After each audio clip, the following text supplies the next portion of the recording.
This stream contains fast-flashing images that may affect viewers who are susceptible to photosensitive epilepsy or other photosensitivities. Viewer discretion is advised.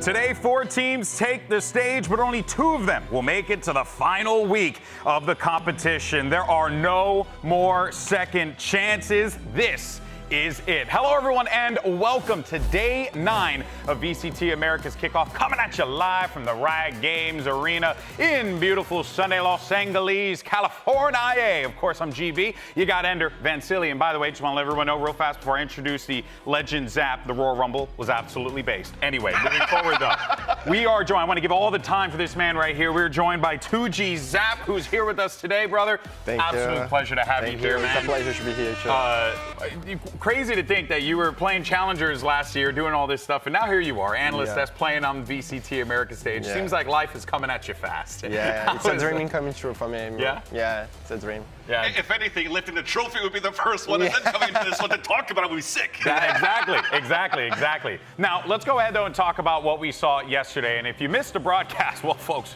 there were some interesting results, without a doubt. Now, we do want to, we have a deeper conversation about, some of the other teams coming on later in the competition here. But for the time being, though, I do want to really focus on that Energy KRU Visa matchup because, I mean, we all came into this one with the genuine belief that KRU was not going to be able to pull this one off. Mada's on the other team. Surely it's not doable, but yet they shocked us all. Yeah, they did it, right? They started off with a really solid Abyss performance up against NRG. Then, after dominating 7-1 at the start of Haven, NRG bounced back. It got close after plays like this from Mada on the defensive side. How insane is that, though, that in this series, Mana drops another plus 20 differential in the series. You also have Ethan that stepped up to the plate in that game because he tweeted last week, I didn't play so well, I'm going to step up this time. He went plus differential like a plus 5, but on fire and Abyss, yet they still lost. Yeah, that is a heartbreaker. I mean, what did you make of the results? What do you think, Zap? Did you see, have you played KRU? Did you think that this was a possibility given your experience with those guys? KRU is a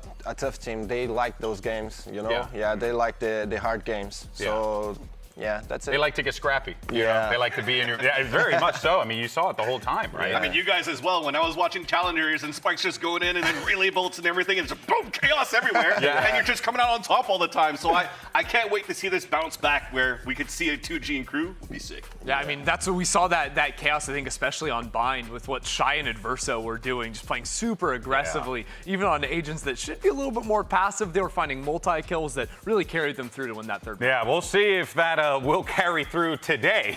Most importantly here, let's go ahead and take a look at the bracket and where we are right now, because after today, we will be down to our final 4 here at the VCT Americas Kickoff. Now, Sentinels and G2 will be playing at a later date. Our matches on the docket today is going to be Leviatán going up against MIBR, and then Loud goes up against KRU Visa.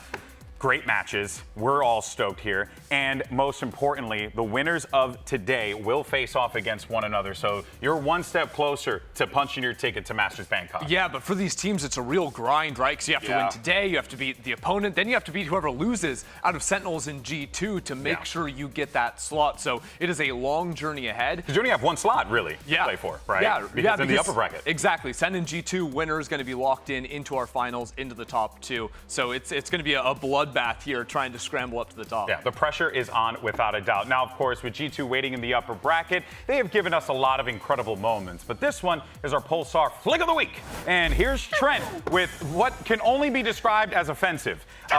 This shot was absurd. Zap, what goes through the mental when you end up getting bopped like that by a great shot? Oh, it's nothing to say. You just accept it. Do you turn to your teammates? Do they look at you in a moment of like pity, where they're just like, "Aw, poor guy"? It's just you say, "Nice try." Yeah, nice try. Yeah, nice try. Yeah, let's GG go. Go next. Yeah. NT. Yeah, something like that. The mental that you need, right? Because if that weighs down on you, that's going to pull you down throughout the whole match. So you need that resiliency, which I definitely do not have in my ranked games. Preach to the choir. I hear you on that one, buddy. Now, Folks, we got a new face on the desk here today. We got Zap joining us from 2G. And you know what we like to do here on the desk? We like to have some fun, play some games. This time around, we're doing Agree to Disagree. And I don't know why I was so performative on that. It's just a game, man. You don't have to take it so serious. How could you, okay? Everything's a big deal here in VCT Americas. Now, folks, it ain't a complicated game, all right? The rules are simple. I'm gonna say something, and it's gonna be thumbs up or thumbs down. You guys good to go? See, thumbs up, thumbs down. We got new props, by the way. Ready? All right. Yep. First statement, bring it up. It is, agree to disagree, American food is better than Brazilian. Disagree on that one, bro. That was a hard disagree. I wouldn't even say that even if Zap was here. Okay? What even is American food? That's exactly what I was going to say. We have no, there's no reason to do the eagle. We have no cuisine. There's no culture. There's nothing. A hot dog. Kurt from Flat Chat literally just said hot dog in my ear. Even a hot dog is just a ripped off bratwurst. That's it. Nothing is original. And that was from Europe. In Brazil, am I wrong that there's croquetas in Brazil? Like the Oh yeah. Dude, that when I went to eat at GCC, those weights that came in, I never took it off from Game Changer. That's the thing for me was a pan de queijo, I think it was. Pão de queijo. Pão de queijo. Yeah. Pão de queijo. That was good. Yeah. Body What's your built go-to by for Brazilian bread food? and cheese. What? What's your go-to? What do you like to eat as your favorite meal? Barbecue, churrasco. We call churrasco. Oh, and feijoada. Feijoada. Do you know feijoada? What is that? Oh, it's a Brillian food that you put beans and I don't know, it's a like lot a of combination stuff. of everything. I think, right? Yeah. It's like kind of like a mixture of a whole bunch of things put together. That's it. And you use the dust, right? Yeah. That's it. So good. That's in LA. We're gonna have to go. Yeah, it's amazing. All right, next statement. I'm sorry, we were talking about Brazilian food, and I lost myself for a brief moment. Apologies, everyone. All right, here we go. Brazil has the loudest fans. I actually do agree with that as well. Okay, it depends if we're asking like the loudest fans like in here in Americas, because then I'd say like a Sentinels is probably winning. But if you're going into an arena, Brazil, Of course, 100%. Yeah. So I will say agree that Brazil has the loudest fans, but I will also say though, because I've been in Madrid, I've been in a venue with Spanish fans. So insanely loud. Like that was one of the crazy experiences of my life. Was going into a big arena there. So there's some competition, but and we got some stops this time around. Yeah. We got Bangkok on the horizon. That's going to be a fun one. Why you said disagree? I don't want you guys to hate me on this. Yes, I agree that they have the loudest fans, but they could also be kind of like the quietest ones if we remember Lock-In, no? you know what? I'm going to stand up. I'm going to stand up against that because, and sorry to reference League of Legends here, but I was in Brazil in Rio for MSI in 2017. There was no Brazilian team in the final, and that was the loudest building I have ever been in. All right, ever. Love it. Ender sounds like the loudest one in this room, just trying to get his point. What the hell? Last one. Let's see what we got here. Next statement. What is it going to be? G2 is winning kickoff and Masters Bangkok. Yeah, and Toronto and champs. Okay, sorry. Okay, a team with the letters G and 2 in their name is I got you. I'm 100% on board with that. No agreements. No disagreements. Yeah. We win! Oh, wait, we have one more. Okay, here we go. Let's see. I thought that was the last one, but I was trolling, turns out. Let's see. Next statement coming in. Chat, make sure you guys participate. Loud is the best Brazilian team in VCT America. Zap. Yeah, right now. Okay. 100% right now. This is a real one. Did you think they were going to be before kickoff started? Because none of us thought they were. They really were bigging up you guys. Yeah. Yeah. They really felt like you guys But we were know their potential. DJ Zing is amazing. I love this boy. And Vini is a pretty good IGL too. I played with him in a couple of teams before. Yeah. He's amazing. Did you pick up a bit of that IGLing from Vinny as well, like inspirations going into something like that. Yeah. Oh, that's cool. That's cool. Yeah. Hey, we can always learn from one another. Yeah. That's amazing stuff. All right, well, let's go ahead and shift gears. That was agree to disagree. Hopefully you all had a good time with that one. But now let's go ahead and set the stage for our first matchup, and let's talk about MIBR. Now, after a rough opening match, this entire squad turned up. They eliminated Evil Geniuses and Vansili. This was the MIBR that we have been wanting to see, and by God, it was awesome. 100%. Even if you look at that first map on Abyss, they had so many rounds that they actually had first blood, but only converted 6 out of like the 14. So that means that or 9 out of the 14. So there were 6 of them that EG had to fight back, and they were trailing from behind and taking a lead 10-7. Somehow you thought it was going to be EG being able to pull through. But then you have Magic that comes out here of MIBR. They come back from a 10-7 deficit, and then they own him on split because they deflated the EG going to that first map. Yeah, that was an absolutely brutal ending there. It was like, honestly, just sucked the air out of They did not look coordinated at all on that Yeah, side. it sort of felt like what we've seen from EG in a couple of their other series where they get an early lead, and then once a team gets, that momentum going for them, it all starts to slip away. And clearly MIBR, like with Osbos shooting the way he was going to do in that game yesterday, there was no stopping them. Now, of course, there were a lot of players that had popped off, but one individual that we've been keeping a close eye on is Cortezia because, his individual, we were really wondering what he brings to the table here. Zap, you've played against this guy a few times. What can you tell the audience about Cortezia and what they should be expecting in this game? He's a calm guy. He always knows what he's doing. And he destroyed us so many times in VCB.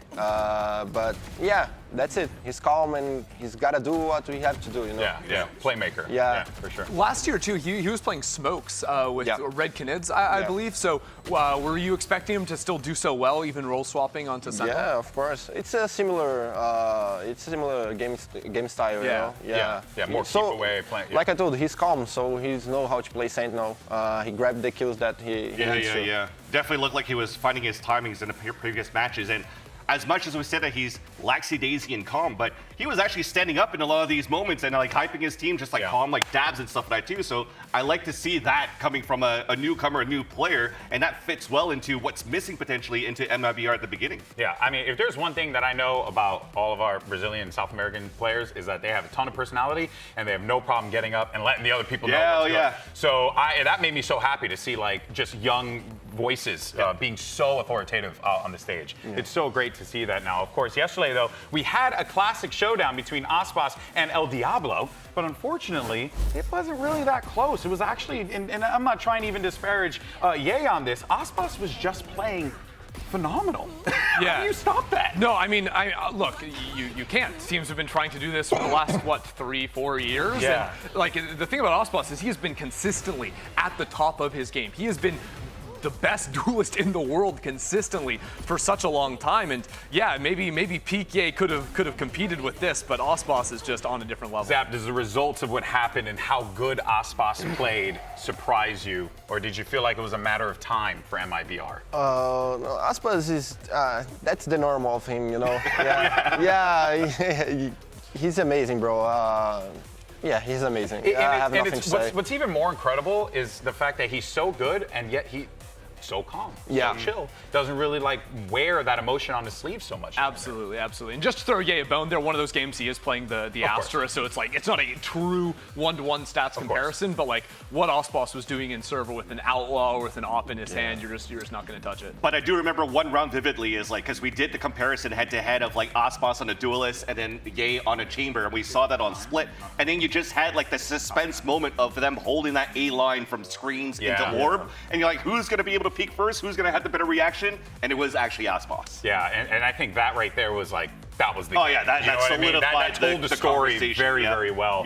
Of course. Now, while we have to mention that Osbos is facing his former team in an elimination match today, this is also the team that he won Americas with. Osbos has a history with this Leviatán roster, but I would imagine for him it doesn't really matter that much. He views every opponent exactly the same. Would you agree? Yeah, he just destroys everyone.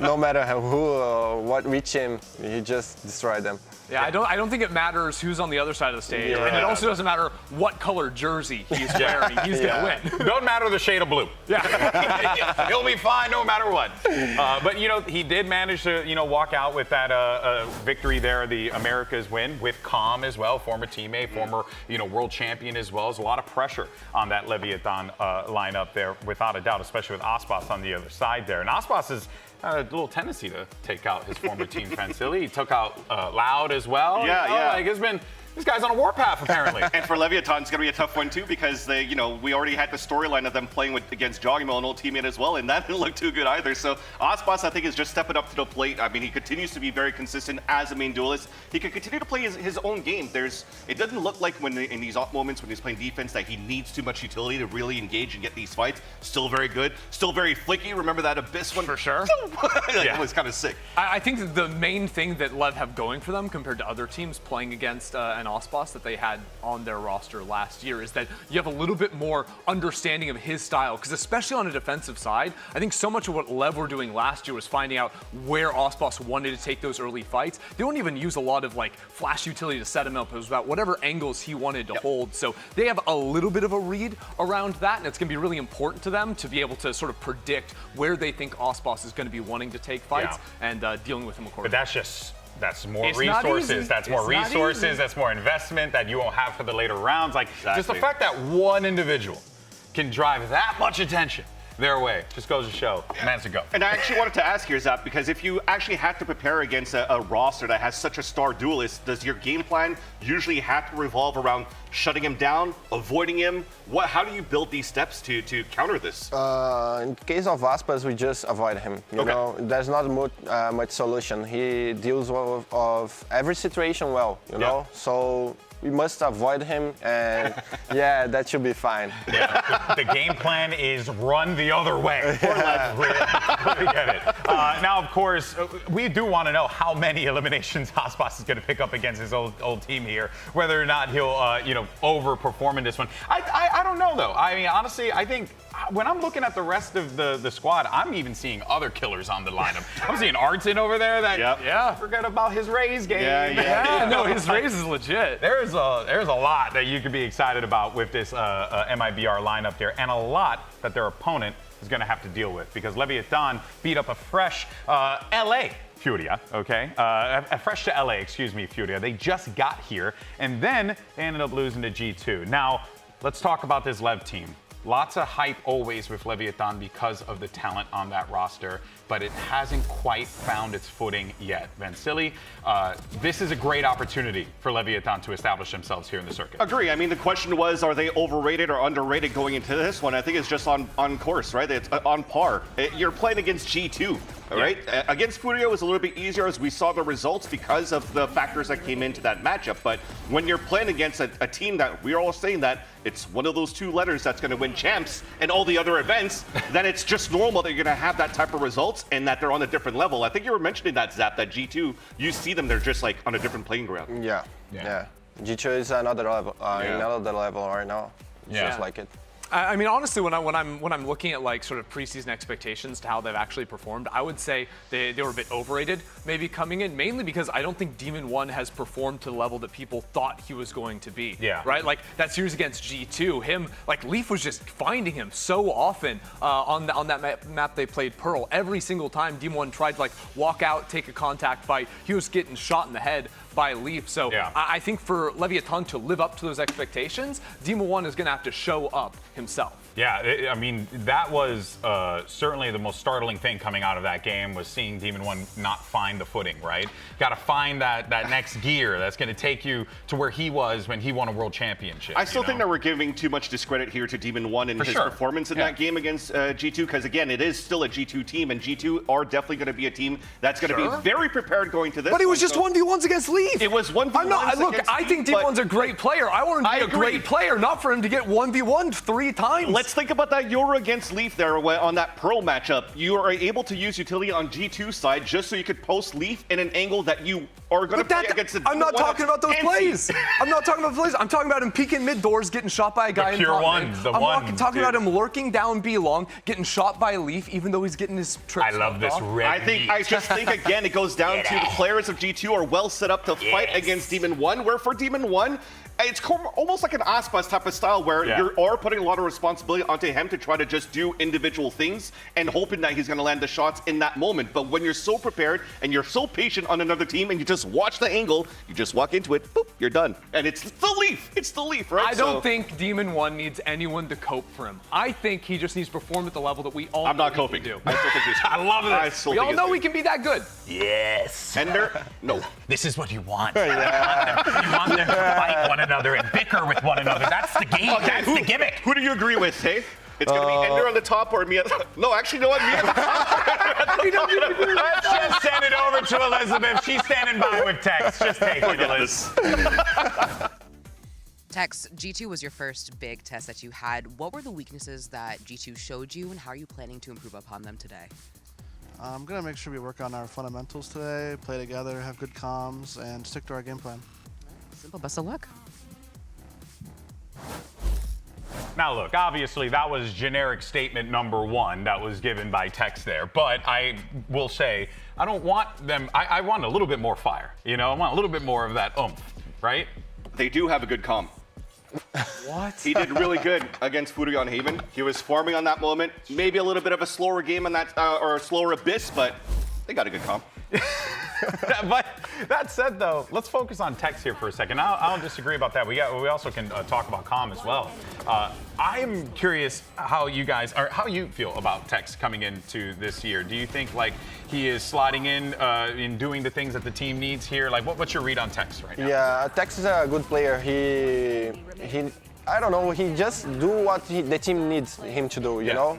He plays Sentinels and he 1v1, and he must win the 1v1s that he took in the map. So he grabbed great kills and he's like a great solo player in the site, you know? He solo the site very well. So I guess that's it. Yeah, for sure. Yeah, he's very confident too. I 100% agree with that because you know he's flexing. He's played like a little bit of duelist here and there in the past as well. He could do it. Yeah. It's similar to a Leaf in a way, right? Where you have that backing of playing a lot of different roles and having the pressure to take a lot of fights where you have to be confident. And then when you can do that on a Vise or a Killjoy, it just makes it so much harder to walk towards that guy's side. And he's such a stable hand to have in those 1v situations. Yeah. You know I mean, what you heard his interview. He's always calm. Super Even in those moments of intensity, you can turn to him, and he is always calm as a cucumber, without a doubt there. Now, they do have some more elements to this team, though, like Natank, for example, who we're starting to really see him, Vansili, come into his own each and every game.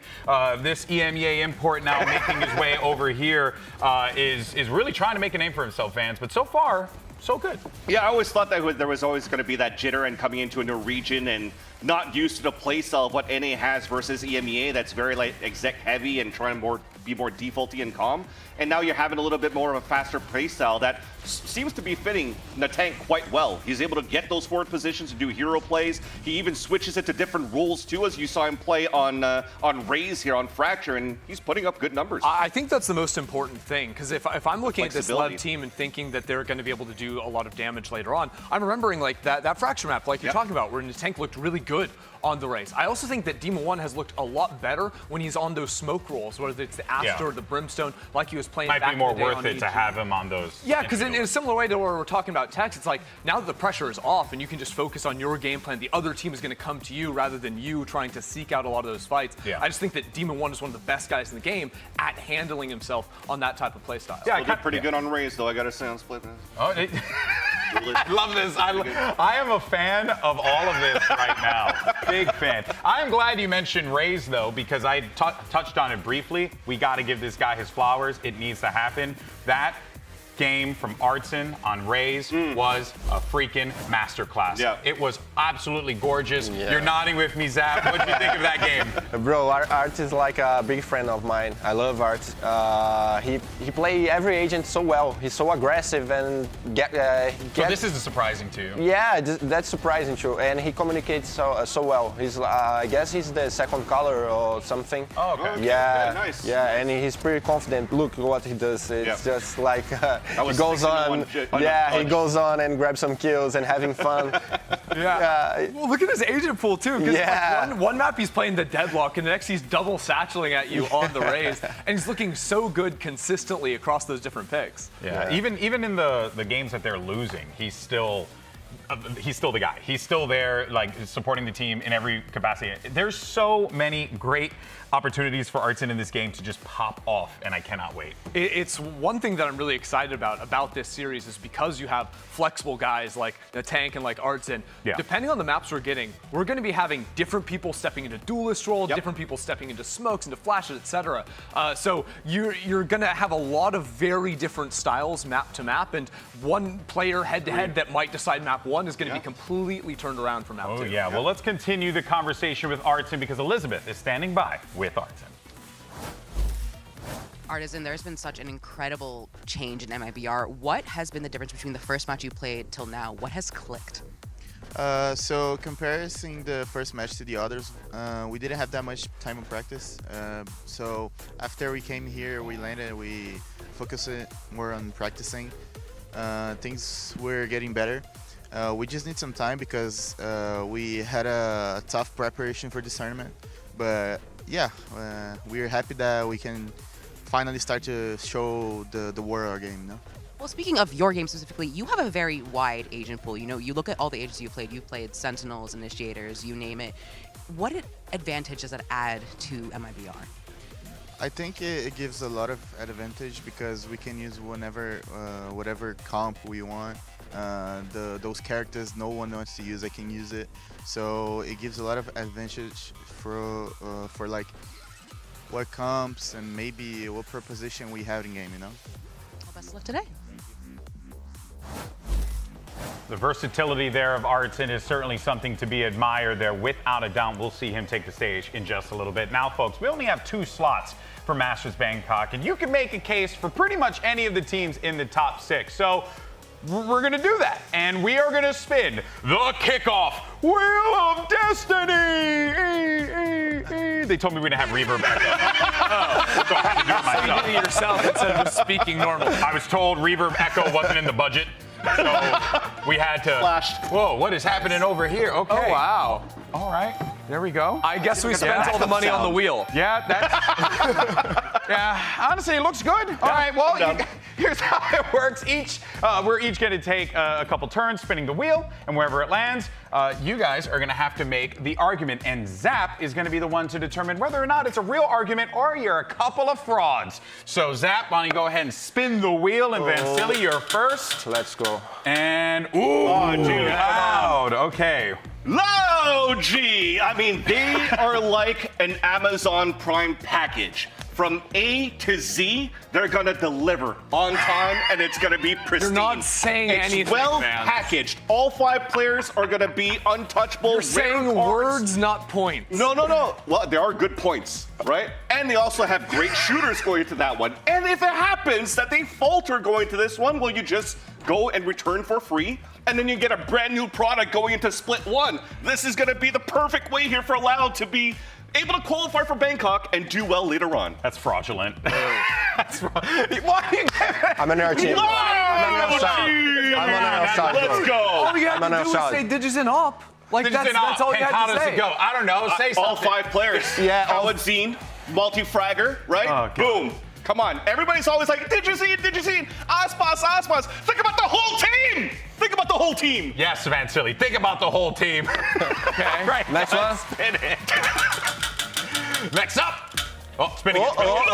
Yeah, see, that's 2. We're obsessed with Loud, apparently. That's Sentinels. Okay, look, now this one is very simple for Sentinels, right? I know a lot of people, they were disappointed. Oh no, we lost Sauce, we lost Tens. What are we gonna do? Well, slotting into this roster, first of all, Narrate looking fantastic for the team. Also, Bang, I think this guy's an absolutely elite site anchor, especially when he's on the Viper. This guy is completely ridiculous. His bind, I think, is one of the main reasons why 100 Thieves were so good on that map last year. What he was doing on the defensive side was sublime. This team also has completely changed their play style, right? You think about last year's Split, they were playing all this sort of contact, like double smokes, the sky on Split, very slow play style. But now with John QT moving away from Sentinel onto Initiator, playing Teo on so many maps, they're using that really, really well. I think his calling style has also changed a lot to play much more around precise execs instead of the slower sort of macro play. But he can still do it. He's a master of everything. That was a very different response than what Vansili they gave us. Amazon Lounge. I don't know why. It was a lot of smart words, so I'm going to say disagree.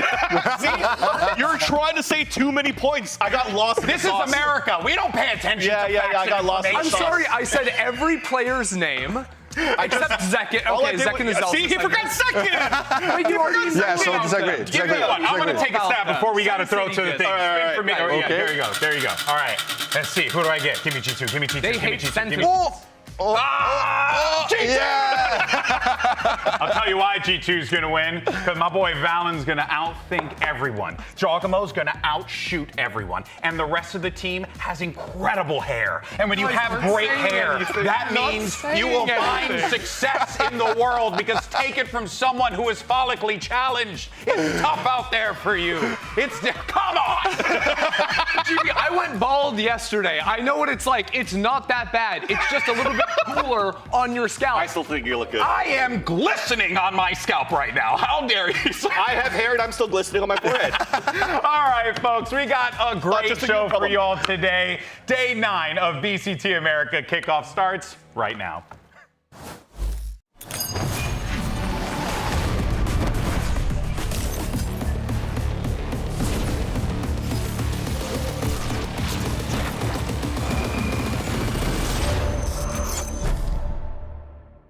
Vai ser a minha primeira vez jogando contra a Leviatán, vai ser no Kickoff. As minhas expectativas é que vai ser uma partida igual a todas as outras. And again, it's Aspas. It's a protagonist. MIBR obliterate EG. I think Aspas is an insane player. For me, I've always said it's like one of the best players in the world. Gonna try to survive here. Oh my goodness! It's gonna be hard facing him, but it's definitely gonna be fun. And again, like, of course, my boy Demon One is gonna come on top. Khalil is finding value off of that peak, but that double face like that, Demon One again, finding another. Eu vou me preparar do mesmo jeito, porque sempre acabo fazendo o mesmo preparo contra qualquer time que eu jogo contra, e eu tento estar sempre chegando da minha melhor forma, então vou me preparar da melhor forma que eu conseguir. Brazilians always have a different game style and you need to adapt and play against it, so I'm looking forward to it and let's see how it goes. Riot Games Arena, desde las profundidades, llega Leviatán.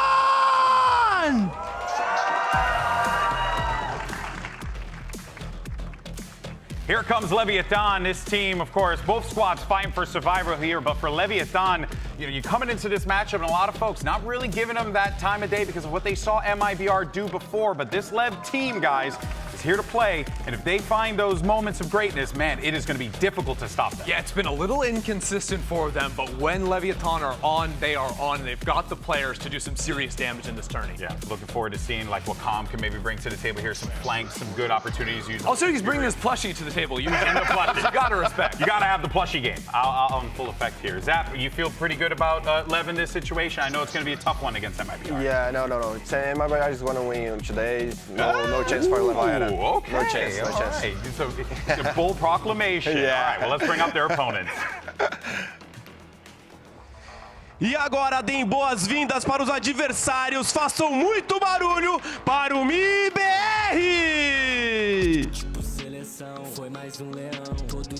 And MIBR, this is a squad that is starting to find their footing little by little, and the more that they do so, the scarier it is going to get for the rest of the field. Vansili, this team they got all the pieces. They are definitely making me believe right now, going into from the lower bracket run. I called them to be my dark horse into Kickoff, and it's definitely showing. And even at this point, maybe even a chance to qualify from Bangkok if they keep playing in the same type of performances. If not, I would still want to focus on this game today to at least beat Leviatán, because if they do, this would still be the biggest run they've done so far, the deepest run they've done so far as an organization in a playoff bracket. Yeah, and they got a lot of excitement around them, right, with their new signings potentially coming in. But honestly, I don't know. I hope we get to see their split again.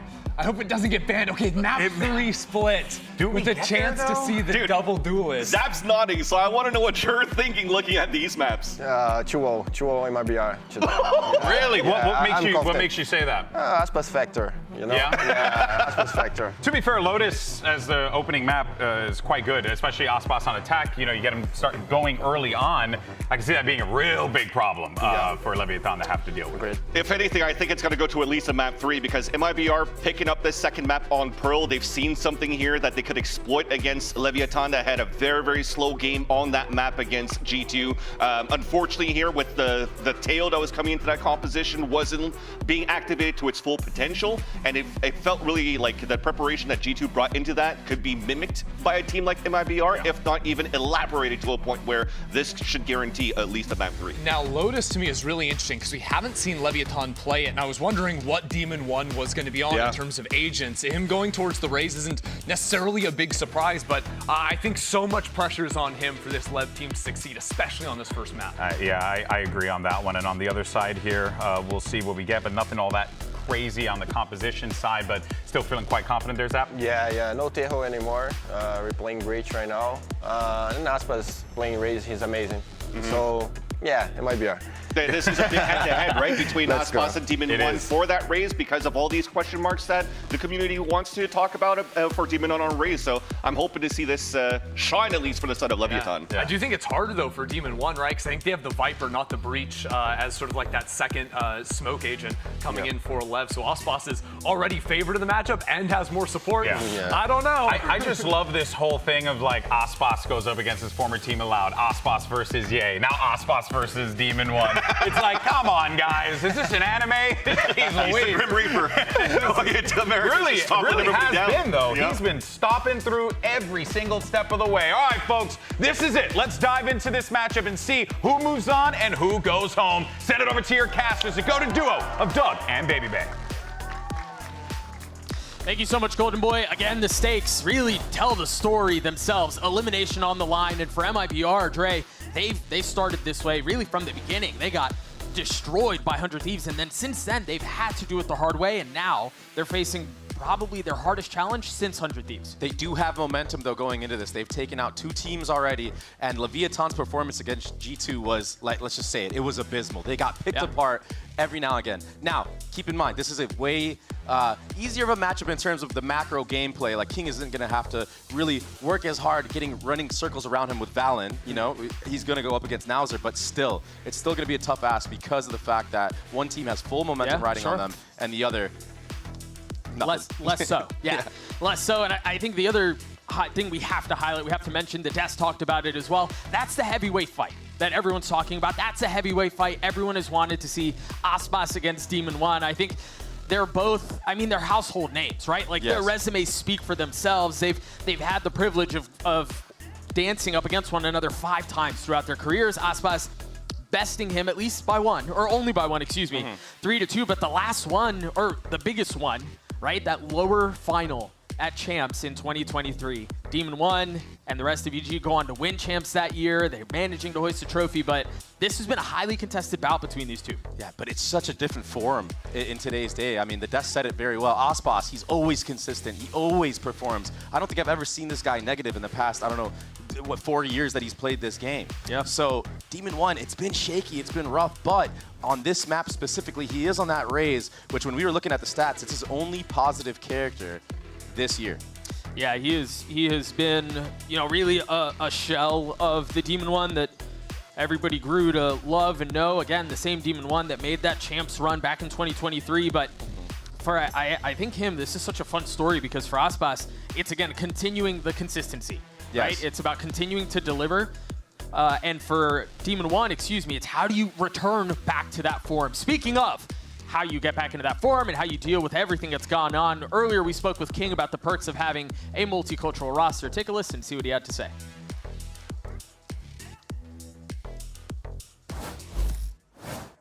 I like joke around like Nathan because there's some, like, French is like really hard to pronounce. I just like start like joking around him. Like I say like, okay, how do you say like croissant? Because that's how I would pronounce it, you know, like croissant. And he's like, oh, croissant. I'm like, oh, yeah, bro, like croissant. Like I have no clue how to pronounce it, you know. So we just go like back and forth and just saying like funny things, and I teach him like how to say like thank you, hello, some words that I might not be able to say, but you get the drill. And I mean, definitely like exchanging like words between each other. It's fun. We do it like, I think we've done it since the very beginning of the team, literally. You know, it is fun to get situations like this and teams like this where you're pulling players from a bunch of different regions and cultures and, you know, with the same goal in mind, right? Yeah. It's the same goal that a couple of players on both of these teams have had the privilege of flirting with or at least accomplishing. And again, it is the hardware, the big one at the end of the year. We are being told that it is a slight audio issue, and I'm being told that we should get through it very, very quickly. Again, Dre, we talked about the bigger story, right? We talked about stakes and what's at hand here, the chance for a run at Bangkok. Then we talked about the heavyweight fight, right, of Demon One and Aspas. I actually want to zoom in a little bit more here, and I want to ask your opinions on Lotus, because as you think about the year that they've had, for Leviatán, they had the opportunity to go to Haven, a map that's very strong for them. Instead, they opt to go for Lotus, a map that they have not shown this year. What are your thoughts on that approach? That's the advantage. They haven't shown it at all this year, and they've been strong on it historically. Now, MIBR, they've shown a lot, 2 different compositions already, and they haven't... And both bad. Yeah, exactly, and they haven't really been able to get anything going on it. So they have the tactical advantage here, you would think. But then again, with how Fraud prepared against EG yesterday, you just don't really know what you're going to get out of this map. It's really going to come down to who starts off hot. We did just see Aspas sit back up, no longer reclined, and that's a good sign because it means we are just about to start the map. Again, a best of 3 win elimination on the line. Lotus, Pearl, and then if necessary, we'll be going over to Split. And I lied to you guys. Aspas is going to have to recline one more time because we do still have another audio issue at hand. I think the other interesting thing is as we think about Lotus is, yes, Leviatán haven't shown it, but I think you're hitting the nail on the head here. It feels to me like Leviatán are intentionally going to what feels like a weakness for MIBR instead of a strength of theirs. Exactly, and Fraud is going to play into that. I mean, he already played mind games yesterday with Prodder. He's going to do it today with Itopata. And here's the thing, though. If Leviatán get frustrated like they did against G2, and we see another interview where the head coach is basically saying, hey, like, I don't know what they're doing. This isn't them. They're not even going by the game plan. That's going to be so bad for Leviatán because MIBR took full advantage of that same scenario against EG yesterday when they just completely flustered them and shut them out in that second map. Yeah, I think that was probably the biggest pitfall, if you will, for Evil Geniuses yesterday. And I wouldn't expect to see that happen for Leviatán. But I mean, it's certainly something that was a key to the success for MIBR yesterday and is something worth discussing here. I think for MIBR, as we think about, again, the gauntlet that they've had to go through, lower bracket from the very beginning, if they were to advance here, if they were to somehow get past Leviatán, this would be a top 4 showing for them. And the best performance MIBR has had in a bracket run since the beginning of the partnership era. This is a mark, potentially, for, I mean, an entire redefining of MIBR and what they stand for. And it's all built around Aspas. He is going to be on the raise. Again, Demon One joining him. Yeah, it's a trap setup here from Leviatán as well. It's going to be a full-on clash here. A lot of presence on either side. Paranoia has already gone out. Demon One already dealing a fair amount of damage. Aspas down to 20 HP. Artsy not much better off. But he's trying to creep around. MIBR getting a couple of opening kills. The attack standing strong. Or at least attempting to. As Lev, a little battered and a little scattered, have to reset. Yeah. MIBR weathered that storm very well, dodging a lot of that utility and getting the opening blows in this first map of Lotus. And what's most impressive to me is the discipline afterwards. Yeah, not forcing it, not really leaning into the number situation you may have on A. Yeah, Calm was hunting. He was trying to get another kill right there, trying to get a get back. But MIBR, they played that so well. This Molly could do a lot of damage here. It could take some members of MIBR out, but it's popped a little bit too early. Remember how weak some of these are. It's going to delay for a little bit. The rotation's starting to come over on the side of the defense. Calm, the last one to arrive at the scene, is Tex and Calm both open it up. He's left by himself, though. Has to take a step back, 1v3. Remember how insane he was in their first series. Spike planted. He's got a lot to do here. 42 HP. In a 1v3 and a little bit of time to play around it. A hand betraying Noswer, but patient on the swing, spotting 2. and not finding any. MIBR get the pistol. And discipline was the name of the game on this round for MIBR. They avoided all that utility that Leviatán threw at A, got the trades in their favor, and didn't overextend when Calm was trying to even the numbers. That just gave them the full advantage. And yeah, Tex, he delayed for a long time and the flood came through. But even right here, the triple swing to just secure the round, the first pistol, it goes the way of MIBR, and they're starting off hot here in this elimination match. Are you really picking up right where they left off yesterday? They had a ton, I mean, they had success really in every facet of the game yesterday, but that was something they were able to do well. A little pacey here out from Lev towards A. Demon One's gone exploring. Just has a classic. Yeah, very timid, but the pressure was there. It's a fast speed up towards C. So just very basic protocols right now from MIBR. The consistent push and pull that happens. And Leviatán, they're left to their devices, seeing if they can do any damage here. Spike planted. Maybe snag a round away.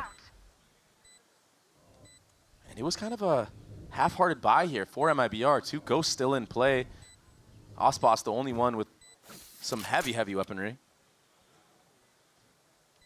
The makings of the old And he Navi swaps. Yeah. Look at this.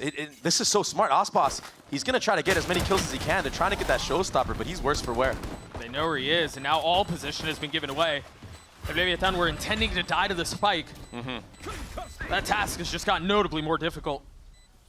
Yeah, this is a solid approach on the anti-eco, or on the eco round for Leviatán.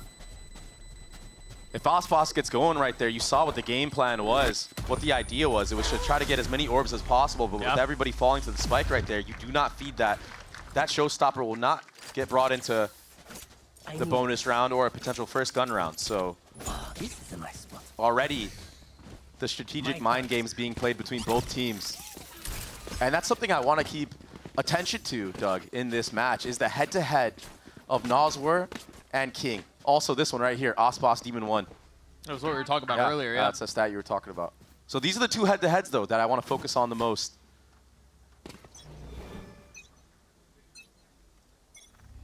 Where are you? Got a bit of a standard default from MIBR towards A, but this time a bit of a different flavor from Lev. Looking to take some of that space towards C. That's a deep turret, too. Yeah, it's going to give a lot of info. I don't think MIBR even cared, though. They're kind of brute forcing their way towards this A. Looks like there will be a pivot towards that B site after the manipulation of rotations. Or at least the attempt at that, for sure. Yeah, I think they want to give a little bit extra to keep that third member of Leviatán here, because already you look at the mini-map, Natank, he's already making his way to be a close rotate here. King is the one in danger. If they decide to split towards B, they've got the alarm bot to help main, but King's the one who's going to get overwhelmed.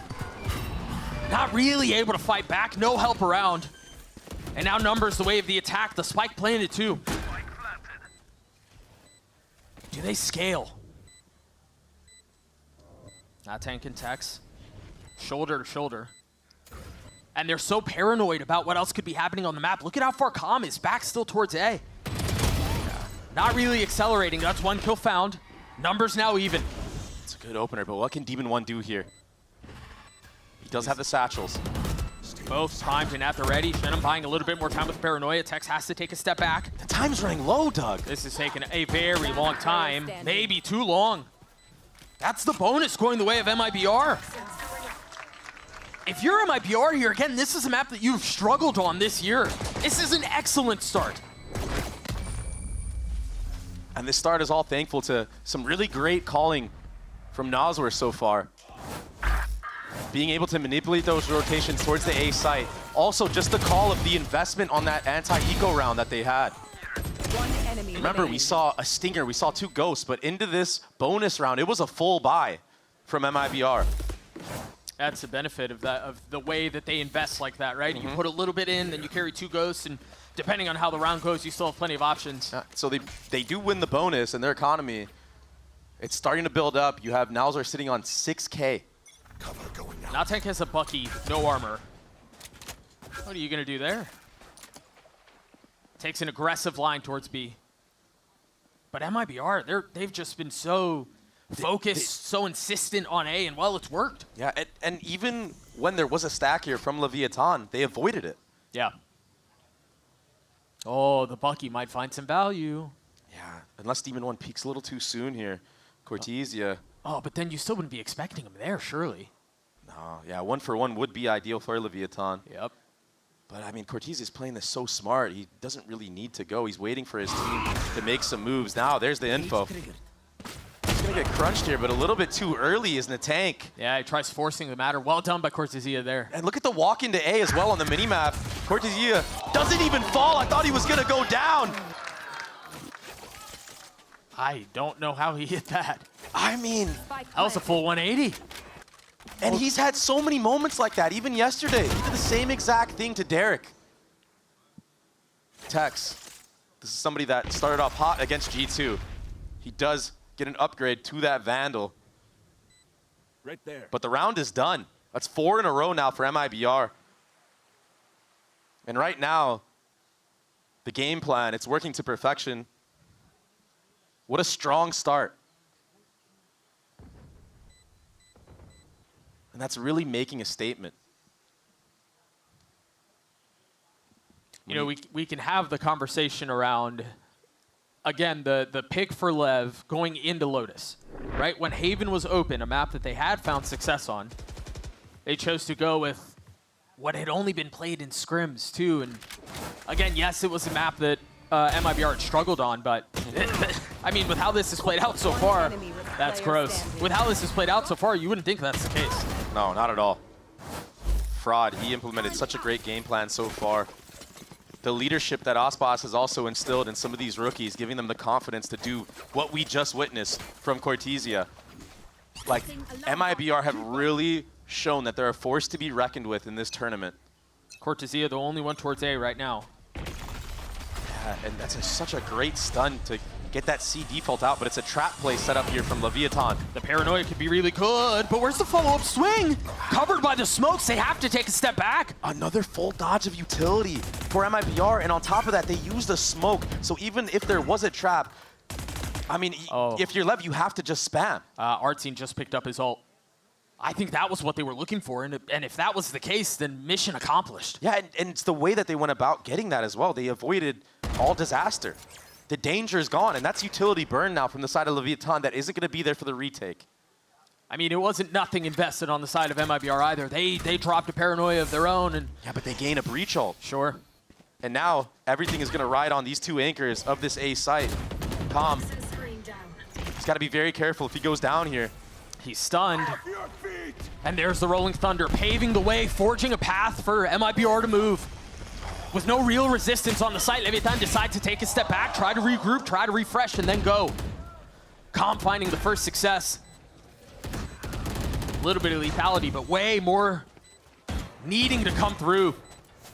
There. Eyes on Demon 1 here. Again, the Raze has been his best agent this year. Braspas getting the best of him from down in hell. King being able to overwhelm, numbers the way of the defense. Noswer and Shenum trying to do it on their own. It's now left onto the rookie, a 1v3. Members of Leviatán both weak. Yes, Spam just narrowly whizzing by his ear, but Tex is able to hold it, gets it down to 1. Time is short, he's gonna try to reposition, but not able to get away in time. And it was halved. Leviatán finally on the board. Yeah, signs of life for Leviatán, and it's because of this kid on your screen right here, Calm.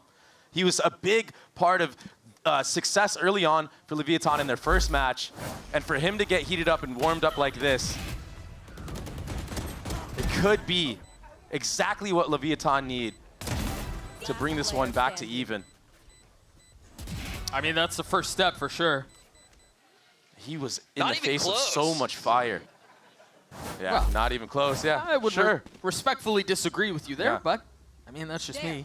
What an insane stat. Calm is 5-2 against ex-teammates. Hoping to further that here against Ospas. Still a couple of ults on the side of the attack. I namely look towards Noswer's ult. If they try to hit onto Calm one more time, I mean, he's one pip away from his ult, but he's alone. Yeah, and I feel like this time, if he does fall back to that pit area on A, he's going to get punished. So another good call, though, from Noswer, understanding where the weak site is most of the time. Yeah. Early signs, let Calm find safe passage out from the site. And again, it's going to be a 5v5 retake on A. Yeah, and how are you going to deal with Aspas here in this aggressive position? You know he's there. You have to try to flush him out. What in the world? Off of the satchel? Again.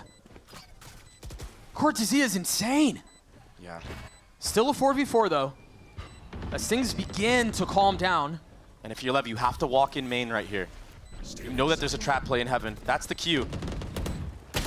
Brief tension starting to build. Aspas surrounded, not able to resist, not able to contribute. One enemy remaining. And again, the retake seems to be fruitful for Leviatán. There's really nothing that MIBR can do. And again, Calm surviving, not playing in the same spot as he did the previous round, but it was the Viper smoke that blocks off tree that was the impact there.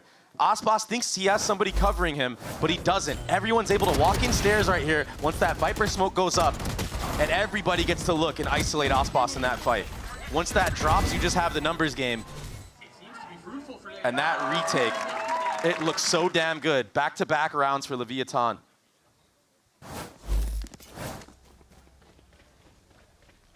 And now, look at all the ultimates on the side of Lev.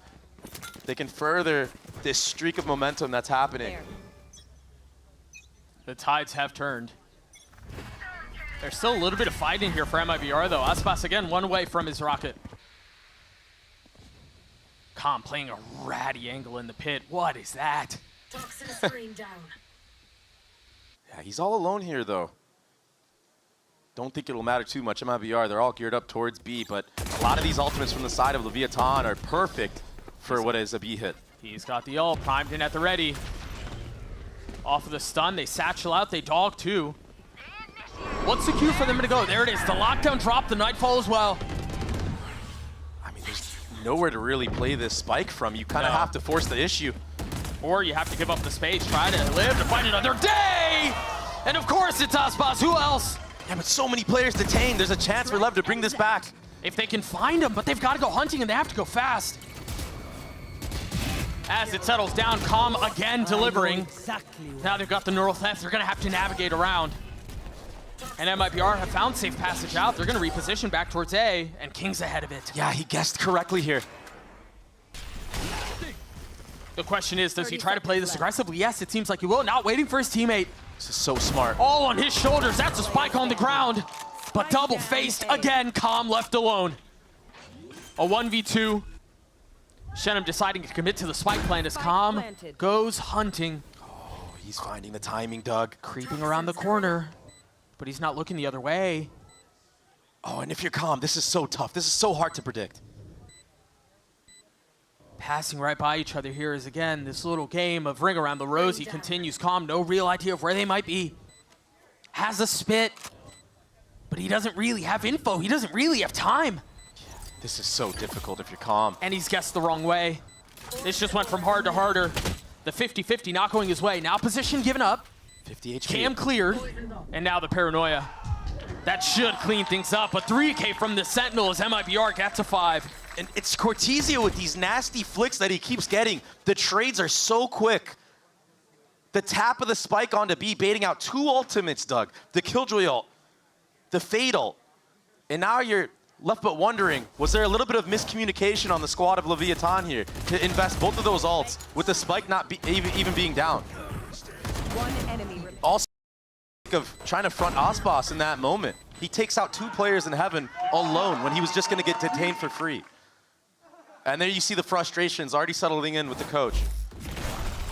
A huge mistake made by Leviatán. Oh, they're fully sending here. Shenum has TP back C. But they're winning the fight on every single front. And of course, who else?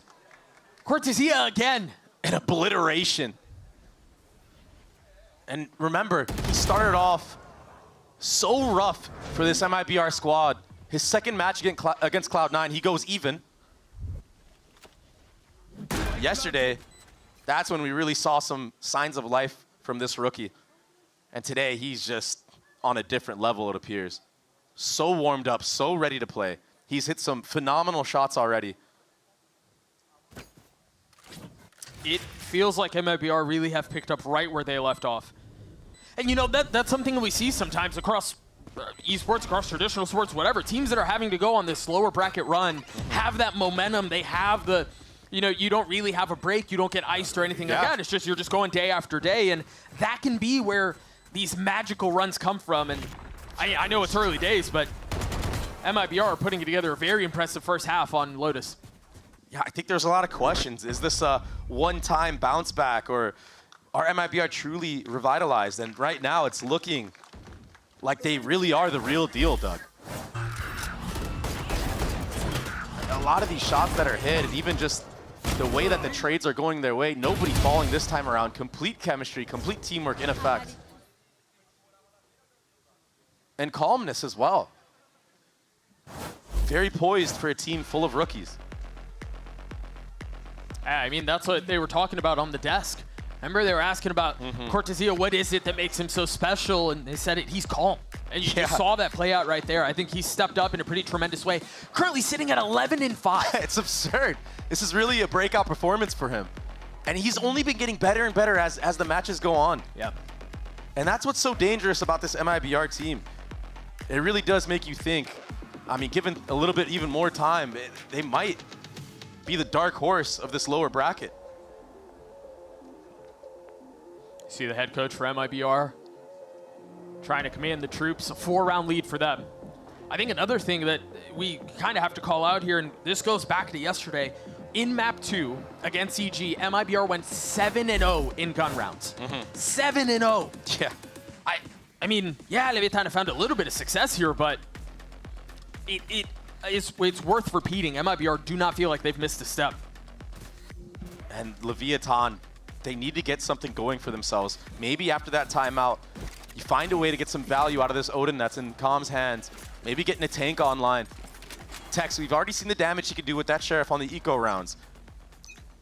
The eco rounds was one of the only things that Leviatán looked really good at against that squad of G2 in the previous match.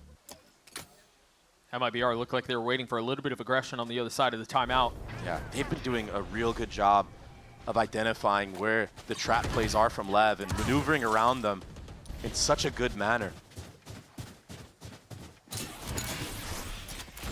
Bombardment of utility on the C site. It does get avoided by Tex, and here's that Odin. Hotspot satcheling across. The rest of the team trying to follow. Shenum's the only one who's joined. Demon 1 already down. The Odin needs to find a little bit more success. Yeah, 1 is great, but a weapon has been upgraded too. The defense seems to be holding for now. They seem to be doing a really good job. Calm has to stay concealed. That's another one found, not able to transfer. Aspas left in a 1v2. Both weapons upgraded, but Natank is so weak. And this freeze out from Aspas. He has to try to isolate, get a pick, and then get it down to the 1v1. 30 seconds left. But Natank playing this beautifully, not giving him any opportunity. Yeah, now you're wondering if that previous IGLing from this man right here, King, if that's playing a factor into this, understanding how Aspas likes to play these 1v2 scenarios. Had the enjoyment of watching him do that stuff for an entire year, making such a deep run at champs with it. I don't know how we even saw him. Fickle dance right there, but the paranoia. 1 enemy remaining. It gets the job done. The tank just needs to tuck and hide away like he will. And Aspas doesn't get the clutch. Leviatán, they bring that round back. Something that was so good for them against G2 was the eco rounds. And this one, it wasn't a complete eco. They had an Odin, a Vandal, the Sheriff from Tex, like I mentioned. And that was enough to get the job done. But can you do it in an actual rifle round? That was crispy out from Tex. Yeah. He's so damn good with that Sheriff. So mechanically skilled. And this one. Yeah. Whatever works, exactly, I guess. Exactly. Yeah, sure. It's stressful to be a Leviatán coach this early on in the year. Fast towards A from Lev. The push and pull once more. MIBR, they're willing to take that C-mount space. But Tex and Calm, they're the ones that got a lot of the entries. They're late for the rotations last time around. Lots of utility here. Got a couple of nanos, a turret, the orb. I mean, trying to tank that orb and then get popped by the molly is, I mean, you're just dead. Yeah, at MIBR, they don't want to fiddle with that. Opting to leave, trying to re-clear some of that space at A. Well, the thing is, Leviatán have had A control since the beginning of the round. But MIBR are aware of that. So you're about to see a set retake on this A space. They try to go off of the stun and the satchels from Aspas. And how can Natank help Demon 1 here in this moment? I don't know that he can. There is a showstopper though from Demon 1. And it's popped. No value. No. But it's gonna buy time and it's gonna buy space. And Calm, he's repositioned on this close left angle. This could go unchecked. It's going back to that utility that we were talking about before. Yeah, they hear the footsteps. They don't really have anything to clear this out either. The nades are gone, the satchels are gone. Oh, great break of the molly though from Cortesia. What a heads-up play. That's only one though. More to be found. The paranoia is gonna connect onto Calm. But they don't jump the gun. Both there, all three as they try to funnel out. And it's a blender. They can't find any way through. The push and pull, all going the way of Lev. And that was so weird from MIBR. The paranoia came through. It connects straight onto Calm, so clearly they have the set idea that there could be somebody there. But they don't run through that Viper smoke and take the challenge. They just never looked that way. Yeah, and that angle was paranoid, like I said. But the timing of running out and actually executing on the site, it wasn't there. And now the Leviatán members are getting hyped. They know they're back in this.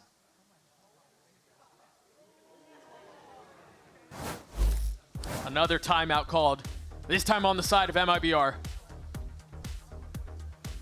And you're right, it does feel like momentum shift. Leviatán putting together a couple of rounds. And I will say that this is a great time for MIBR to reinforce their game plan. They don't want to overheat just because they're ahead. A lot that's been working for them has been manipulating rotations, the little back and forth, but the C hits have been what's been letting them down. So maybe a little bit more oomph of baiting the utility out at C and then ending somewhere else. Because right now, Tex and Calm are just a duo of nightmares on that C site.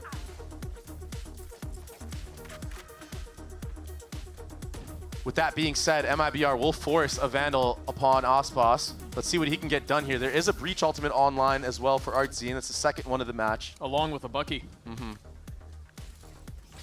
And for me, this kind of leads me to believe it could be a little bit of A pressure, then a lean towards B where that Bucky can get some value. Aspas is able to take those long-range duels. It seems like Lev are ahead of that. They have some of the Killjoy utility there. Yeah, but Aspas, he's creeping forward. The timing on this set play, it's not really there. Shannon will get out of dodge, and Aspas, he gets the freebie.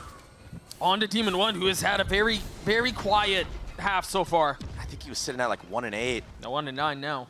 Yeah, I mean, there is a weapon there, and they do want to grab it. Aspas. A lot of pressure on Worm. That tank hit did not get hit. He's got a position to make a play here. Meanwhile, King getting 2.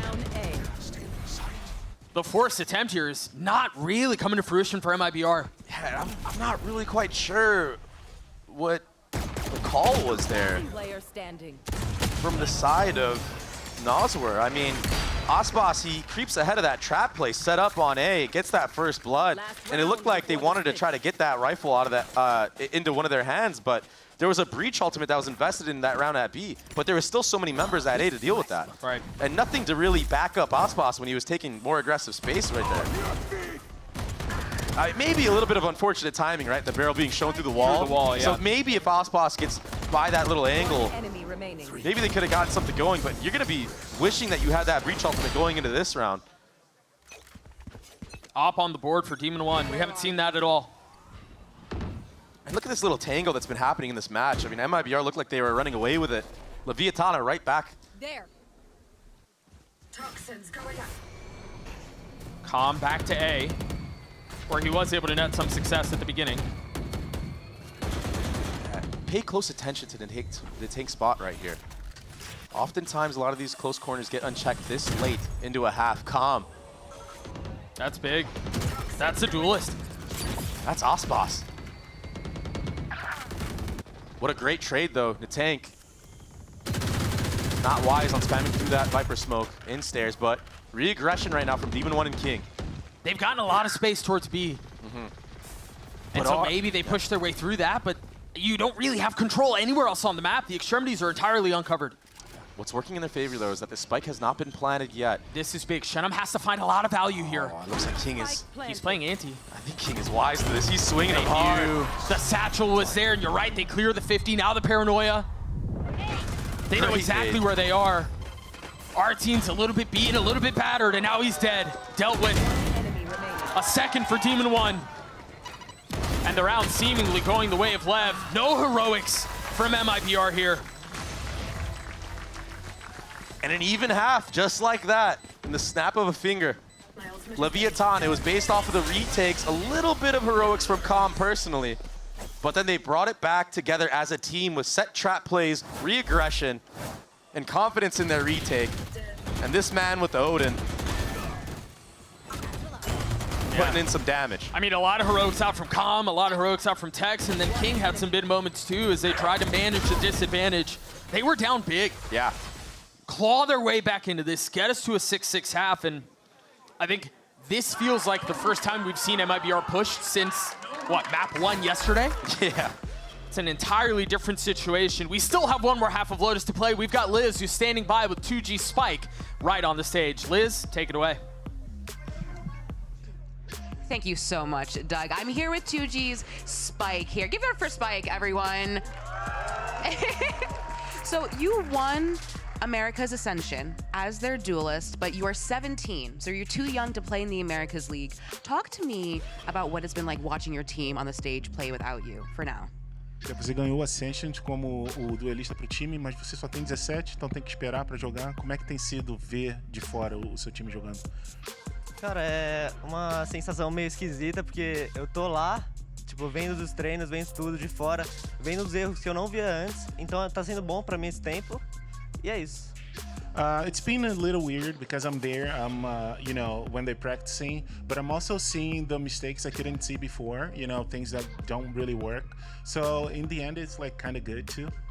Looking at Americas as a whole, who are your top 2 teams to go to Bangkok? Você olhando para todos os times que estão hoje na Américas, quais são os seus top 2? G2 e Loud ou MIBR. Eu tô entre esses dois ainda, mas eu acho que Loud. G2 and MIBR and Loud, I am a little, you know, but I think Loud. Okay, why Loud? Por quê? Cara, a Loud tá sendo muito sólida nesse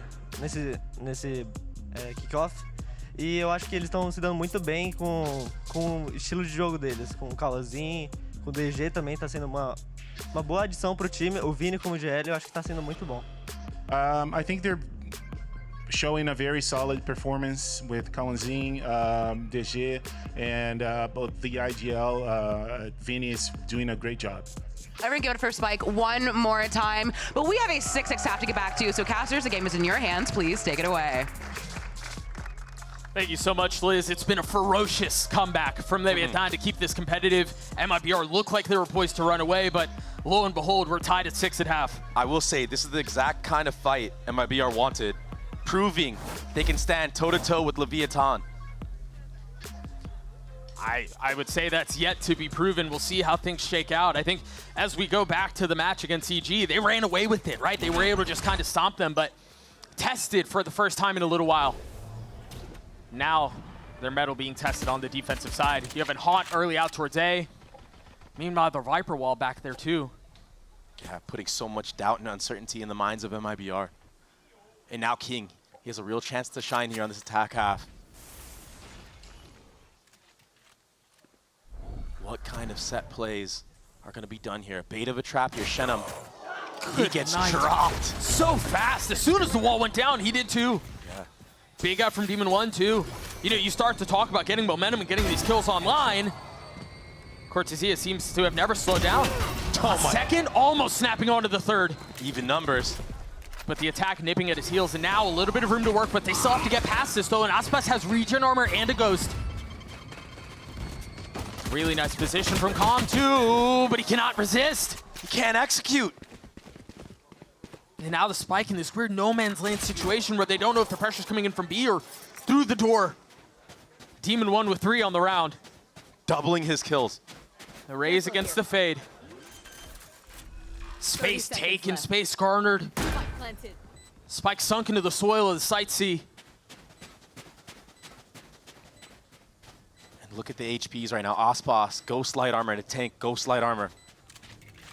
Who can hit the shots when it really matters the most? A little bit of space has been taken from the defense already. Again, Snappy, but it's Natank over his shoulder. Demon 1 with 4. The pistol for Lev. He's woken up. He's here to play. He was sharp. He was fast and precise. Demon 1, he's sitting at 7 kills now, getting so close to that showstopper. And that's how you want your star duelist to start off the pistol round on the attacking side. Yeah, huge pistol out from him. One enemy remaining. And he needed that for himself. Again, the only character he's been positive on this year, and keep in mind, very limited sample size, has been Raze. They've played 4 maps. This is the 5th, and every single one has had a different agent for him. And that's tough to be able to turn that on and off. Look, grabbing that orb at C. One step closer to the rocket.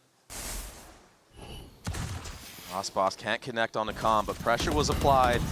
Now you don't have to deal with that Raze nade here. This gets really messy. They've got to win some of these gunfights early on, and the rifles are perfect for Lev.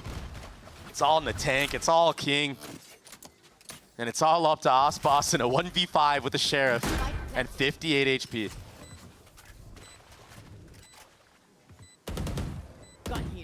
Not really even interested in giving them the fight. No. He knows that Demon 1 will be trying to hunt for that orb, even if Ospas takes him down. There's a showstopper online regardless. And it looks like he's going to have to give it to him. Something that you probably didn't want to do. You wanted to avoid going up against that showstopper. Yeah, not really forced. Yeah. Or not really given an option, though. You're absolutely right. Forced into it is Ospas trying to fall to something other than a member of Lev. Yeah. Anything but that. But unfortunately not going to be the case. Calm will get a little bit closer to his pit as well. A very, very clean anti-eco from Leviatán. Much like MIBR. And right now on this bonus round, a chance for Lev to kind of run away with this thing. And to return the favor. Yep. Remember, it was MIBR who were able to convert on the bonus in the first half. Yeah. And it's all going to be back on the care package that Demon 1 has, that showstopper. Let's see if he can deliver. A Sheriff for Calm. Yeah, very interesting. He has so much money in the bank. Definitely could have bought up here, at least a stinger or something. Something, yeah. Right? Stun and a tap of a door at C. That gives a lot of info to Leviatán on what the setup might be. Spike scooped up. Yeah. Attention towards A. Yeah, King. Oh, Nasr's got a lot to do here. He might be able to catch him. But the timing just not in his favor. So they're going to use the rocket. They're going to find the A is vacant. Oh, almost connecting. Our team feeling some of the pressure. Now utility invested in kind. Yeah, very early on here. Maybe you'll see a quick speed up from MIBR. A fast flood. This is big from Lev to have gotten this far. Again, if they want to convert the bonus, having not dropped a personnel here is massive. Shannon will fall. Demon 1 on the swing. Connects onto a second. Tries on the third. And delivers. 3 for him so far, and the bonus seemingly inevitable. Talk about a resurgence. Look at that aim. That's the Demon 1 we all know. I mean, he was getting picked apart in his last series against G2. Not letting history repeat itself. And right now, Leviatán, it feels like they're running away with this one. And this is the struggle of running a breach on the defensive side. As soon as that fault line comes out, it can be kind of obvious of what the setup is. And running into a post plant against that Viper pit, against that Viper smoke right there at stairs, it could be so hard.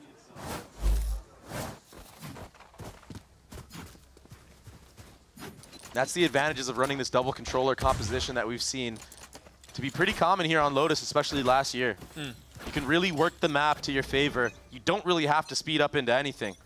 I'll find you. Use that recyclable utility. C-space gathered here.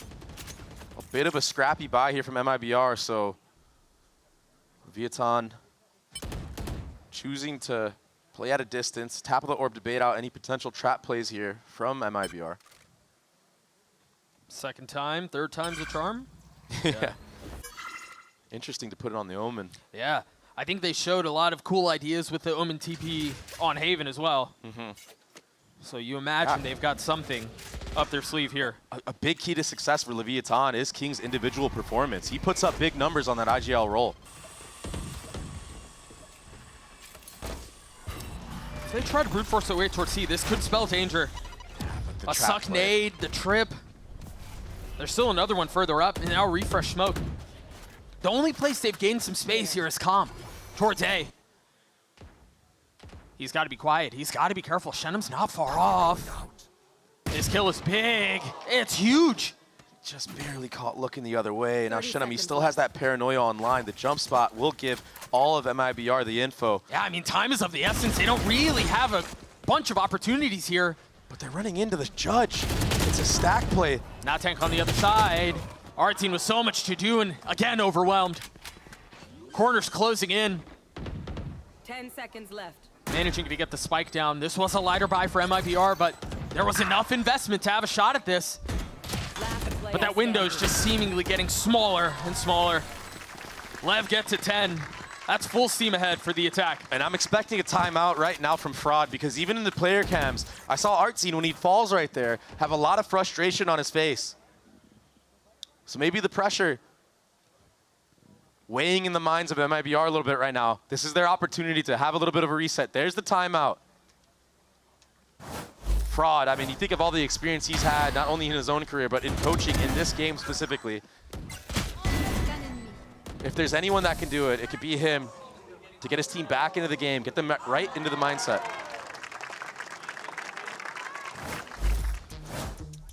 Right now, the IGLing of King, he's been putting on a clinic against MIBR on this attack half of Lotus.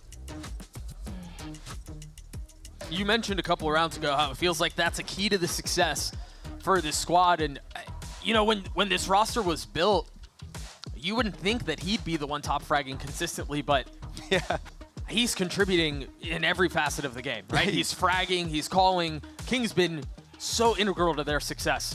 Yeah, even last year, whether it was King and Osbos or King and Mizzino, he's always been a top performer for this squad. Yeah.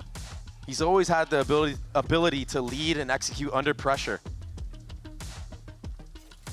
8 rounds in a row going back to the first half. MIBR they've just been spinning wheels. Yeah, what a streak. And again, like I said, Artsine, he showed a lot of frustration after that last round, getting timing to Tank, running out of that front B smoke so perfectly. Eyes rise to turn tides on the other side of this timeout for MIBR. They've got to find something, anything, to hang their hat on. The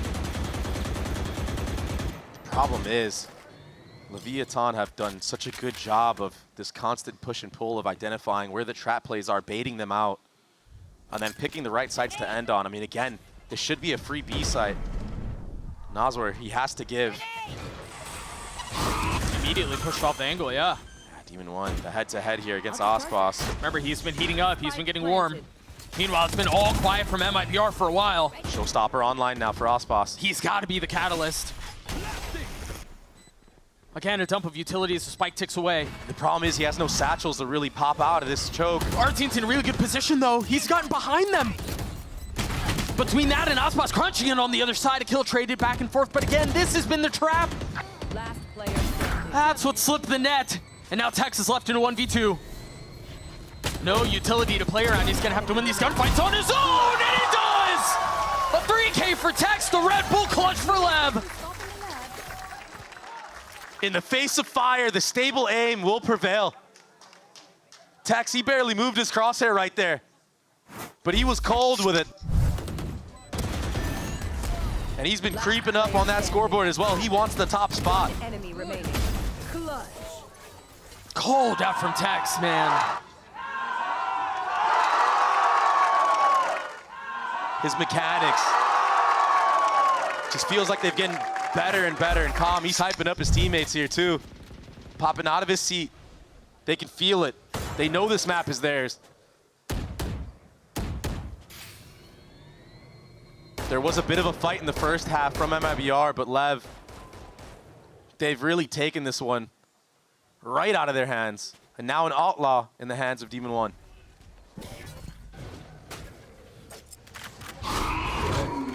We're starting to see a lot of the cracks that have been problem points, pain points, if you will, for MIBR and Lotus. And then when you have the heroics and, you know, the swing rounds going against you as well, it's hard to overcome. Especially with a team that has limited experience. So early on for this MIBR squad. Shenum, he's one of those rookies. He's been having a rough one. Oh, the spit right at his feet, too. And you'll take that trade, a spit for a Paranoia, any day. A lot of presence towards C. They might try to split this again, given where Com's positioned. 30 seconds. It's going to be a late lurk from him. That's only tagging onto one. A lot can be done there for our team. Tex again with a Molly lineup kill and then the follow-up. The spike is not in hand right now. They've got to be careful. This can capsize on them. Investing the ult is Tex, and now space gained. The question is, if you're Leviatán, do you flood? That nade doesn't break it. No, just barely, so it's going to buy some time. They try to fight in front of it, and Aspas gets his 3, but he might. Oh, he clears the lockdown, and now the defuse is going to come through. I mean, what a mess that would have been. That was so close. Can you imagine if he's just staring right at the spike, but he can't defuse it? But of course he clutches. A knife's edge here. He always does, Doug. Player standing. One enemy remaining. What a statement made from one of the best duelists to ever do it. The 1v2. Not allowing Leviatán to get to match point quite yet. And finally, something to cauterize the bleeding. 9 rounds in a row. The streak has been broken. That's disgusting. But there's still much to be done. If there was ever a way to start a comeback, it's off of Aspas, the team that was formed around him. The rest of the pieces need to step up big now. Got to capitalize on this momentum swing somehow. Demon One getting a little bit closer to, and now having that ult online. Is this the pop? Is this the go button? Yes, it is. Satchel's out, stunned, but not finding anyone home. Nazar has a big ult here on the retake attempt. Got to keep a close eye on that, and then the money is dreadful for the defense. You have to win here. They're knocking on the door. The Paranoia is out. The Nightfall 2. The tendrils connecting, excuse me, as our team falls. Off of the eye, calm, deafened, dancing around, buying time. As MIBR are trying to get into the site. Leviatán buying for any space that they can get. Nazar's left alone, a 1v3, and he cannot convert.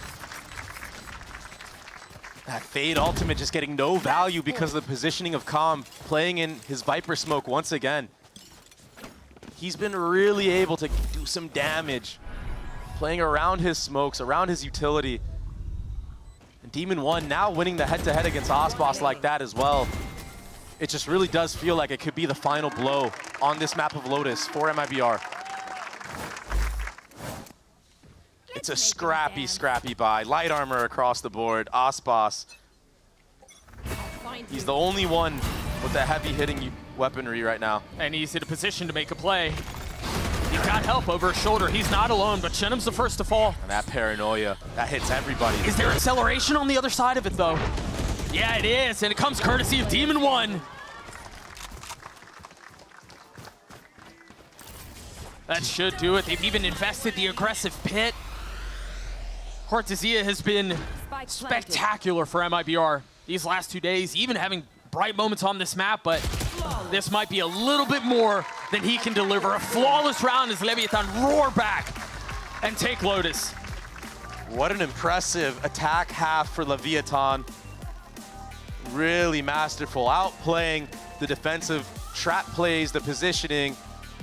And Demon One, look at him sit at the top of that scoreboard, 18 and 12 on that raise, continuing his streak. Something that he struggled with a lot last year on NRG. A lot of people were bagging on him about how he played on that raise. Well, and there's so much more in play than just the agent that you're playing, right? Yes. If you're a duelist, there's got to be pieces around you to help you go. up. But I do think it's worth mentioning, too, for Demon One is He was 3 and 9 at half. Yes. I mean, that's the duality of man I think we've ever seen it. I mean, getting 15 kills on the attacking side, and it was all because of the start that he had. That pistol round where he gets the 4K, gets a lot of momentum going, follows that up, getting the showstopper up for that bonus round. It was such a masterclass on this map of Lotus, and with that win, Leviatán get one step closer to history repeating itself against MIBR. And unfortunately for MIBR, the woes on Lotus continue. Now 0-3 on that map this year. Elimination is on the line. We will see what map 2 has in store for us. We'll be right back.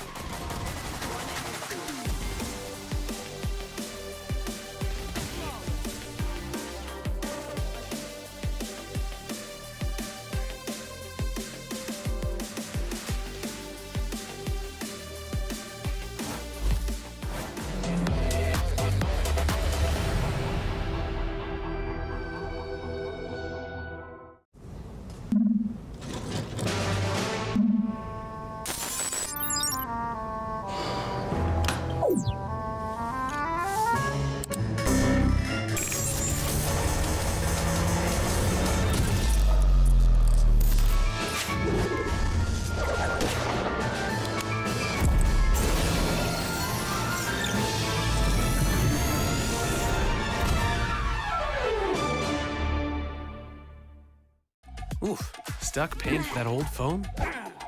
Don't be. You know, at Verizon, we'll pay off your phone. And you'll get iPhone 16 on us. That's a value of up to $1,600, only on Verizon.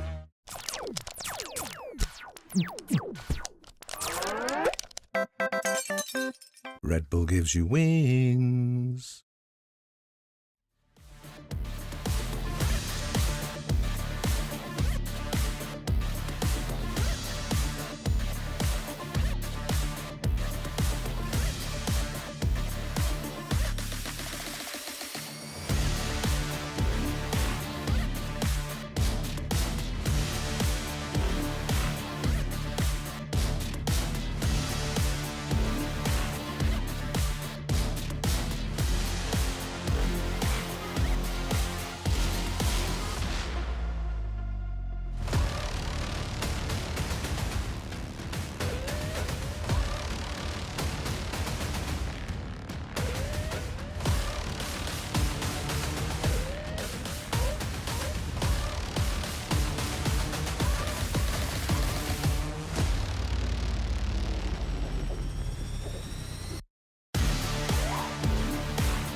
na curva, de bunker, o primeiro, o segundo, vai a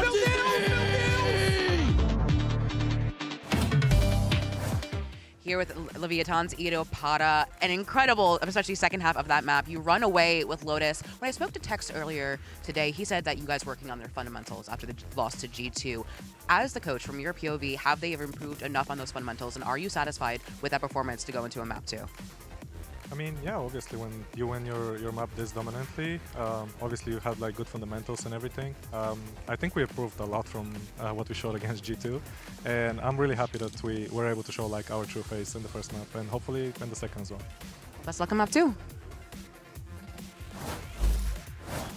Now, it started off great for MIBR, but when we flipped sides over to the second half, it was all Leviatán. They managed to pick up the victory in emphatic fashion here. Of course, you got Ender alongside Vansili as we break everything down. And let's talk about this comeback that Leviatán managed to pull off, because it was starting to look dire for a moment there, Ender. And then they just flip the switch. Yeah, honestly, and I think it started with them having a couple of really solid rounds on that C site. It started with the half buy, it's the Sheriffs, and then this Odin in the hands of Calm. But back-to-back rounds, Leviatán put on solid C site defensive holds, and then were able to sort of get that momentum going back with a couple of big pop-off rounds from Calm and King. I definitely want to know what was talked about during the timeout here from Ito Pada with the rest of the crew over at Leviatán, because it definitely looked like it was MIBR's game from the get-go. They had a solid plan from the very beginning to waste out the util from King, for example, and insert Aspas in these positions where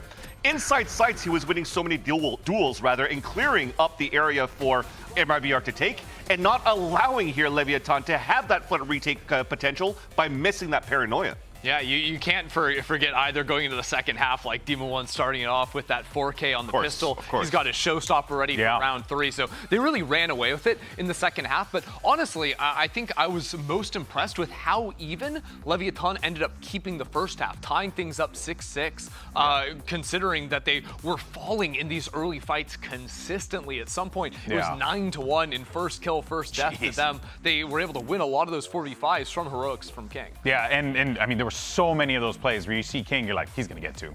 He's definitely going to get 2. And he got 4. And he gets 4, right? King had a phenomenal game without a doubt. But let's go ahead and jump over to the other side of the field and see what's going on with Coach Fraud as we get ready for map 2. Here with Fraud of MIBR, obviously that last map, especially the second half, did not go your way. Just what happened in that second half that caused Leviatán just to run away with it? I mean, some of the plans that we had in place, we just weren't executing on it. I think maybe we're going a little bit too aggressive, too fast. We know that they like to play a little bit slower. So we just got to remember back some of the concepts to beat teams that play that kind of defaulty style. So that was basically my focus talking to the guys after the map, is just to remember some of the ways that our play style works against the way that they play. Right, on to your pick of map 2. Lotus, best of luck. Thank you. That's right, Elizabeth. It's actually Pearl. We got you covered there. We're a team. But yeah, there was something that Coach Fraud said there about, like they were going aggressive. They were playing in their face. And I actually think it was because of Demon 1's output in that first half. You see a guy busting out a solid 1 and 8. You're like, yo, send it. Like, why not, right? Why not? Yeah. And what ended up happening is Demon 1, I mean, he was like, actually, I think I'll shoot you in the head now. Yeah, no, it was amazing. Straight up. I mean, for context, the guy started off with 3 kills in the entire first half. And in the pistol round, second half, he gets 4. Ends that half with 15 to his name. And I truthfully believe, like, that is the potential that we know Demon 1 has, that we know he can have. And for me, when I look at this Leviatán team, well, they stayed competitive in that first half when he was underperforming. It went 6-6. This team can be good even if he's not at the top of his game. But if they're going to make that run, if they're going to be able to go to Bangkok to challenge here in Americas, we need not Demon 1 first half, we need Demon second half to be showing up consistently. So a Demon 1 to a Demon 2, now a Demon second half? Yeah. I like it. I like it. We'll see whether or not we get a Demon second half going into map 2 after this quick break. You don't want to miss it. We're going to Pearl, and we'll see you on the other side.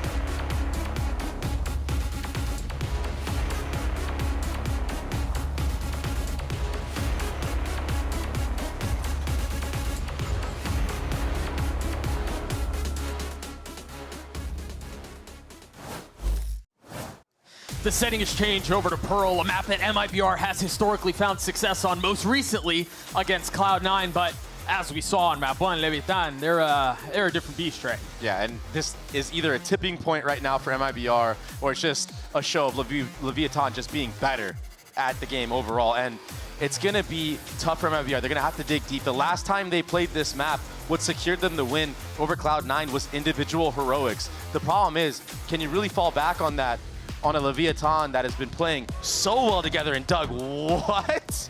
Hold on. Look at the screen right now. The tank on Phoenix, Tex on Vice, and Demon 1 on Jet. I mean, listen, with the way that Demon 1 played that Yoru against his former teammate of Jogamo, it's no surprise to me that they were going to shake things up, but I did not expect to see the Phoenix out of the tank. Oh, I think there are a few things here worth mentioning. They've gone to Demon 1 back on the Jet. They're busting out the Phoenix, but they're also moving away from the Tejo. Yes. Which I feel like Pearl is a map. It seemed like a good Tejo map, Yeah, right? it feels like it would be a really good Tejo map, but they have fully thrown everything out the window, and they've started, or at least decided to, reinvent their proverbial wheel. We will see how this comp plays out as they start off on the attacking side. Again, a map that was picked by MIBR. Yes, and I do want to say that Natank does have a past of playing this Phoenix and EMEA and etc. And it's like his 7th most played champ of all time. So he does have the arsenal behind him. He has the confidence to pull off something like this. And on this map, when you can farm the orbs, especially on this attacking side, he can really put a dent in the defense of MIBR. So many flashes to deal with. He's already going to start off hot here. Our team's tucked behind this. The contact play. He wasn't expecting him there. What a flick. Look it. That's a great start. I mean, that's exactly what you need. Still numbers even. King will fall. Shenum having to take a step back. A second consideration on where to plant the spike, now confirmed. Yeah. And he's scaling up. We've seen Tex be Careful so good here. in these moments. Oh, aborts the mission. Had a shot at it. Com just got to start back up. The second attempt is good when it's fruitful. As Cortezia falls. And of course, Com is sitting here with the shock dart. It could be a combo flash. The 1-2, there it is. Here comes the spams. Oh, it's going to connect on both of them. Through the wall, they never saw him. Shenum left alone in a 1v2. Paranoid trying to find something to fill the void, but he can't. Disgusting teamwork from the NA duo here on Leviatán. Pairing up that Vice Flash and the Dart around the same time. There's too much to deal with here in the tank. He was getting flicky with it. I mean, he even flashed Shenum there. Of course, he gets taken out full blind, as most of us do in our ranked games, but... Me and you, gang. Me and you, bro. There it is. Pistol round going the way of Leviatán. And now that Phoenix ultimate sitting only 3 orbs away. You're surely going to have that on the bonus round. Oh. Yeah, our team has now shown up, and he's got a Bucky. But that first fight in A-main not going their way. Yeah, right now, the tank, he's concealing the weapon. Well. Yeah, doesn't matter. Nope. The tank is hot right now. He is very, very hot. He's looking good. He's already got his ult online. Ult online. He has a Phantom as well. He's going to be able to buy full armor if he wants in the following round. And he can really choose where he wants to run it down 2 times in the next round. MIBR, this is going to be an uphill battle. It already feels like it. Still early days, though. I mean, a pistol's a 50-50, and then you don't really convert anything the other way. I do think you're right, though. The Phoenix ult is going to cause problems in the bonus, but... And he's been getting immense value with the flashes as well. A lot of players getting blind. What a shot from Demon 1 right there.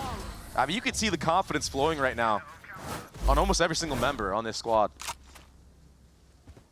And Artsy, and he's sitting on a judge. I mean, it was heroics from him to basically secure the map win for MIBR against Cloud9.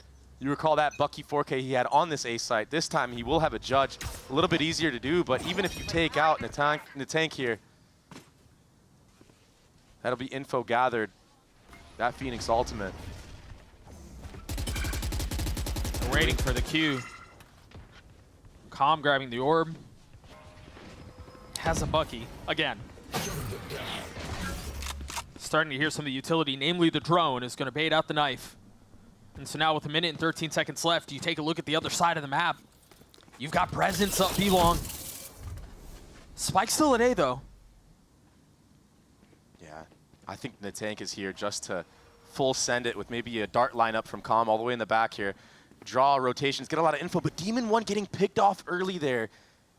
It kind of changes the game plan now. Why? Because this could have been poised for a B split. Sure. After you use this Phoenix ult to draw rotations, now you're forced to go into an A split off the rip here. But there's already a heavy lean. That one pick from Osbos on a Demon 1, it changes the entire shape of the round, but is it enough? Maltech popping the ult, the suck at his feet, he has to take a step back. That's a deadly duo there. Cortezia not able to connect. A little bit of hope now. Flames at his feet, Ardeen waiting for the right moment to strike, swings out, Judge connects, kill found. Last player standing. This does not seem like the bonus is going to go the way of Lev here. No, and 10 it's seconds left. honestly such a shame. It was a really well drawn out round from King and Co. But Demon 1 falling early there, it just makes it obvious of what the game plan is going to be. No more B pressure. The A split is inevitable. And MIBR, they hold it down, avoiding what could have been disaster. I mean, that was a quick shot. One enemy remaining. But a little too eager, a little too early was Demon 1. The A split is inevitable.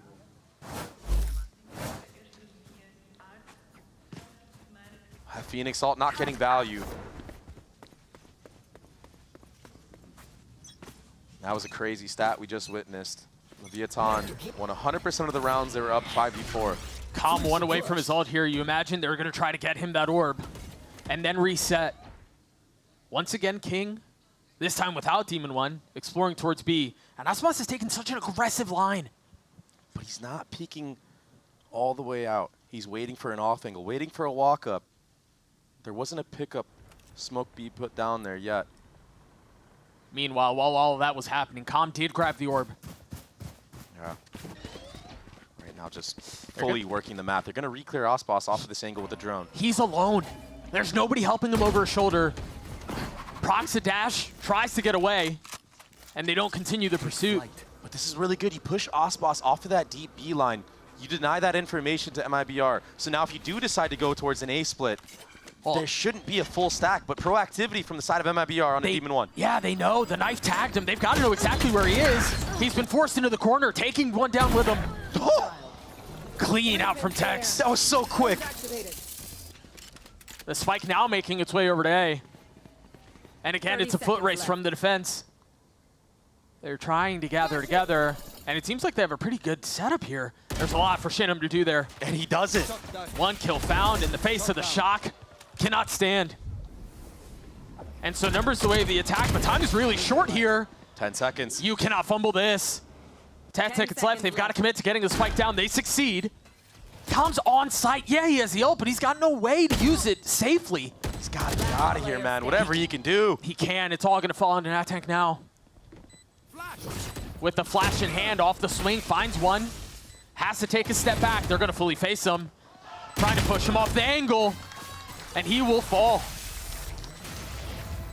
It was looking a little bit gloomy, but now back-to-back rounds for MIBR, winning towards that A site. And it was all off the back of Shinham here, getting the trade on a Demon 1. And Tex getting active. Stepping up when his team needs him the most. He was very quiet in that last map of Lotus. And he's a player that's been playing very well in a lot of these high-pressure moments when he's left alone.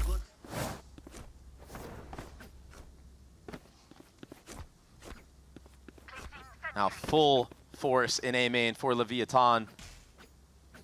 It's going to be a drawn-up round. Sova ultimate. A full A execute is in the works right now. Shock dart. Shock to push him off the early angle, and now the ult invested. Out from Calm. Ardeen falls. But they don't fully send. Yeah. That dagger delayed. Any type of dash through. And again, look at how far up Aspas is right now. He's all the way down B long. Just makes you believe that this was some prep work being done from the side of Fraud. Maybe seeing B long as a big weakness. Dude, what is this angle? Diligence out from Com. Nicely done. Yeah, gets him off of the B line, but Aspas, he's still staying here. He's still disrespecting it. That allows MIBR to lean 3 towards this A site once more. And remember, the last 2 times Leviatán have ended A, it hasn't gone in their favor. So now this time, opting to go street. A good call, yeah. They don't want to mess around here at this A site, but Aspas. Well, the turret's deactivated. Yeah, it is. He's just out of the range of it. Oh, they see it. And so if they find this, they can slip past this. Yeah, but Aspas has his eye trained on this street entry. With an outlaw, how do you get more than 2? I think that's much easier said than done. Well, a lot of players are on no armor here, so he does get the first. One. But again, feeling some of the pressure, finding enough of a timing window to reload. Off the swing, flash. 13 seconds left. They've got to commit to getting his spike down. Instead, they decide to take the fight to his doorstep, and they win. And now with space gained, they invest on the spike. Spike planted. It's going to be tricky to attempt to keep that as a retake. Com again in a really nice angle. He has found a timing. The turret has not confirmed his presence. Does Cortesia know? Seems to. Shots connecting, calm down. Traded back though. Tex has nothing more than a sheriff. He's really damn good with this weapon though. Can he connect here? No.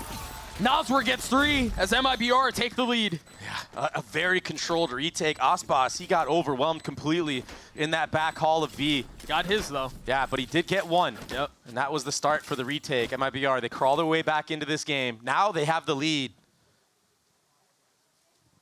But what good awareness from Aspas to identify that that alarm bot or that turret was down. So yeah, it was a big gap, but it was communicated from the side of MIBR.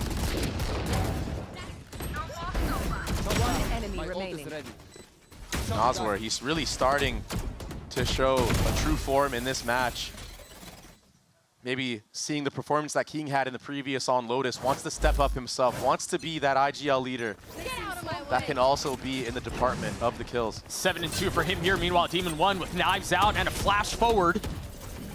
Pushes the pace. Yeah, he's in. Taking a little bit of damage, holds onto the dash, gets a kill on Shenum. And is on the pursuit for more.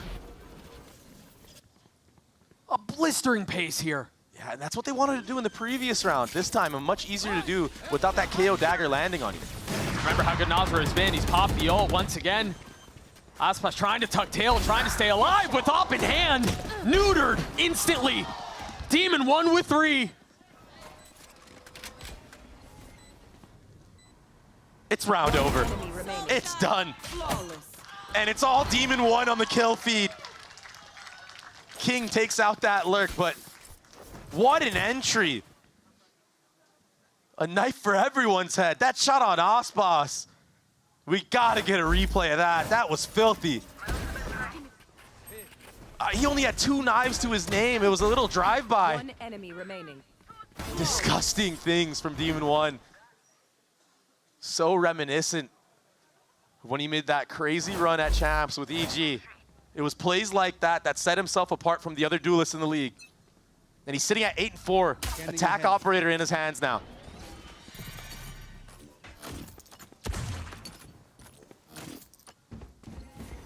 Another fast pace, B long. Vice ultimate invested. As if the light buy you had wasn't a handicap enough. Yeah, the situation just got so much harder. He tanks the molly. Gets the kill though. That's the whole site gathered. That is the tank's job as the Phoenix on this map. Cortesia does sneak out, but he gets traded after taking out King. Demon 1 takes out Aspas again, Doug. Again, man. No, he's on fire. 3 in the round for him after the 4 in the previous. He's looking different right now. He's looking so confident. 11-4 for Demon 1. And really, he had such a breakout performance on that last map. Lotus on a raise. Now he's on the Jet. Looks like I win. I mean, he's so confident right now. These aim duels he's taking, he knows he's untouchable.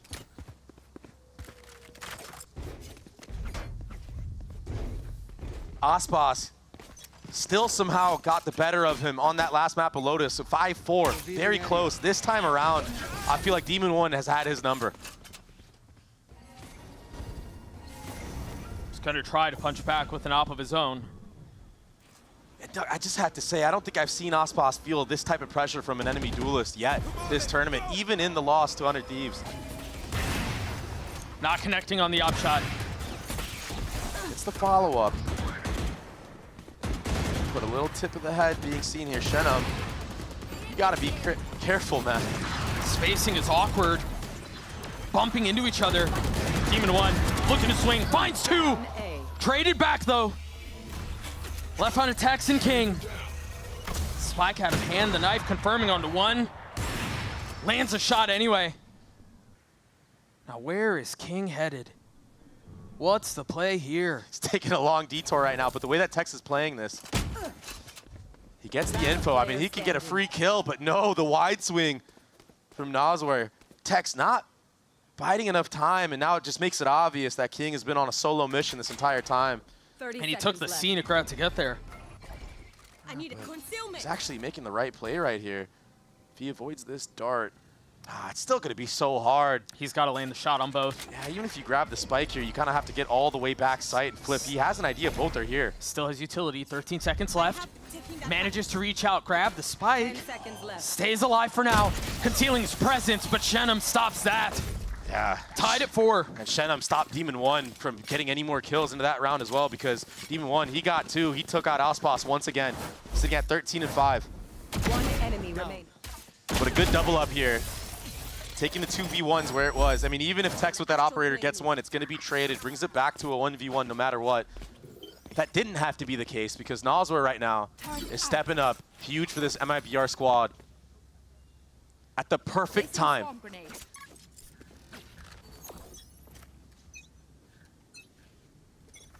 9 and 4 for the IGL on that initiator roll. Dagger, it will hit Calm. Yeah, getting a little info early on. And let's see what Aspas can do with these knives. Hoping to answer back from that phenomenal round we saw Demon One have. He's had multiple. And how do you top that, right? I mean, the fadeaway knife onto an Opper. He does not look like he's going to get an attempt at it yet. Yeah. There's a lot of presence towards Street, a lot of presence towards B. Yeah, a lot of utility being broken. Ortizia, he's going to have to give all this Street area, but there is still 2 players on this B site. We've seen a KO Molly kill already once before. Yeah, Demon One down to 16 HP. Great flash. A stiff breeze will knock him over. Nosware on the swing, the tank down, on the swing to the second. Demon One will join him. Spike down B. Numbers for the defense, but they're still so far away. Yeah. Aspas. He's gonna go face to face here with Calm. Misses the shot. Buzzing right by his ear. Goosebumps left, and now the real game is afoot. What can Calm and King do to keep them back? King does have 1 star. He's gonna use it for the post plant. If there's a tap of the spike, he'll be able to suck him off. Still an opportunity here. Calm falls. King 1v3. Nothing done. The defuse will come through. MIBR will take the lead back. Yeah. Not being able to use that post plant utility. And just an overwhelming force on the retake for the side of MIBR. Playing the numbers game to their advantage. But a good flurry of trades to even give themselves a chance into the round for Leviatán, because like you said, there's a lot of players low and they had to run all the way through Street. One enemy remains. And that KO Molly, I thought it was going to connect on a Nosware, but it was actually for that smoke to make sure anybody belong is kind of scared to run through. Yeah. And that opened up the opportunity for Nosware to kill those players coming out of Street. Yeah, a little bit of protection, Yeah, a little bit of help. Yeah, it was just a free 2K at the end of the day right there. And it's now a pause for Leviatán. It's been a fight so far on this first half of Pearl. MIBR, it looked like Leviatán's pace was just kind of overwhelming them, but they've slowly crawled their way back into things, and it's all because of the IGLing of Nosware. and the mechanics shining through as well for him. Cortesia, he had a great start on that last map of Lotus, but he's been struggling here on that Killjoy, getting bailed out by his team quite a bit. We'll take a quick check-in with him here in a second. Again, a 1-round lead for MIBR. And you're right, Cortesia has been very quiet. 4-7 for him. But still plenty of game to play. Yeah, and I think off of this timeout, it's no question that you're going to try to set up Demon 1 even more. He's clearly the one that's on a heater right now. How can we put him in a position to continue getting those 2Ks, 3Ks, 4Ks to close out this half? And MIBR, how do you get Aspas online with the SOP? He hasn't really been getting value. Got to try to feed the hot hand somehow. There was a dart lineup towards B. There it is. But Demon 1 again. Where he's gotten most of his kills this entire half. Only finding one. Yeah, no follow-up, but look at these players walking through mid on street. It's King. It's Tex. They've got all the sight. They're going to try to take a little bit more. Getting the spike down. Realizing Artzine's not far off. And Com's going to be able to play this from far back. He's got his ult. This round feels secured. What can Aspas do? He's got dash. He's got op.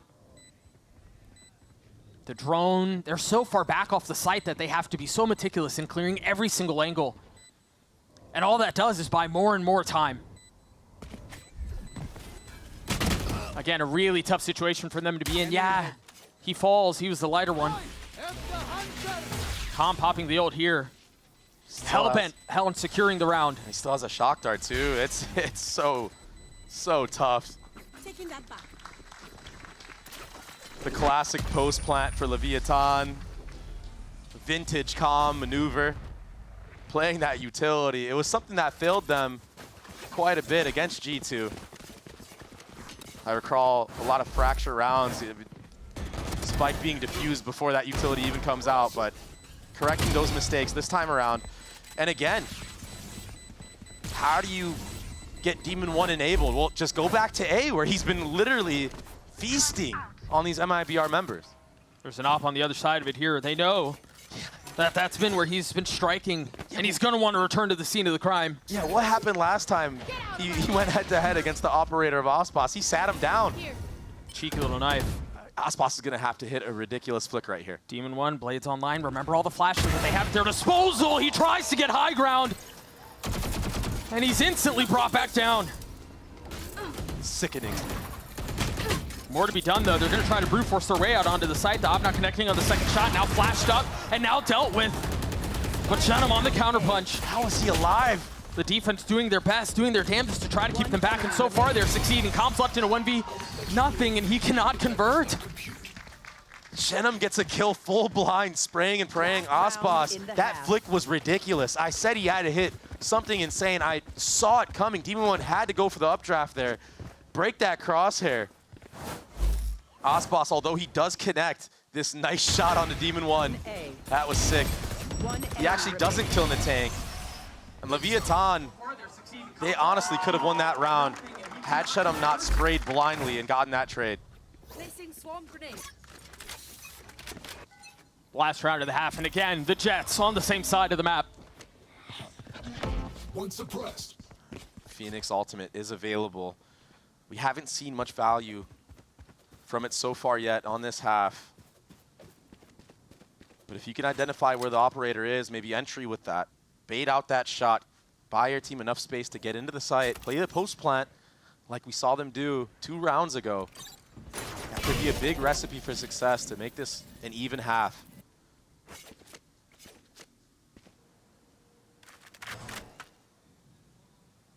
Can he do it again? Can Aspas hit the shot again? I mean, even if he does, it's going to be that Phoenix Ultimate, so... You are divided! There's got to be something to create some space for him to go, and there it is. Good bait out of the off. He's repositioning, though. He's got a dash blocked! And he hit that! A shiver sent down the spine of Leviatán. And now a reset on the situation. Yeah, they got the spike down. But at what cost? And the retake wall as well. Both connecting stars dropped. Off the tap, the swing through as Aspas gets another. Cortesia joining in on the fun. Look at Tex. It's Tex and Calm left alone. In a 2v4, Tex on the swing. He slipped behind enemy lines. He's able to get it a little bit closer. He's got to get it onto Demon 1 though. And now he's got the ult. He's going to have to play around. What can Aspas do? The shorty not connecting. Tex gets 3 and we're tied at 6. Despite absolute heroics from Aspas, man's looking like Kenny S out there, no scoping through cosmic divides. Tex with that late flank makes enough of a distraction for Calm to slip through. And then he closes it out on top of it in the head-to-head duel against Aspas, the former teammate. A 6-6 half, Doug. And again, the duo that clutched it on that pistol round, they close out the half. We're going to take a quick break. The second half of Pearl on the other side of this. We'll be back.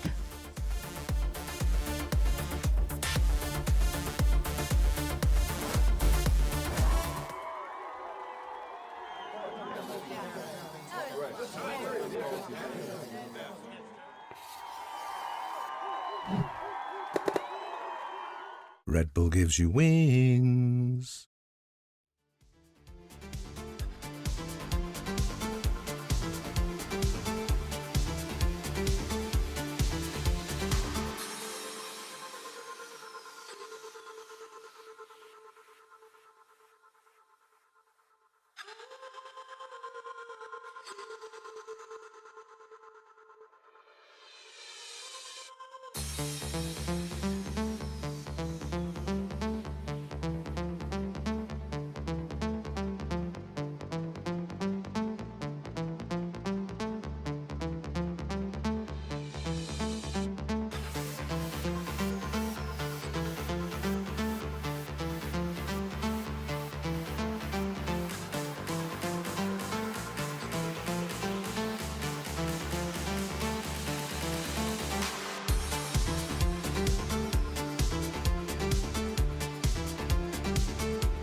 Opportunity for us to regain our breaths after the ridiculous that was the closing of that first half on Pearl, but there's still plenty more where that came from. See what MIBR can do on their attacking side. You imagine part of the win condition here, if you're Lev, is you want to get the op in the hands of Demon 1, much like Aspas was able to find success late in the first half. Yeah, 100%. Demon 1 is going to want to get that operator online, get that thing warmed up, get that thing going. Such a win condition, but someone that was huge in the defensive side for Leviatán on the last pistol round against G2 specifically was Tex. And he's got that frenzy once again. There really aren't many players that are using the frenzy in pistols either. No, not at all. But he seems to find a way to make it work. It's definitely been out of meta for quite some time, but the way that he was playing with it, those close range duels, just a machine gun in his hands, right? Somehow the spike gets planted for free, so it will be a 5v5 retake. Yeah, he takes almost no damage off of that either. Oh, Tex gets dropped. Demon 1, a lot riding on him on this flank though. He's got a little bit of help. And keep a close eye on the fact that Natang's position was concealed. Now they know off the flash, trying to swing through the smoke. It's messy, but it's finally connecting. Demon 1 still more to do, and Shenum against the world. He's clutching up big time right now, Doug. Very nicely done. And now Aspas, he's going all the way around the world, back to Shenum. This is going to be so difficult for Leviatán to retake. It's really just trying to get your ultimate orbs online and available. Shenum will get a 3K to close out this attack pistol for MIBR.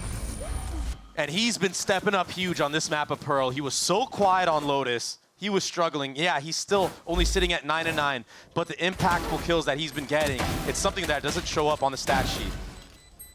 I mean, those two there were essentially round securing, and the third onto Calm was much easier, but being able to fend off both duelists while trying to control the flank is an impressive feat.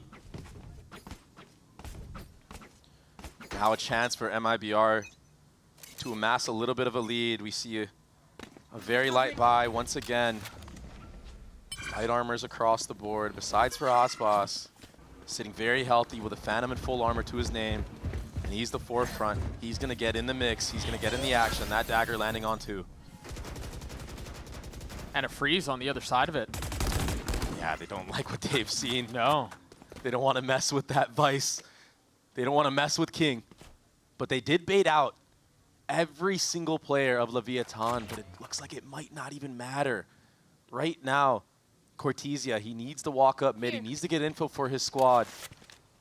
Relieve some of that pressure on that B site, because if you run into a stack, there's a chance that Leviatán can eco you. Yeah, this can get real sideways real fast. And that's just not what you want when you're down a map and you're trying to keep your hopes of Thailand alive. And keep your wits about you as well. Again, Cortesia has a really nice timing on this. He's got to keep a close eye on the crunch. That tank deciding to go back A, but now thinking twice about it, wisely so. It's so scary to go in that back hall. Cortesia is going to get the kill onto Comedy. He's not going to have a shot. Dealt with assassination style. 2 taps to the back of the head and now nowhere to go. Well, the duelists are the ones left standing, but with nothing to work with. Tries to turn the flash, but the help over the top will connect. Now Demon One's got to figure out how to deal with this 1v3 with a classic. Yeah, you got a couple of weak members, but time is very short as well, so looks like he will die to the spike. And then we'll go on to the next. MIBR in a position here to, if they convert the bonus, run away with this thing. They've got 3 rifles carrying into this round too. Yeah. So the investment actually works in their favor here. Demon One gets a little bit closer to those jet knives that we've seen him do a lot of work with. But the approach, although they did run into a stack, they didn't run into the crossfire and backhaul, which is very key to their success. Identifying that there could be shorties back there, could be anything in the works. They opt to just go for the spike plant and use that weaponry to their advantage. Allow that flank to settle in, like you said. Cortesia, a lot's going to be riding on him on this map to find those gaps in the defense and relay that information to Noswer to make the correct call. A flash setup play here in mid off of contact. Demon One in a tank. Does give a little info, but majority of the players for MIBR leaned up here towards this B, trying to bait out a lot of that utility. This is something that you might see them do more often in this half, trying to bait out that Vice wall with a little jump right here. They're trying to bait it out. Wait, They're he's fully going. sending. Yeah, forget about the bait. But he's punished for it. And puts his life on the line. That is just not where you want to be for MIBR. No, false start out of the gates towards B, and now a need, a demand to reconsider. And we've seen MIBR struggle in the past when Aspas falls down early. Maybe this time around they can fix that. Maybe they can get something going for themselves. It does start with taking this water control, working their way up street. There still was a deposit on B. They could split the correct site. It seems like they may. But this duo of Tex and Calm, Doug, they've been sharp. They've been on it all day. They will have a chance to stand and deliver again. The dart getting off before the knife connects. Spam onto Tex. That's unlucky. And it doesn't get any better. Our team getting 2, the ult getting popped. Still a shot at this. King is so far away, though. Yeah, this is going to be a difficult retake, to say the least. Demon One, he's going to have to pull off something crazy here. And MIBR, if they play discipline and not give anything to him, yeah, it's a save. I think they're saving, It's a save, yeah, it's a save. And for MIBR, it might seem weird for Artsine in this position to pop that ultimate, but this is such an important round. It's the bonus. Right. This really sets yourself up to even the tide, make it a 1-to-1, go to that map 3. Well, and I think that's why Leviatán, understanding the pressure of that, decide to call for the save. Yeah, give yourself a chance in the following round. Right. Yeah, exactly. Because the buy is going to be dreadful. It's going to suck. But Common Tex, we've seen them pull off miracles with less weaponry. I mean, Tex with that Sheriff, we've been glazing him all day long. I mean, he's been phenomenal with that weapon, so it might seem like they're at a little bit of a disadvantage, but some of the headshots these players are able to land could work in their favor. Artine was so clean on pushing back site there. I mean, that 2K secures the round. Yeah, the spacing on the split was very good, and now he's been stepping up big too. He was struggling last map too. I remember seeing him at like 5 kills at some point. Yeah. On that Lotus. Yep. 5 and 12, 5 and 13. You're right. Here on the KO, he's looking way more comfortable, and it's been a team effort right now for MIBR. Yeah, players have had big moments, impactful kills, but the trading, the spacing on these last 3 attacking rounds has been on point. Proactivity in mid. They're trying to find value with the rifles that they have. Bit of a pop flash. Demon One, he avoids that. He's tucked in this corner still. But he gets sat down. Decapitated. And that was one of the rifles. Yes, it scooped back up, but Demon One sitting on the sideline for the rest of the round. Yeah, that's not a good feeling. You felt like you had the entire outplay. You dodged the flash. Remember, they have to find a way to make something out of this. Yeah. That's why you see this A main setup. I mean, they're going to gamble fully right here. Looks like they all just want to stack into A site, and it's the exact right call. That dagger. Everyone's running into sight now. This might still be a hard hit for MIBR, but we've seen them do things in layers. Let's see if they can layer the utility, bait out these Phoenix flashes. They know they're there. The stars are down. The dash is out. The dart's confirmed. But they're huddled up on the site. That takes in a really nice spot. That flash is so good! Connecting onto 2. Potentially snatching this thing back. And now the rest of the rifles arriving. Tex is going to be late to the party, but still got the invitation. King getting bested. Look at the time. 10 seconds left. They haven't been able to get the spike down yet. Com's going to get spammed through again. It's Tex. 2 bullets left. 1 target to find. Switches to the rifle and connects. What a punch back from Lev. Tex winning the head-to-head. Leviatán winning the scrappy buy. But they knew where MIBR were going the entire way through. They had it stacked. Right now, King is reading MIBR like a book. This time, with a little bit weaponry, they're able to maximize on that and convert it into a round win. That's a wild timing.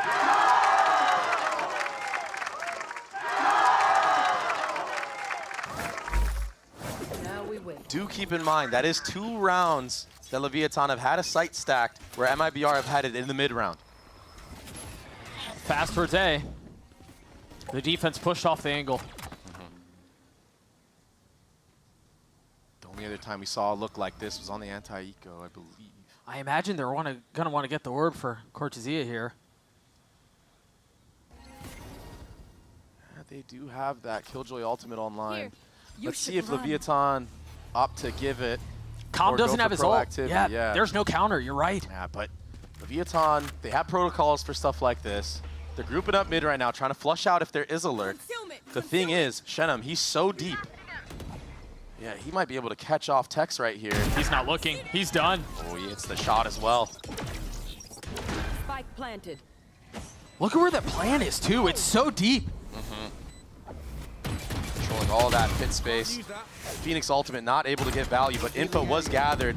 Oh, the shot's silly. But the duelists seemingly able to regain control of the situation. Artine, through the whirling dervish of spam, connects onto Demon One. What? He Goomba stomped him. And now a flash to try to swing back out. Right here. They've got the Cosmic Divide. They still have to play around. Com waiting for it. Dart clear. 2 faced. 1 found. He's going to stick the defuse. Oh, what a snap onto 1. He got it to half, though, and that should be enough. Heroics from the tank right there. Goomba stomping, like you said. Without that happening, that retake is not possible. And what a good Cosmic Divide from King as well to isolate all those members in A main. The numbers game somehow in their favor. What a fadeaway as well from the tank. He's been so impressive on this roster. Coming all the way from EMEA. Nice. Not even close. Let's go. Got to get a counter for how many times Com says that. Timeout called here for MIBR. Hanging on to a 1-round lead. Last couple of rounds could have gone either way. I think we have to go back to the hobbled bye that they had. couple of rounds ago that they were able to convert, and now seemingly gaining a little bit more traction. Yeah, winning that round was so massive. Swinging the momentum back in their favor a little bit. Getting that confidence flowing. Fraud right now, he doesn't want to let this one slip away. You can feel a little bit of a shift in the game. I wonder here how much more diligent Lev are going to be at clearing out the middle of the map. I mean, we saw in the previous round, Shannon was in such a deep angle, there's no way anybody would have cleared him. And so if that's going to continue to be the case, they've got to find a solution to that. They can't leave that unchecked. And what you do is you just want to hold him from now on. Have somebody always watching that flank. You don't have to fully clear him out, but when you do start the retake, just be aware, have the peace of mind of somebody holding that angle, and you don't have to worry about your back. We've seen the flurry of trades keep going Leviatán's way on the retakes when they speed things up. Now, no utility covering street here. So if they try to split through B, they're going to get them real far before they're found. looks like that's what they're poised for. But on the other end, Leviatán are taking all that A main space. So yeah, Demon 1 already knife out, rotating towards that B site. Will they get here in time? Oh, there's a wall. That might be enough. Off the Cosmic Divide. King dancing back and forth between it. A fancy footwork failing him. And there it is, the wall confirming the one. Aspas procking the dash. Meanwhile, Tex and Demon 1 securing the round. What can Aspas and Cortesia do here? He's creeping forward. They don't know where he is. Oh, the drone gives him away. Tex turning around. Revealed. And we're tied at 9.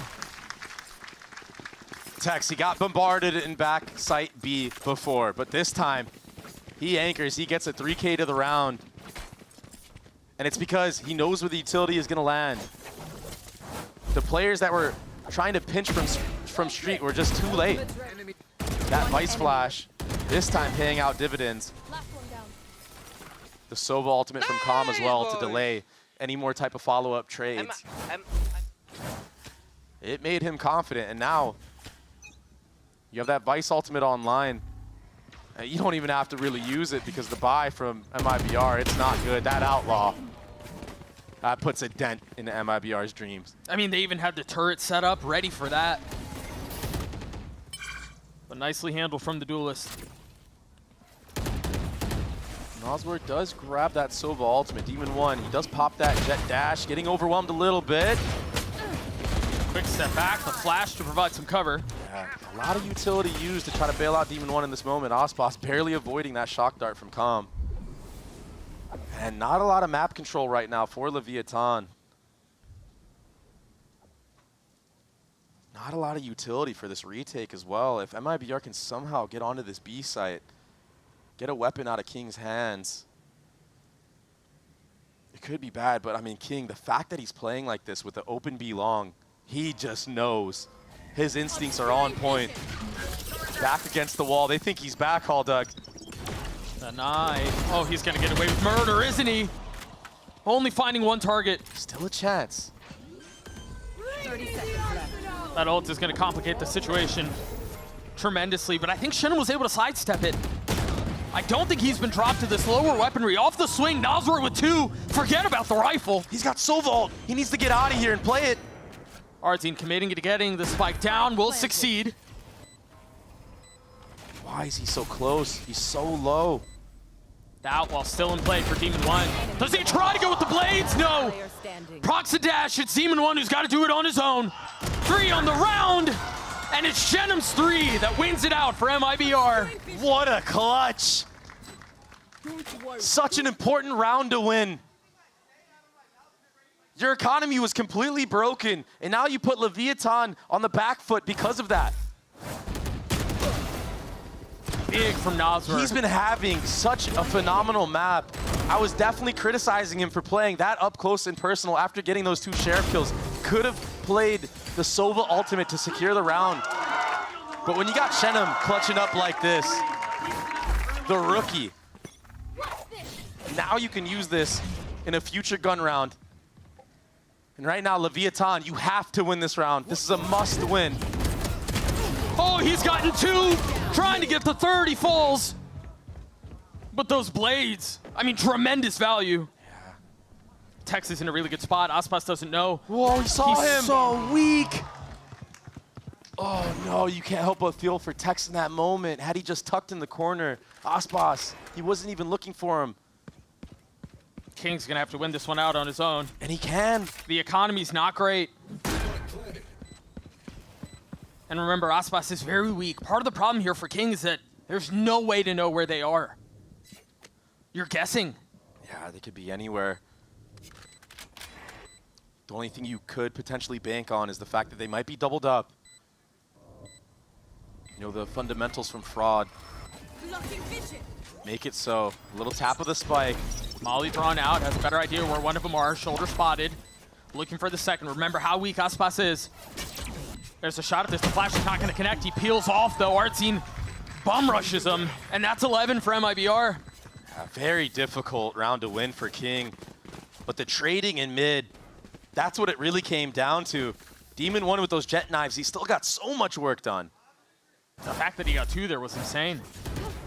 Beautiful pop flash play. That KO ultimate making it so he can't do anything. He's getting caught in animation. Oh, yeah, wow. Aspas saw his shoulder at the very last second there. And Tex, it looked like he wanted to peek out, Doug, but just second guessing himself in that moment. And that little timing was the difference maker of Leviatán being in a 2v1 the opposite way. So now, MIBR breaking the economy of Leviatán completely. Having a chance to get on that point, but you can't count Leviatán out at all. We've seen them win so many ecos in just this series alone. They're very crafty with their positioning on these eco rounds. They've had a lot of sites stacked, a lot of good reads into how MIBR like to approach the anti-eco.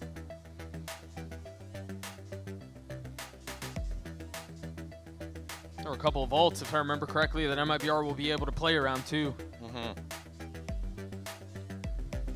And so a sticky situation. As we exit the timeout, you see the money for Lev, it's bad. There's not much that they can do to buy here. Meanwhile, MIBR at full force, at full strength.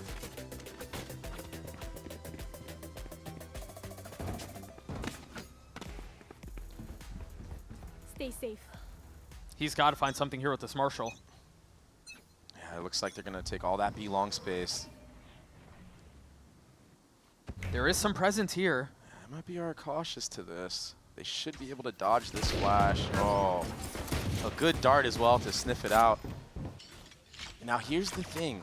This is where MIBR has failed to pick the right site. It's the mid round. Okay, you got the initial information, but you ran into a stack almost every single other time, and it looks like unless these players go up street, it might just happen again. 4 players towards A. See pings on the minimap. It seems like they do want to end back B. Yeah. Got the smoke to make sure they can cross, the drone to confirm that there is space. Yeah, and so again, if they do continue this, it's going to be on Demon 1's Marshall here. Oh, with that dart being seen as well, that should be the cue for MIBR to speed up towards this B, but they need to be careful. They're taking very long. Oh, there's a lot of pressure on the other side of this. Calm will fall. That's going to be the flip to call back. They have all this space A. Cortezia trying to corral the troops back his way. Connects onto King. It was messy, but it worked. Almost landing spam on attacks, but he's managed to get across, and now things are getting ugly. Now there's a shot at this. This is not safe.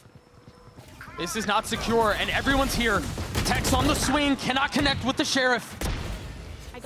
A little bit more found. It's going to be on the Duelist. Now Natanka on his own with the flash over the top. Aspas committing to getting the plant down. 1 kill found, but MIBR gets him at point. Yeah, they get to map point, but it was so scrappy. It was so scary for them. King has done such a good job of picking the right sites to stack at the right moments. Cortezia, though, he got a lot of value on that lurk. He heard a lot of those footsteps. The callback almost wasn't the right play. And Shenum, once again, getting those impactful trades at the right time for their team. It doesn't matter how you win at this point. You're at match point. Demon won just now, getting an operator online. Better late than never, I guess. with blades used on the other side. Eyes towards the sky. I don't know if that drone saw him either. He's able to tuck here. He's going to take a timing peek. Osboss. No pings on the mini-map. I don't think they know. He's going to be very careful here. He's going to get taken out. Oh, the shot's missed. Both the blades and the op not finding their mark. Now Demon 1 getting flushed out. Has no utility. Tries to get away. Does. And now forced to double dip. Try to swing back into things. Osboss up close and personal with the Sheriff. That's 3 on the round for him. And that very well may be the dagger. King left in a borderline unwinnable situation. A 1v4, light armor.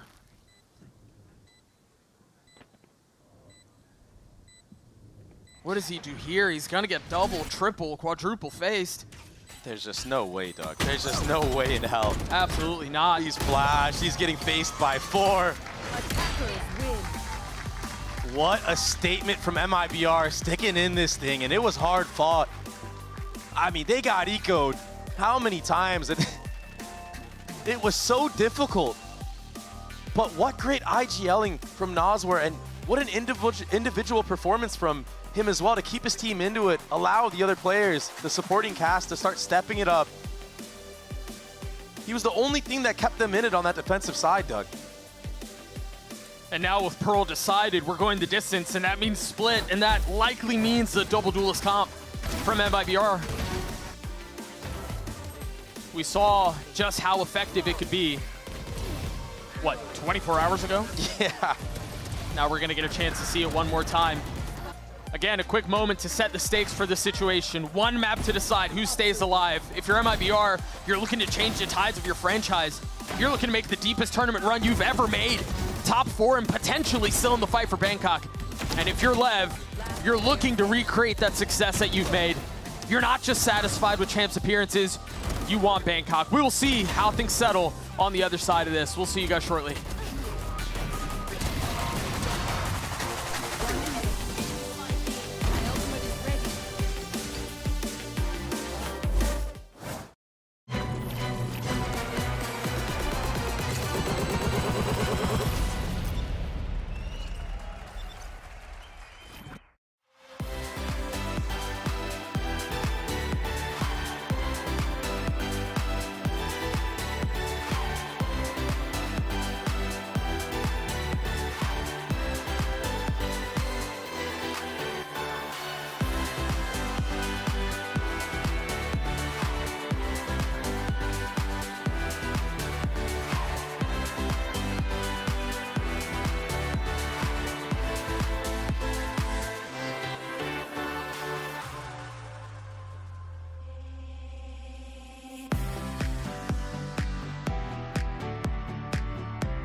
Es muy buen timing. ¿Cómo lo tiene por las espaldas? El primero y el segundo.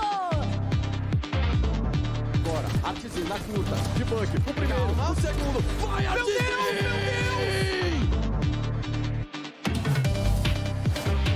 Welcome back, everyone, to VCT Americas here, the kickoff, as we are now tied up into series 1-1. MIBR as well as Leviatán, and the bananas are out. It's time for some potassium, baby. They're out, but they're not in anybody's mouths. That's it. Okay. Dude, don't take this the wrong route, Alex. It was just the fact that you said it with such authority. Out of here. With such confidence. It was like, how am I 10 years younger than both of you? okay, and I'm the only okay. adult at this table. I can't trust anything he says. Okay, everything he says is a fraud. I was being serious. I'm stating facts. All right, hey, well, you know what was a fact on that one. We finally got to see this awesome duelist head-to-head really come to fruition here because Demon 1 Aspas certainly had a lot of highlight multi-kill flick shot moments. We'll start here with Demon 1. We were concerned about Demon 1 in this series. We even said, hey, brother, maybe you should go to the smokes. But it seems like in this case, man, something woke up in Demon 1. No, for sure. Literally, since round 12 of game 1, this guy has been absolutely playing out of his mind. And he's also going with an agent swap on this map. We just saw him play the Yoru on this map versus G2. That didn't end well for him. But on the Jet, he was completely unleashed, and especially his play with the Outlaw. And that's the thing also for MIBR. You're prepared to play against how they pulled the Yoru for Leviatán, but then now you have to adjust onto the Demon 1 on that Jet. And it worked pretty well. And it's also thanks to Aspas just going nuclear as well. Yeah, I mean, and, you know, also talking about Aspas there as well, right? Demon 1 had incredible moments, but Aspas. Look at these shots. I mean, we wanted to highlight this because just he's good. Shot, dude. So we talked to Zap about this, and he had said Aspas goes through the paces of practicing all of these different angles. Look at where, like, this. just the fact that he doesn't even go into the animation of the freaking scope, and then he still hits him and backs away. It's insane. And we gave a chance to put that into slow motion so that we could actually react and see what the hell happened. But in real time, it almost looked like he was playing Omen and just TV'd out instantly when he went through that Astro Wall. So again, it goes back to what we were mentioning before pre-game, where you have Aspas playing on the defensive side. He doesn't need that much utility around him so that he could get the most effect out of the operator, which then means for MIBR overall, they have a lot more util to work with on other parts of the map to contain their opponents. Yeah, it really has just been so many amazing things you could pull away from this game across the board, right? But now we do have to talk about when MIBR started to make this run happen, when they started to get themselves back into this game. One of the big moments there, that bonus. It started with this bonus. Like, there were a lot of rounds in this game where Leviatán just sort of left this huge gap in mid. And here, they'd already picked off Aspas early in the round. But when this exec comes in, Artisan hits a knife backside that spots out both players. Then he just straight up kills them both. And Leviatán were offsides. There were 3 players shifted over towards the A side of the map. And I think that was sort of indicative of future rounds as well, whether it was the Cortesia lurk into Art towards the end, that second to last round where he finds 2 kills. There was a lot of gaps in that mid defense that MIBR were able to find. And when Cortesia was able to find those timeouts, it was, or those timings rather, on towards that A side, it was also thanks to another big round from MIBR, a thrifty round where they worked towards that street into a pulse plant. There was good stalls coming out here from Leviatán, but Noswar popped out on the Sheriff. That actually broke the economy of Leviatán to allow here MIBR to secure at least that 12th round. Then you have 3 chances to close out, and they did it right away. So that was actually some pivotal moments where it's so interesting to see that in VALORANT, it's just like one small thing could really change the outcome of that game, no matter how good your players look. For sure, and I think one thing that MIBR have to, or sorry, rather Leviatán have to be aware of is that when MIBR are winning these pistol rounds, they're going for 2 FPX buys, right? So they're going two pistols plus 3 rifles, so that round 3, it's not a real bonus. They're fighting you with rifles, so it really can allow them to snowball early rounds. Yeah, and of course, great game plan for sure. Now we're going to be looking forward to Split. And the last time we saw MIBR on this map, we were treated to Artsin's amazing raise. So I'm looking forward to that here. But, you know, actually something I did want to ask, though, is about just like how these series have been playing out. Because, fellas, this has been a very wacky game. Game started off very lopsided, and then out of nowhere, it's like, oh, it's just flipping. What do you think is going on here? I mean, it's just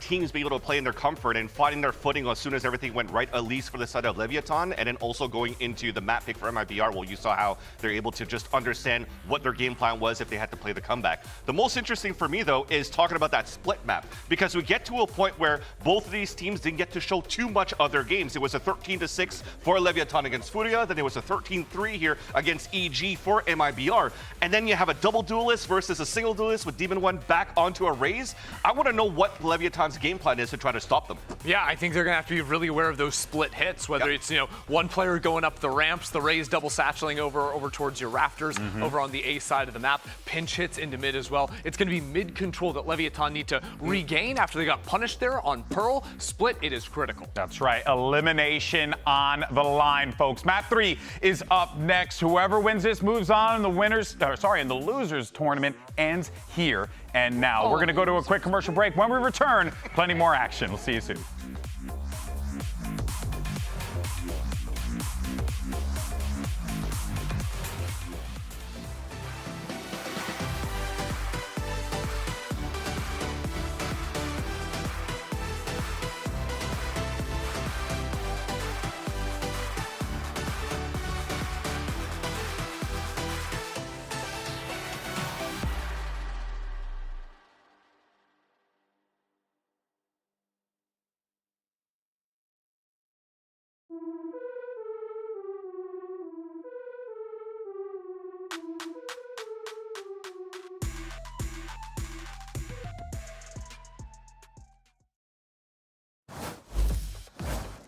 In case elimination was not enough to build suspense and to get you invested in the story, we're going all the way. We're going the distance. And again, we've got the double duelist comp that MIBR debuted, but they showed yesterday. And that's what Leviatán are going to have to solve. And Artsine looked great on that Raze as well. He had so many impactful kills with the shotguns, right? I mean, it was just crazy the stuff that he was doing and the space that he was creating for Ospas on the attacking side to kind of close out that game against EG. And for the side of Leviatán, you have to keep your head into this. We've seen how overwhelming MIBR can be on this map, and I'm really wondering this time around if Cortesia will get punished in that mid area where we saw him get so much value yesterday. Yeah, I think part of the question is, I mean, again, this was what, 24 hours ago? Yeah. How much prep? How much can you change? Yeah, I imagine the guys on the Lev coaching staff haven't slept, haven't been able to do much other than watch this film. Yeah. And again, there it is. It's that double duelist comp that's out. Yeah, and I think if you're on the side of Leviatán, I mean, the best way to deal with this is if you run a cipher of your own, right? You have these trip plays that can catch off a lot of these duelists. Yes, keep in mind the Raze nade can break a lot of that, but you can get really creative with a lot of the positioning of this utility to make sure it still gets value, and you have more info than the other side. So a lot of the success we saw MIBR have, specifically on their defensive side, which we'll get to in the second half, was aggressive plays. But Leviatán's comp is built around that. It's built to outplay that. The comp was built to outplay that. The roster was built to win championships. This was not where they imagined they'd find themselves at this point in the tournament. But lo and behold, that's where we are, and that's already an opener for Artsine. You talked about how good he looked yesterday. Again. I mean, I'm telling you, he just gets on the Raze and he just does some crazy things. Trap covering a little bit. Tex is going to have to deal with a whole lot more than just that. He finds a second, feels a little bit of pressure out from Noswer, who's weak. He's buying a lot of time here, and he's getting a kill. But Artsine trading back. Demon 1 weak. The spike's not in hand currently. Shenum has been so clutch, though, for this squad. Oh, and he's found a timing. He's found some space. The smoke goes down. He's been found too. King left in 1v1. The paranoia out. The classic doesn't even get a chance to fire off. That's 3 for the Raze and the pistol for MIBR. When it's Raze, Artsine will deliver. A 3K on the pistol round, picking up right where he left off yesterday. And already, the momentum in favor. Tex, he does such a good job of anchoring these sites. He did so much work. The back and forth dance, stuck in elbow, but it's just not enough. The sheer force that this double duelist composition has, it's so much to deal with. They're going to have to solve these on the fly. You talked about how the defense was kind of built, the composition was built to deal with stuff like this, but they have the tools. Sure. But the rotations need to be a little bit better. And what is that? Some nice shots from Cortesia, and that'll draw another player here. So the pack in B main, they don't really have to do anything. Cortesia can just walk his way all the way through. He has all that A site for free, and that's the callback. I mean, Com's stuck A ramp alone with just a shorty. Even if he hears the footsteps walking through water, at best, they're not going to go up there. Yeah, at best, he gets 2. Oh, but wait. They do want to go through vent. He could. Yeah, he could pick off 1, maybe. You might be onto something. Hey, you're talking best case scenario, though. Hey, he's playing the perfect spot, but he gets caught with his knife out. That's just tough. I think there was so much advantage in space that Cortesia was able to garner for MIBR that, yeah, a lot of it rode on Com being able to pull off a miracle, right? Yeah. A magic trick. And yeah, those 2 kills solidify the anti-eco for MIBR. He just becomes a human drone at that point. Now, I think part of the conversation we need to have now is what the bonus looks like, because we've seen it happen a few times for both teams throughout this series. You take a look at MIBR, they've got 4 rifles, but more importantly, Artzine's 1 pip from his ult. Yeah, and he's going to go hunting. He's going to try to find where these players are. He only has a ghost. Keep that in mind. He might not find them, but still, you can default on this map so slowly, methodically, get that orb gathered onto him, formulate the right plan to start taking a lead into this series. He might get it. Yeah. He's really fast on this. Can't. He was spamming the smoke, got a little tag, but the headshot doesn't connect. So he doesn't have the showstopper quite yet, but it's so easy to grab that B main orb. Maybe you'll see Leviatán set up a trap play there. Maybe a little bit of orb denial on that side. It looks like MIBR might be anticipating something of that sort and just all going towards this A site. There is going to be a late lurk from none other than Shenum.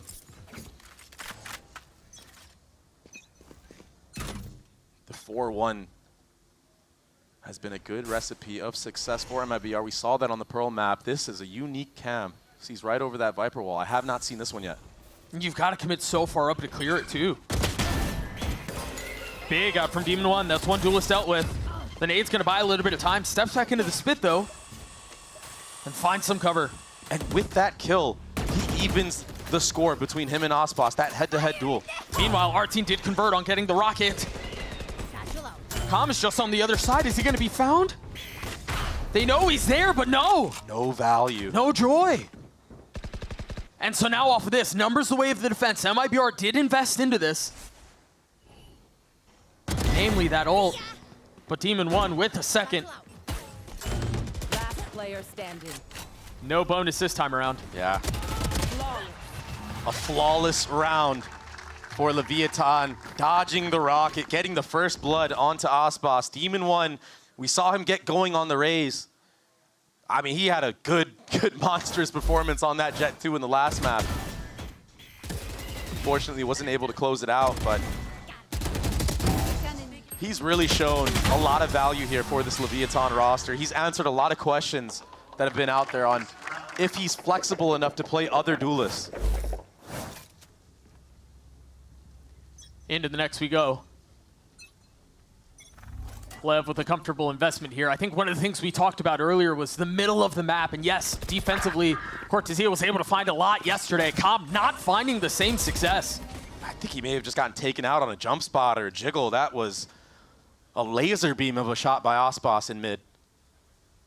And with that, the entire map opens up. Cortesia, he's going to have to relieve some of this pressure in B main, maybe try to break some of this Cypher utility, make his presence known. Otherwise, you are going to be running into a stack. 3 members of Leviatán towards this B site. Cortesia dealt with. Yeah, all of a sudden the map becomes smaller for MIBR. I mean, they don't really have space anywhere.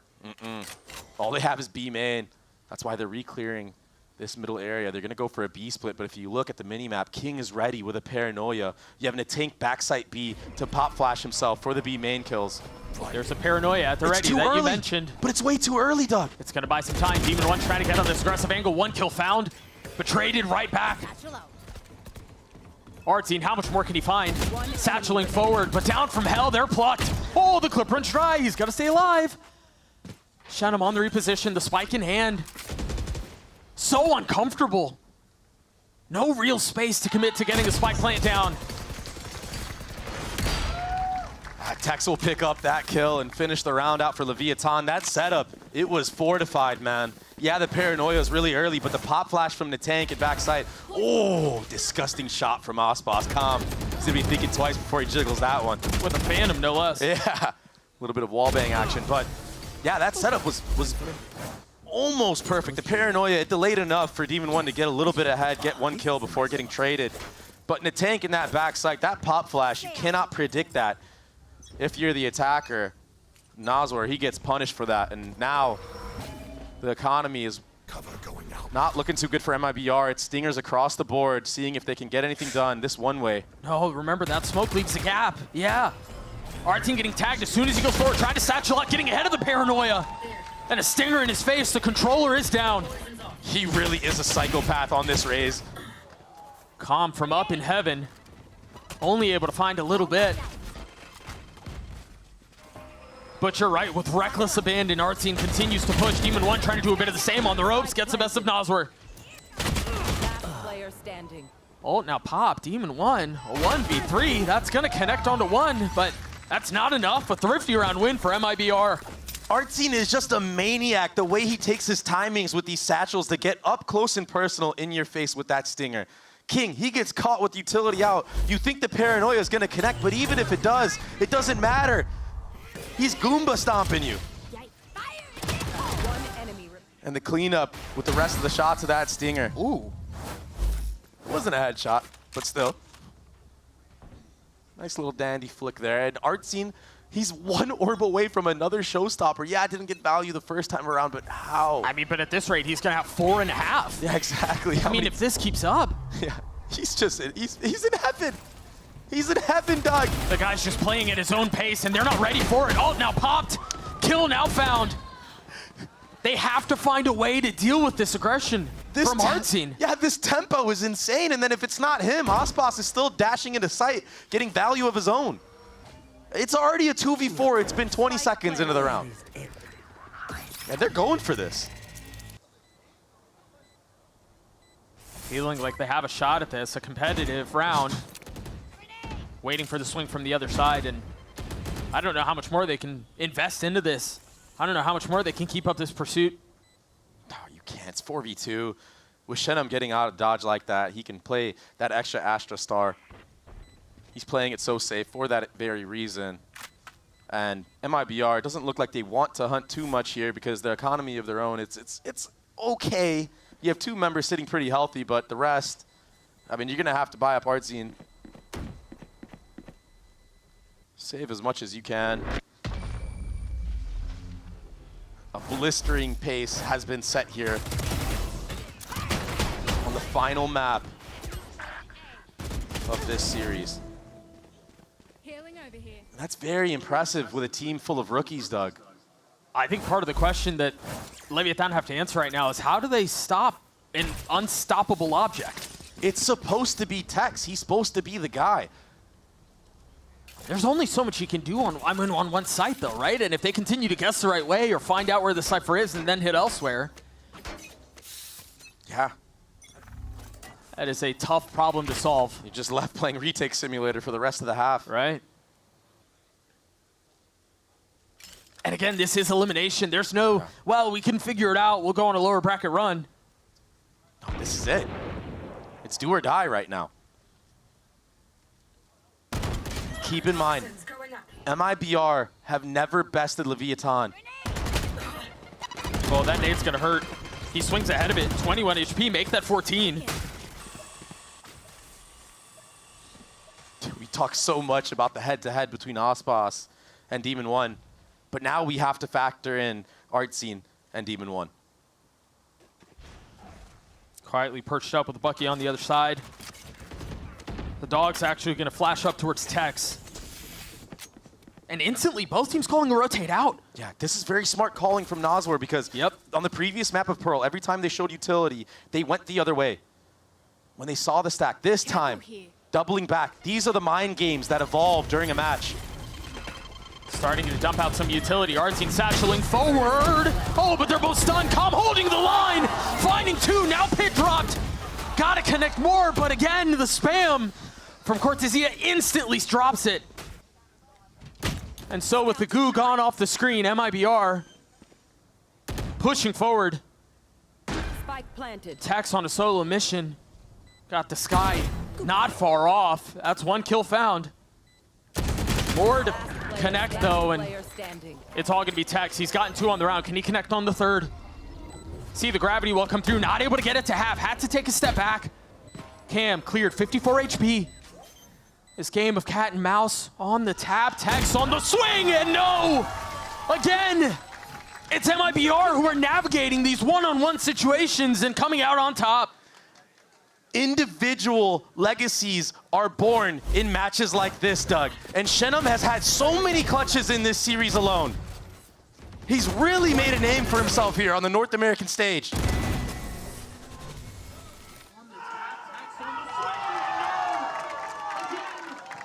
MIBR looking to break the mold. 3 rounds up, 3 ults to play with. Nas were flirting with the 4th. You hear the blades used at the beginning of the round. By who else but Aspas? We've been talking a lot about his counterpart, and for good reason. But thrust into a position to make a play here. Com's just been bullied off of this angle, man. He's just been getting ran at no matter where he is. I mean, he got a lot of work done with the Bucky on the A side hold, but MIBR, they're being methodical now. Oh, the middle of the map has just been theirs. And just think about the tempo switch up, how fast they've been playing, and now the slow approach. Depositing Aspas in the mid. I mean, this is a beautiful Valorant to be watching, and it's so impressive from MIBR.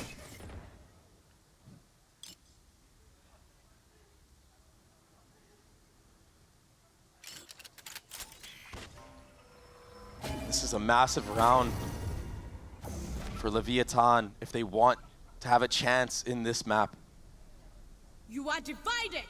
30 seconds left. Cosmic Divide invested. You see the paranoia. Dropped. Again, satcheling forward. Artine there. Again, a little bit too trigger happy here. Just an absolute madman. But they've got to speed up on this. The blade's now blunted. And there's no way through. Nazar's got 10 seconds left. He's got the cabbages out. He's going to try to swing his way out to join it. He's got to take this fight on to Demon 1, but there's not going to be enough time, I don't believe. No way. No shot. Now a 1v2. What can Tex and Com do? They'll take care of that. Naswar, it looked like he had a chance right there. Tex just too sharp right now. We said he was the man that needed to step up. Not allowing that 2v1 from the IGL of MIBR. Stopping the bleeding just a little bit. Giving Leviatán a fighting chance back into this map. Because if they had lost that round, their economy would have been broken. MIBR would be sitting at 7 rounds potentially. Dude, whatever. That's at 0.06.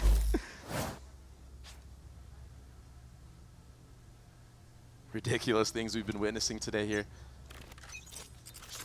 Right now, it looks like it's going to be a lot of B pressure, a full B hit.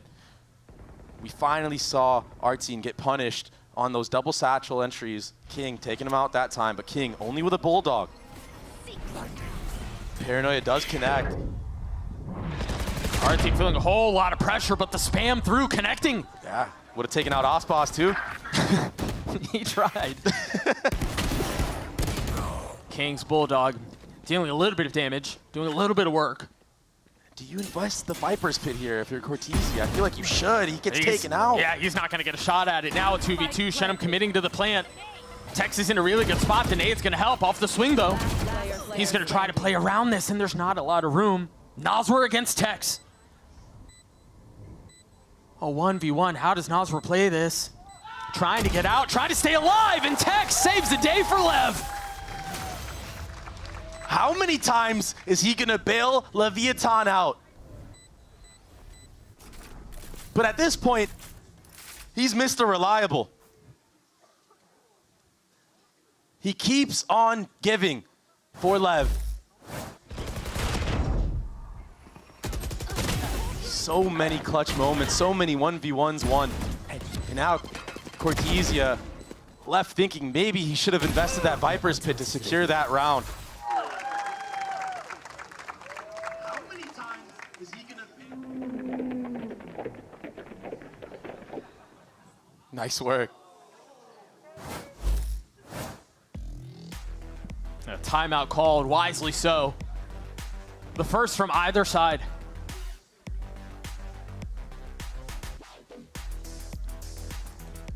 And of course, in map 3 fashion on split, it's a banger. That is what they say, all bangers end on split. Yeah, it's definitely what you say, that's for sure. You got me saying it now. I mean, it's just right so many times. Yeah, it is. It's such a good map. It's this back and forth chess game. MIBR, they were winning a lot of rounds with brute force. Tex, the one we said needed to step up, he's been doing just that. That's his role in this composition when you're playing against the double duelist. And okay, maybe it's not on the actual entries of the site, but when he's left alone, to be able to clutch up like that in 2 of the most impactful rounds when it comes to economy, when it comes to advantage, that's where you've seen his progression as a player. I mean, he's kept them in this thing. He's answered the call. Solely, and he's gonna have to deal with this overwhelming force that is the stinger of Artscene. Satchel's Heart, remember, he hasn't been able to find any the last 3 times out. This will not be any different. The defense holding up just fine. Stalwart in their approach. Stalwart in their stand. A 1v1, again, it's Tex. Who else but Tex? This time taking out Shedham to close it out. The other person on MIBR that has been winning every single clutch, Artscene, is now getting punished. And you would think after the timeout from Fraud, maybe there's a mix of the game plan, maybe a better way to path in, to enable Artscene to start getting a lot of those kills again. But the Nat setup. Hey, CN, you're cooking. Yeah, the Nat setup was cooking right there. And so is Tex. Lots of ults here. One of them popped. A flash to create a little bit of space. And he connects a fadeaway onto Calm. But King with the swift trade. The paranoia is going to buy a lot of time. And he's created some space. He's kept them at arm's length. Waiting for the smoke to dissipate. And now the bullets erupt and they all go the way of MIBR. Cortesia holding the line. Pit put down. Is this a save? I think it is. The rounds have been so close every single time. It's just been so many rifles getting out of the hands of each one another that even with Leviatán stringing a couple rounds together off of heroics from Tex, the economy is just so damned and doomed. Demon 1 looking for any type of exit. Maybe you can get that showstopper online for the next round, but MIBR, I thought they were just running their heads into a wall. They have been the last couple of rounds. But it worked. Finally, it worked. Demon 1 hearing a lot of footsteps here. He's gonna take a peek, but I mean, if you drop here, that's a rifle gone. That's a rifle gone, but an ult gained. Yeah, that is true. Could be a wise trade-off. I will say, I don't think I've seen Demon 1 have that much impact with the Raze ultimates. Maybe he can change that here. No, I do think that was an intentional call, yeah. Oh. Yeah, it's a fast reaction. Calm thought he had the one up. I don't blame him for going for a play like that. No, when it's this close, it kind of feels like little things like that can really take your team over the edge, but he's been having a rough one. He's been getting punished. And so again, look at the economy for Leviatán. You got a Judge, you got a Bucky, but you did exchange those for the ult of Demon 1. Mm-hmm. He's currently playing across the middle of the map, so he's not going to get any action early. You do wonder, though, if that light armor is going to come back to bite him in the butt, because it's so easy to pluck him out of the sky. I mean, he's not even going to be in the sky. He has no satchels, and while that was all happening in the tank, he gets taken out by the signature outlaw buy. You know, and for how fast these last couple of rounds have gone, how decisive MIBR have been, this is where they slow things down. This is where they decide that they want to play this carefully. The ult never even gets a shot. Doesn't. Finally, that cool one-way cam is broken into heaven, and again, a lot falling on the back of Tex in this moment. He's delivered, but our team is inevitable. King left in a 1v4. The gamble to go for the ult for Demon One just doesn't pay off. Spike planted.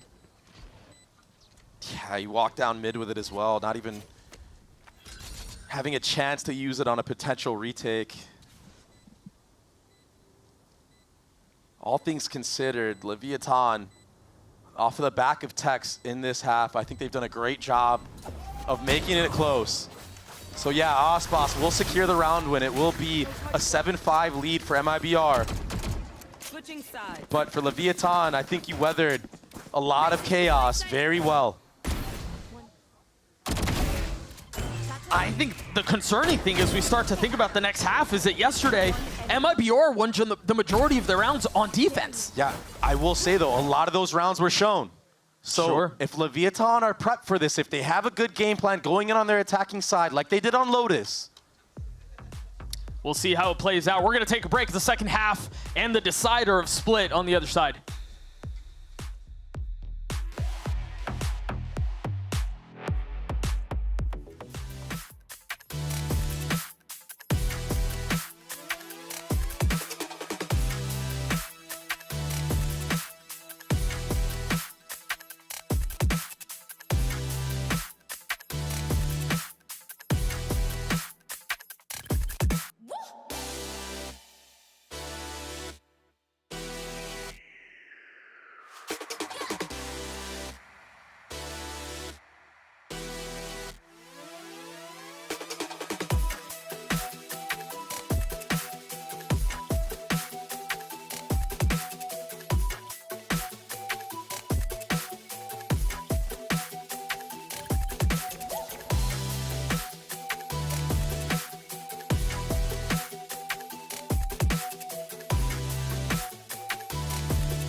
(15-9) out of RT, and as MIBR hanging on to a 2-round lead. And I think you can break down the nuance, you can break down the utility, but I think the reality is for our team, he shoots good. And he's been shooting way better than Lev have that entire half. it's just so insane seeing how flexible a player like this can be and being able to go on the duelist role and just really turn it up. Yeah. He started it off on the pistol round, coming out mid, taking a head-to-head 1v1, winning it, going back, getting a 3K in the round, and we've seen him dominate yesterday with the judge on this defensive side, jumping on heads like he was on that attacking side with the shorty. It's something that you have to be very careful about if you're Leviatán. You have to be ready for something like that, and I just don't know how you can prepare for that. They're going to have to figure it out. I don't mean to be ominous, but our team dropped 18 kills on their defensive half yesterday. Yeah. 18. And he already has 15. He's on track to get a 30 bomb. Scout destroyed. In such a high stakes moment. A lot of presence towards A. The attack wins it out. The spike's not in hand. The rotation's not really popping over. Yeah, but with that shot, statement made. B might be on lockdown. Oh my goodness. He's hearing everything, but they knew where he was. Wise to it, realizing the middle of the map was a weak point. Try to shore that up. But now I think you've got 50 seconds left in the round. You have a couple of options. You know that Aspas is B, or at least that's where you saw him last. Smoke and the wall go up, but they're not going over there. Yeah, you do have the numbers advantage though, so I like this approach from Leviatán. You can get the trades if somebody is holding an off angle right now, and you can kind of sneak in, weasel up. 30 seconds left. The element of surprise. Yeah, you almost don't want to use utility in the spot. He's turning the flash, but he can't land the shot. Shenum is in a really good spot, but he's got 12 HP. And of course he gets the kill. Spike down, B. I mean, a bullet between his eyes. Forget about the HP. 13 seconds left. They have to get the spike planted. The spike. 10 seconds left. Waiting for the swing. There's not going to be enough time. They commit. Cortezia is not able to stand. The pistol going the way of Lev. I mean, they played that about as well as you could possibly ask for. Yeah, I love the approach that they did after they got those 2 entries on A. And Demon won the supporting cast with King right there. It was a little bit of a 1-2 punch in that A main area. Yeah, nice shot, but just looking away for a little bit too long was Ospas in that very moment. So pistol for pistol right now. Leviatán, they have a chance to tie things up here. Maybe get Demon 1 a little bit closer to a showstopper of his own to use on the bonus. And of course, when you see Heartzine on this map, he's gonna have some type of shotgun in his hand. This time a Bucky.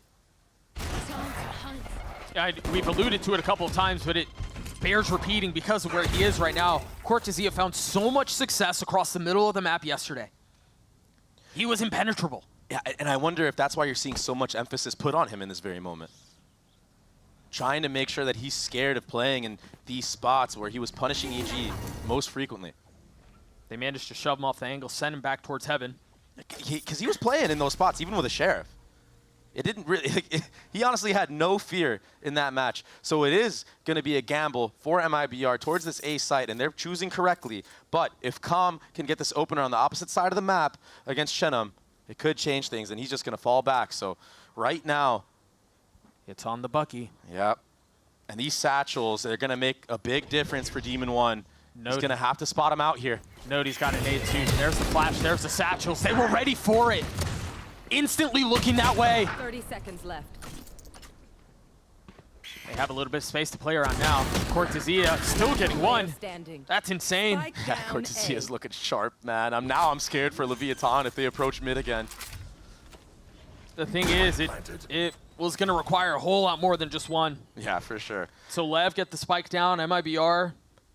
The round left in Shenum's hands. Yeah, without those good satchels from Demon 1, Artsy never gets booped off of that line. Like if you watched his POV, he couldn't really get his crosshair settled because of that little entry pathing from Demon 1. So I think the flash helped tremendously too. Yeah.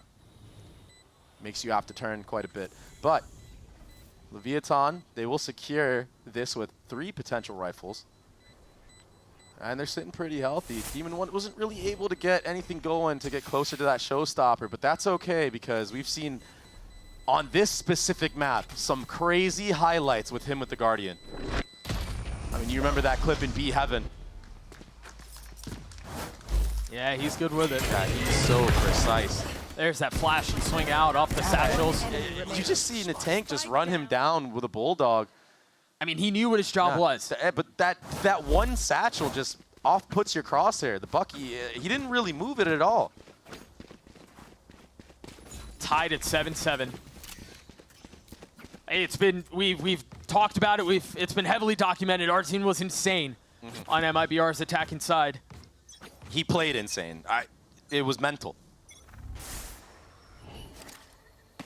The need, the demand to replicate that success here. 7 apiece of lighter buy for Lev, a stinger, a dog out towards A, and now we're getting pushed off the angle. The paranoia's been invested too, and Artsine is filling in on the space with what else than a judge. Surely they know, but what can you do about it this time? It's not a Bucky.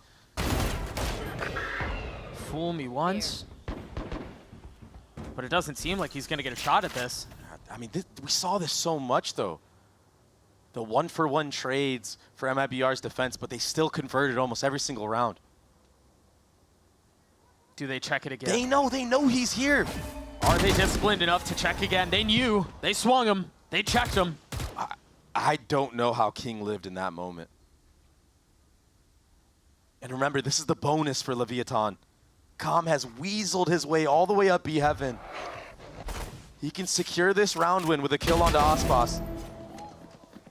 Well, not able to check that box. Yeah, but look at the calling from Leviatán. King, off of all that pressure, understands that there's probably a heavy lean. They might have thought a rotation was coming through.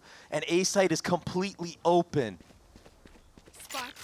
What utility are they going to have for the retake? Nazar has a flash, but they're planning for heaven. You've got Demon 1 up there. He's got to be able to hold the line. He's the key to the success here. Oh, they TP'd up. King has joined him. They're all up here. Trying to stand shoulder to shoulder. Duelist dealt with. And Aspas disposed of. Shannon snappy onto it. King meeting a similar fate. Now left on a 2v2.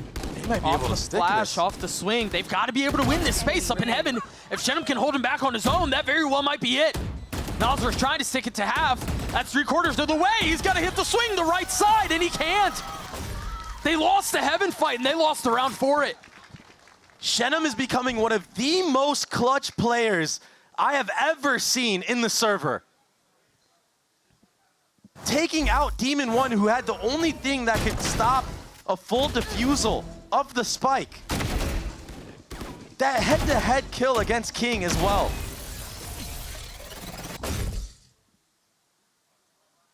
He's unbelievable. I got yous, okay? He's turning out to be quite the superstar for this MIBR roster, and he bailed him out this time. Early flash into the face of Tex, who has an outlaw this round. Oh, that's a lot mid. RT getting a lot of info. The dog's thinking head activity, has to satchel back. Did hear the judge as well, trying to break that Skydog. They're so worried about his positioning. He might get spammed in this spot too. They're trying to get up over it. Again, no success for the shotgun. They've been forcing their way through this mid fight, and so far, so good. Nazar is here, though. Tucked in the smoke. Now rotating away. Yeah, all the meanwhile, Tex was just holding on to that ace base, seeing if anybody pushed up. It's only Aspas on the other end here. But if you look at the minimap, MIBR now doubling up. They're going to get info in mid. They might be able to lean over towards this ace site, have some backup. Here. They're pinging back towards screens. So worried about Vent. I mean, as his seconds tick away, Nazar's filling in on that space to flash out. Aspas close, dashes away. Roomba chasing him down. You don't have time to flip the map here. Oh, You've got to commit, and Nazar has no idea, but Tex isn't looking either. Walks right into his crosshair. Leviatán avoid disaster, and we're tied again. Oh, and you hate to see it, Nazar. Not clearing his corners, so convinced everybody was sitting in sight. And he's gonna be beating himself up for that one. He's having a rough map, Doug. 2 and 12. His IGLing was good on the attacking side, but maybe a little bit of nerves setting in. One enemy remaining. And Tex, he didn't move his crosshair whatsoever. He was just so focused on screens. And he still gets 2. Light buy for MIBR. A Guardian, a Bucky. Paranoia pushes Aspas away. They're gonna try to dance mid again. Leviatán's approach on this attacking side, it's been very slow. Waiting for MIBR to do any type of aggression. And so they know Cortese is there, and they know he's got a Guardian. That dog got a lot of info, and off of that, it seems like they want to go B. Yeah, King is calling a great game right now. Dog to re-clear mid. That should be the cue for Leviatán to speed up a little bit. I think the cue's equally for MIBR to turn attention towards B, and now the smoke has gone up. The rocket's been popped, and if we get to that point in the round, Aspas has blades. They're starting to rotate over. Yeah, he pops him. He wants to go for it. I mean, why not? 76 HP. They've scaled up towards spawn. This is a lot for Shenum, and he can't hold him. They're not going to get a shot at this. Yeah, they got the blades, but it's a flawless round for Lev. They take the lead back. Job well done. Another anti-eco in the books. But now, Leviatán are aware of the money that Aspas was sitting on. He's got an operator in his hands. One enemy remaining. Flawless. And I don't think the approach is going to be anything different. I think... Yeah! Yeah! I love his reactions. I don't think that you're going to see a change of pace from Leviatán. I think they're going to try to sniff out this operator, formulate a plan around it. Tex, he's still sitting on that outlaw. And he could win the head-to-head if he meets Aspas walking into his crosshairs, because Aspas is sitting on that light armor. Yeah, he's posted up towards A, though. We're not going to see that fight at least early on this round. Pit invested across the middle of the map from Cortesia. Forget just Aspas. Everybody on MIBR have light armor. So even Shenum in this back B side, he needs to be careful. He's making a lot of noise jump spotting. If Tex peeks and gets that insta-kill, it could open up this defense. King has gone exploring. Aspas is on the other side. The flash going to connect. And now a question for King. Do you swing into this? Former teammates here. What a freeze. Yeah, Leviatán very convinced that Aspas could have been opping that close B angle that we saw him in yesterday. But he wasn't there. That being said, all the space they haven't was gathered. Aspas wins that head-to-head. They did so well to play around the wall as long as they did, but King just overstepping a tiny amount. Oh, more rope magic. This time Kong winning that out. Our team spamming into the smoke, the flash in his face, the satchel's out. A brutal shot out from our team. 13 seconds left. The spike still hasn't made its way out, and the majority of the defenses are here. They're going to have to force this, and I don't think they can. Leviatán stuffed at the B site. They guessed incorrectly. They thought the operator was posted on that close B line. That's why you saw the orb go up. That's why you saw the dog. And King, taking all that A ramp space, was not ready for that deep, deep off angle from Aspas. What a good job from the star duelist, one of Brazil's finest, to reposition all the way far back and allow somebody to walk into his crosshair. It's just a free kill at that point. I think for as quiet as Artine has become, as he's been trying to force the judge and the Bucky in some of those tight spots, that kill on the Demon 1, satcheling across on his side is huge. Yeah, he dodged the flash. Yeah, and it was short time in the round. Yeah. I mean, he falls all of a sudden. They still have a lot more space on the side, and then, you know, maybe things go the other way, but big kill out from him. And Doug, this timeout is almost certainly about how you're going to deal with the opping setups of MIBR. How are you going to maneuver around the map? You just saw Aspas at A. How are you going to fish out for this information? You might need to start using aggressive cams towards one side, Sky utility on the other. Start gaining information. Deduct where Aspas could be with that operator. You don't want to get first blooded by this. It's a huge win condition for MIBR, and it also opens up the opportunity for Artscene to start closing out some of these rounds. One away from his ult, currently A. Meanwhile, the op trained mid.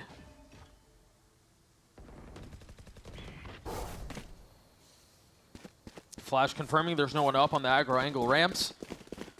And that's where Aspas is headed. Both duelists towards A.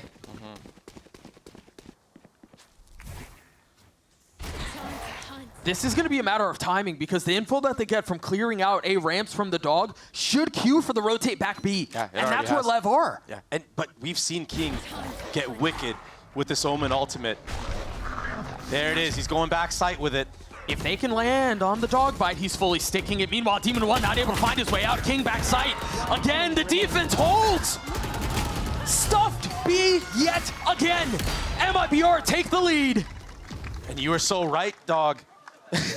It was the Sky that was able to relay all that information to allow all the B anchors to focus on their crosshairs, get ready for that site execute. And that's one we've seen so many times. That's a playbook that's all the way back from last year. Nice! What? And you see the importance of what that round is for MIBR. That's the man that is usually calm, composed, collected. He is out of his chair right now. Up in the hands of Aspas and that knee not connecting. Such a close shot. And as you've said before, Aspas shows his presence mid, now repositions. Not staying in the same spot. all the way back into B site. Cortesia playing this off angle. Beautiful if you're MIBR. Because they don't, I mean, what do they use to clear this out? Yeah, but he could get overwhelmed in this moment. A ping. Oh, he's walking on him. Suspicious. Got to be careful here. Calm is close by. Yeah, he'll get traded out if he but goes it's just for a stinger. Oh! A whiff. Buzzing right by his ear. And now an acceleration across the middle of the map. Flash traded. Cortesia again. Asked to deliver for MIBR. Finds his one onto Demon 1. And now they can reset off the round. Taking a quick step back, realizing Leviatán, they're the ones who have to make the play. The paranoia out towards B, but they're ahead of it. Not buying, not taking the bait. Nauswer's in a really good spot, and yeah, he's had a rough map, but he can secure this here. On to Tex, and now more A. Artsine has his rockets, and he's the only one back A. 2 satchels invested. And now the rockets pop, 10 seconds left. It's a matter of time. How much more can you delay? How much more can you deny? King's trying to do his best, but he can't get it down. MIBR get to 11. Setting the pace, setting the tempo, and they can feel it. They're popping off. They're getting out of their seats. I think Cortesia continues to establish himself on mid. And you know who else has awoken in the server? It's Nauswer. He was the only one that wasn't stepping up to the plate mechanically on this last map. They can feel it. They know this game is theirs. This would be the first time MIBR would have taken out Leviatán ever. Cage is out towards A. Up high, back for the attack. The defensive side up hasn't found a ton these last couple of rounds, but it hasn't had to. It's just the pressure alone of where he's positioned. Tex, he got lucky on that last one that he survived. That Aspas whiffed, because that's not something you can rely on. Good utility here. Diligent, but Aspas is going to have a shot to do it again. Procs his dash, but the spit, the smoke, everything is keeping him back. As it expires, he's going to have another shot at this. Calm has his ult. He's playing on the site, now dropped. And MIBR, it seemed like they're going to try to re-clear ramp. They have to. It's the only way in. King is so far back, though. I mean, the timing on this is everything. The flash not connecting on anyone. King's barrel spotted. Trigger discipline. But do you swing on a second? Do you clear another one? No! It's again disaster for Leviatán. Calm and Demon 1 have to hold them back on his own. And forget about numbers. You need magic. Can Calm play around his pit? Artsine has already gotten the defuse 3/4 of the way. And MIBR gets a series point. The former champions just can't get the job done here. Overwhelmed by the tempo MIBR set in the first half. Now when they get the ball rolling on the defensive side. One enemy remains. Nauswer online. Shenum online.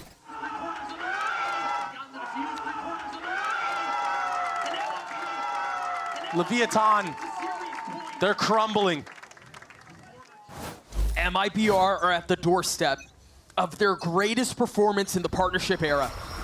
A top 4. With Bangkok still up in play, still up for grabs. But they often say the last step is the hardest. Can you put Leviatán away? Can you deal a devastating death blow? A roster that was built to compete for championships. Artsine on the swing, Tex overwhelming him, and now the neural theft. Toxin screen down.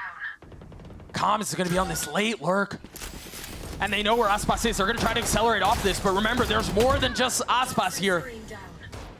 It's been powered by committee for MIBR. The satchel through, Demon 1 up close and personal, the Guardian finding its mark. And now the dog off the swing. The need for a 3v5, or the map continues.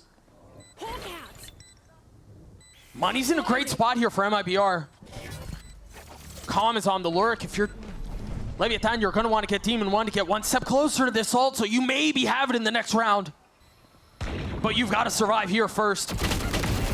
And they've got him huddled in. Even if they win this round, the money's going to be really bad for Leviatán.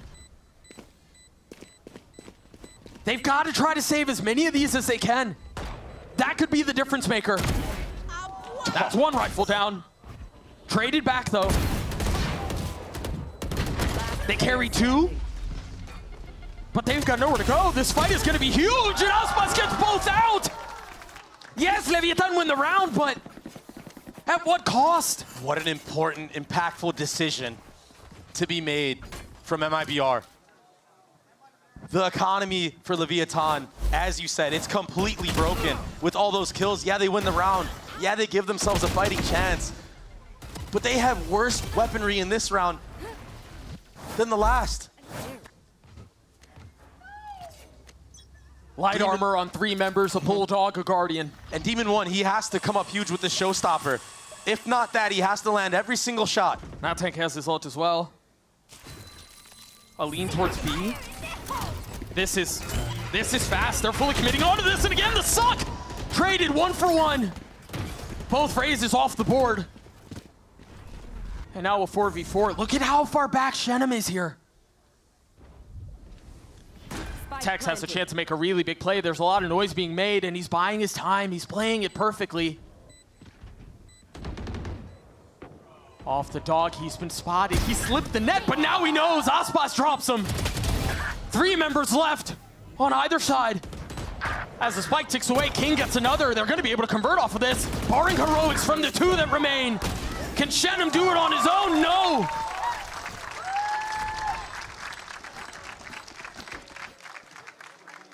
One round to bring it to OT. Leviatán have dug deep. We talked about it, Trey. The last step is often the hardest one to make. And so, yeah, you've got Lev on the ropes. But closing it out, that's a different story.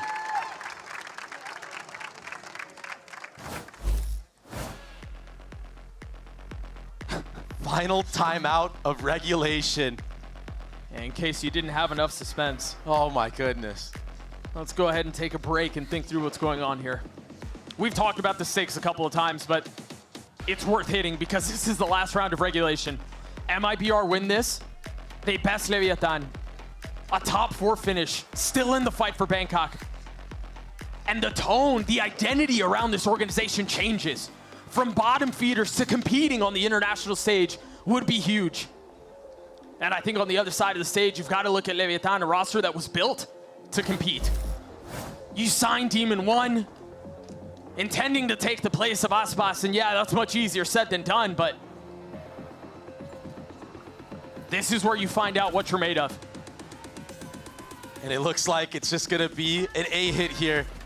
Aspas with the operator, he needs to hit this shot. He needs to be the leader. Not just out of the server this time. He's got to get the job done inside of it. It's going to be fast. They've got the cam that's going to spot him pretty quickly.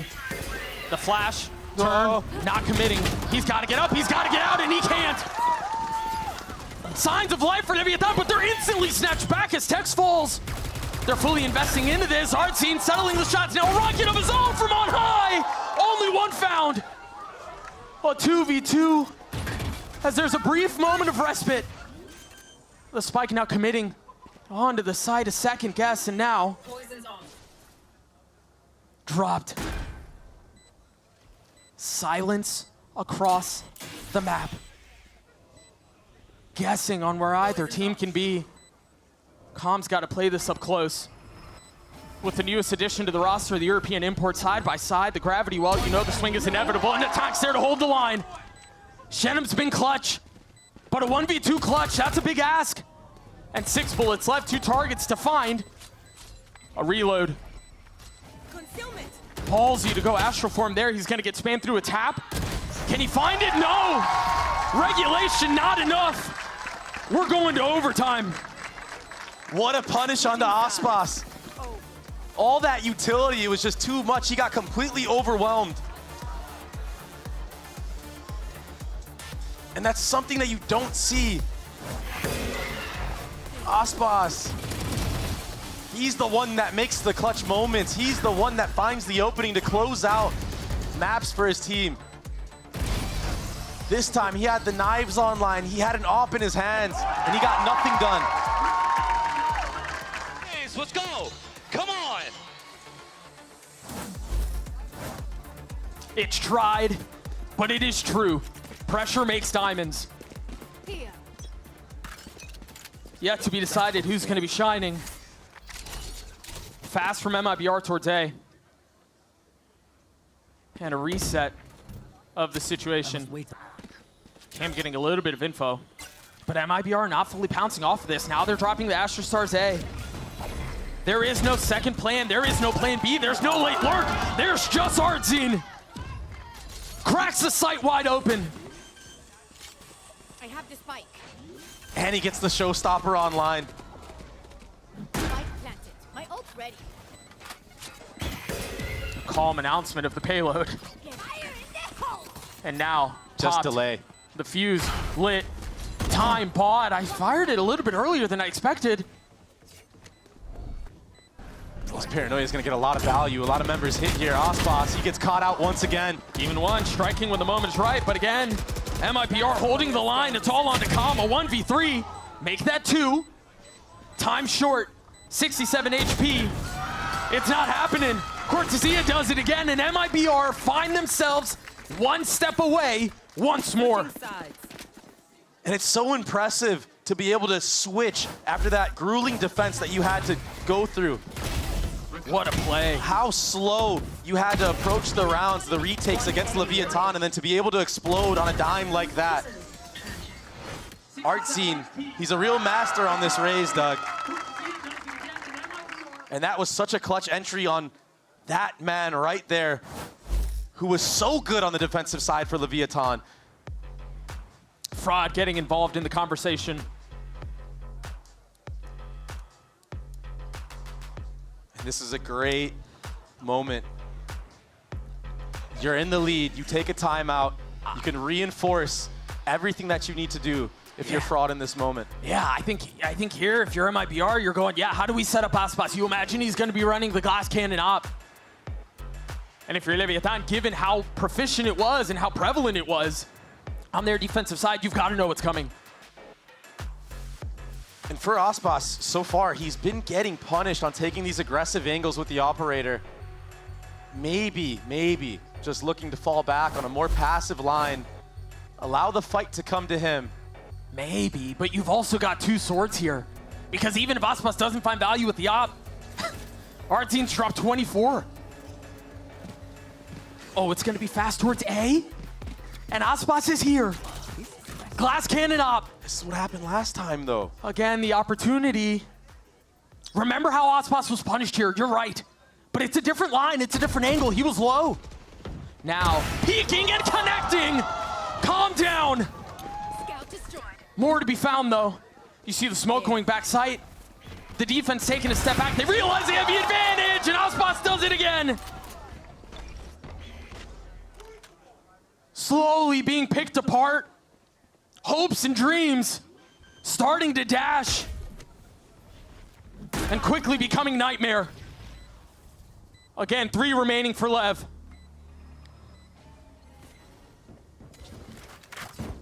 And a weapon change for Aspas. The problem just got notably harder. He's got the dash procced.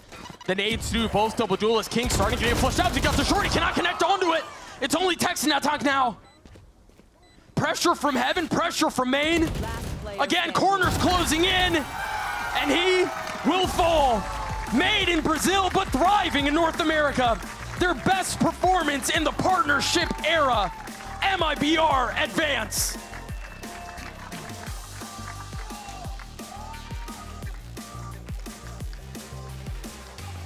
A legacy-defining battle that we have just witnessed. With an interview of Fraud, he said, this roster wasn't his plan A, it wasn't his plan B, it wasn't even C, it was D. As soon as Aspas became available, they dropped everything for him, molded a team around him, and he took up such a big role. He's not just a star duelist anymore. He's not just Brazil's finest. He's a leader to a younger generation that put on such an amazing performance in this series.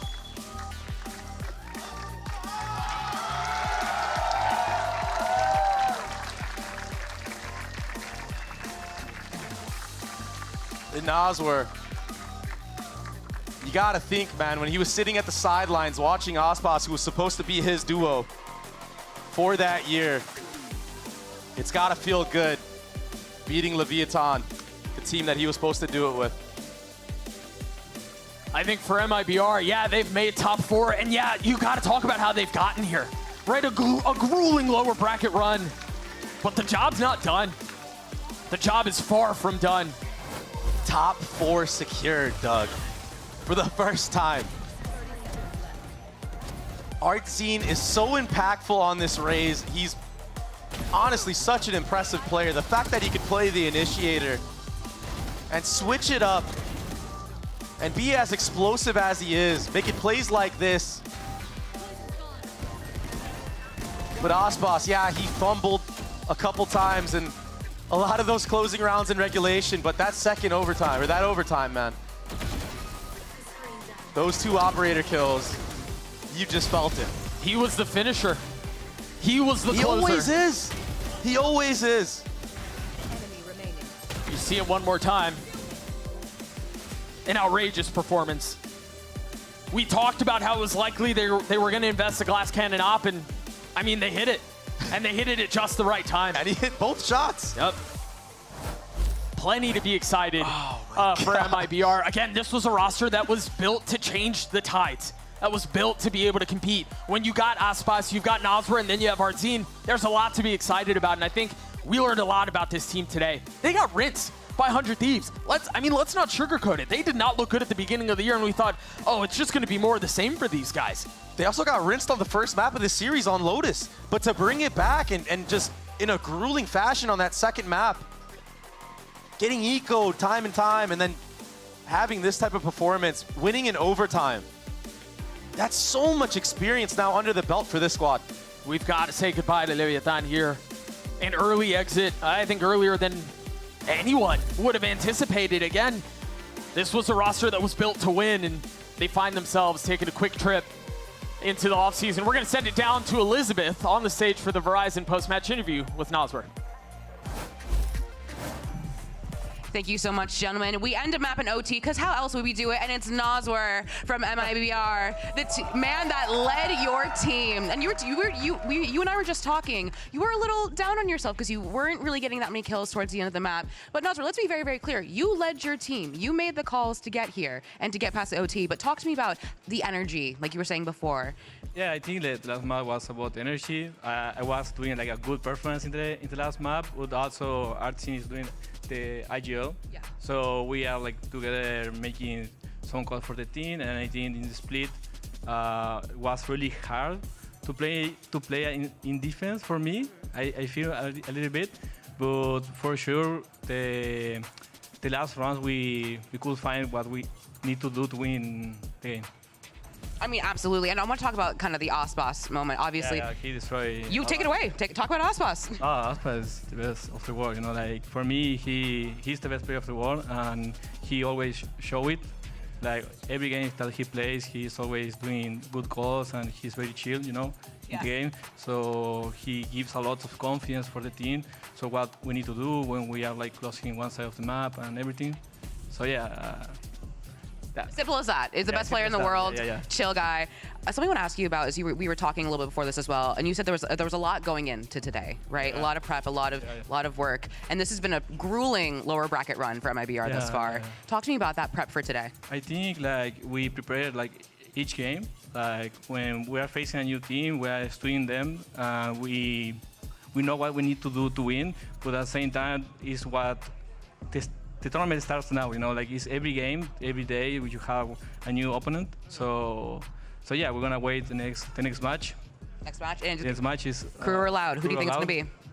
I think like Loud. I think it's gonna be Loud. I feel like they're playing better for now. But you know, KRU is a team that he can always, you know, come back. So yeah. They're scrappy. They're sneaky. Yeah, the hack gets neat. It's very good. Everyone give for Nazar one more time, everyone. It's an astounding performance from MIBR and yourself. We're going to take a break, but you know what match is next. It is Loud versus KRU Visa.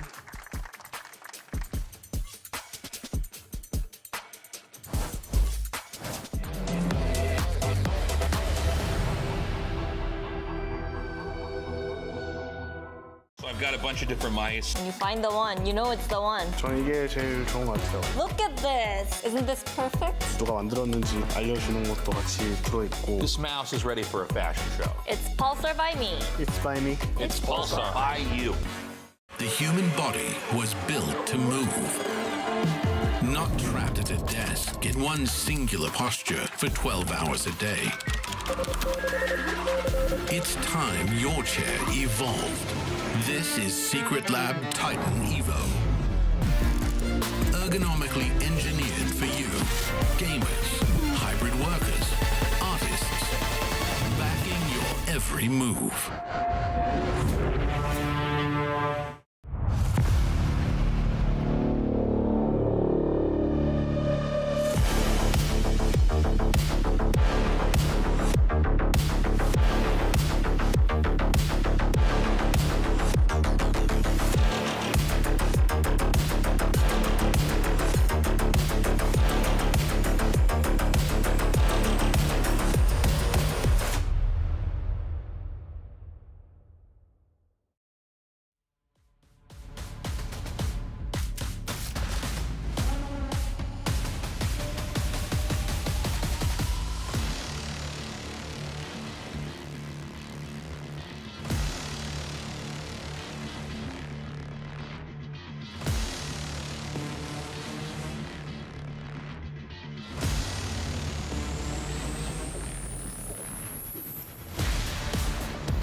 O drone não viu o Cauãzinho. Meu Deus, o Cassidy não sabia! O Cauãzinho fechou todo mundo!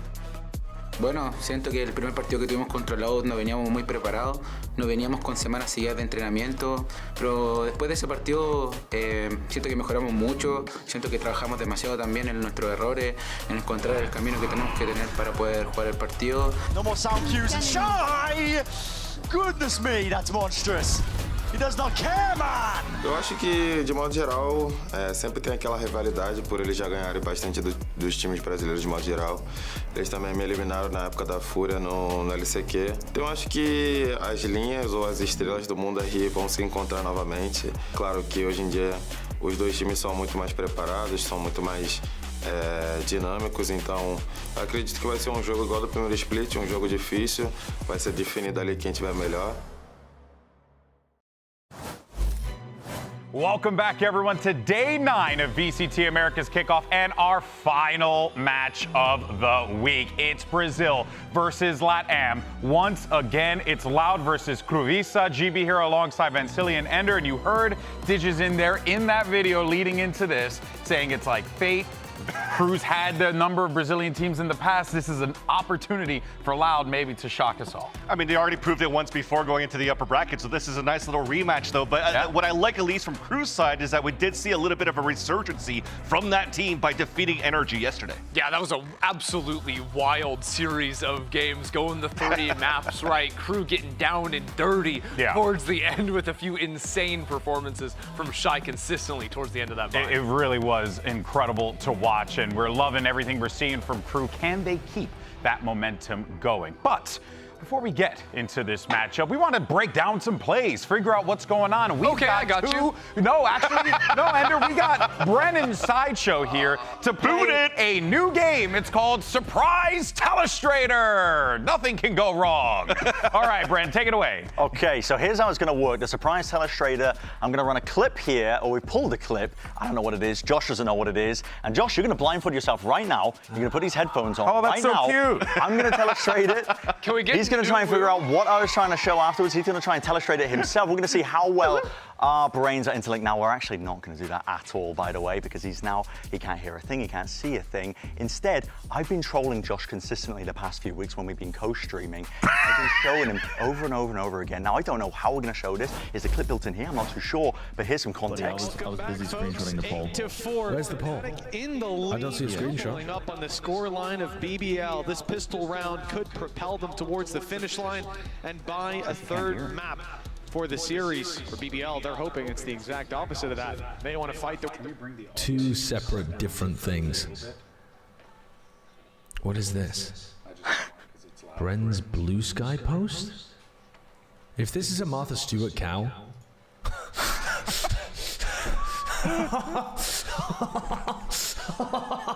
Oh! So I've been getting his ass. Knew exactly what he was doing. Oh, this knew exactly what he was doing when he tweeted this, didn't he? He knows that people are gonna use it, link it constantly, and the views are gonna go through the roof. Oh, this son of... So there's the context for you all. I've been getting his ass. He doesn't have a clue. He does not have a clue. And now, we're going to pretend like I've done it. And we're going to pull the clip up again. And I'm going to tap him on the shoulder. Okay. Here's the clip. Huh? It's like you've emerged from the darkness. Oh. Here's a clip. Welcome, Sideshow. Go ham. Let's swap sides. Swap sides. Crew versus NRG. Yeah, you cast this game yesterday, so you should remember this. Pistol round. Crew versus Pistol NRG. round. Yeah, you casted it. I didn't cast this game. Yes, you did. Fraudulent imposter. It was a bald man with a mustache. So this was round 13. This was the pistol round, and what we're taking a look at here is Crew doing a little bit of their short control. Sorry, that's showers. I don't even cast this game. Showers.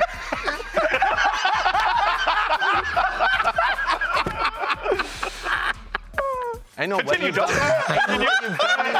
The Stewart cow on the broadcast like this, man. I thought this was a serious establishment. No, we got your ass. I thought this was professional. I can't even telestrate the cow. You can't telestrate over it. I can't even draw on the cow. We're going to cast now, too. What letter is that? Sideshow, what letter is that? That's an L. That's an L. And what is that on the screen? This is an L. No. What is that on the screen there, Josh? That's a cow. And what do you get when you put them together? L cow. I don't know. Martha Stewart cow. Anyway. Ooh, you dumbass. That was the whole segment. That was it. That was it. That was the whole segment. That was literally it. That was literally it. Absolutely worth it in every conceivable way. Go cast your damn game. All right, guys. That was awesome. Let's go ahead and get into our next matchup. He's still walking out stunned.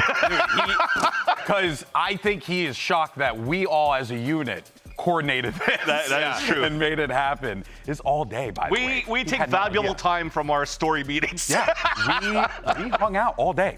He had no idea. It was the best thing ever. Anyway, let's go ahead and move on, though. Let's talk about our next matchup. We got Loud. Now, this is a team that truly has defied expectations this year because this is a squad that really came into this year, Ender, and no one was giving them the time. Everyone expected them to be the worst Brazilian team here in Americas, and now they are looking like the best one, right? Like, they've come out of the gate absolutely firing. Digizin is on top of the world, and yes, they lost to Sentinels just a moment ago, but they pushed Sentinels the distance, a full 3 maps from them with a really impressive first map in that series too. This team could do a lot more damage than people were thinking. The second series was when we started taking double takes into like, okay, wait, hold on. This is something real, because also against KRU, it wasn't a close game. They looked really good as a unit, and Digizin always at the helm at that as well. Yeah. And now it's going into this game with this rematch. They also still have a chance to face off against their Brazilian compadres going into the next round potentially. Oh yeah, and of course there is all that history there as well between, you know, the teams playing against each other, the region as well. Yeah. But you know what? Look, guys, I mean,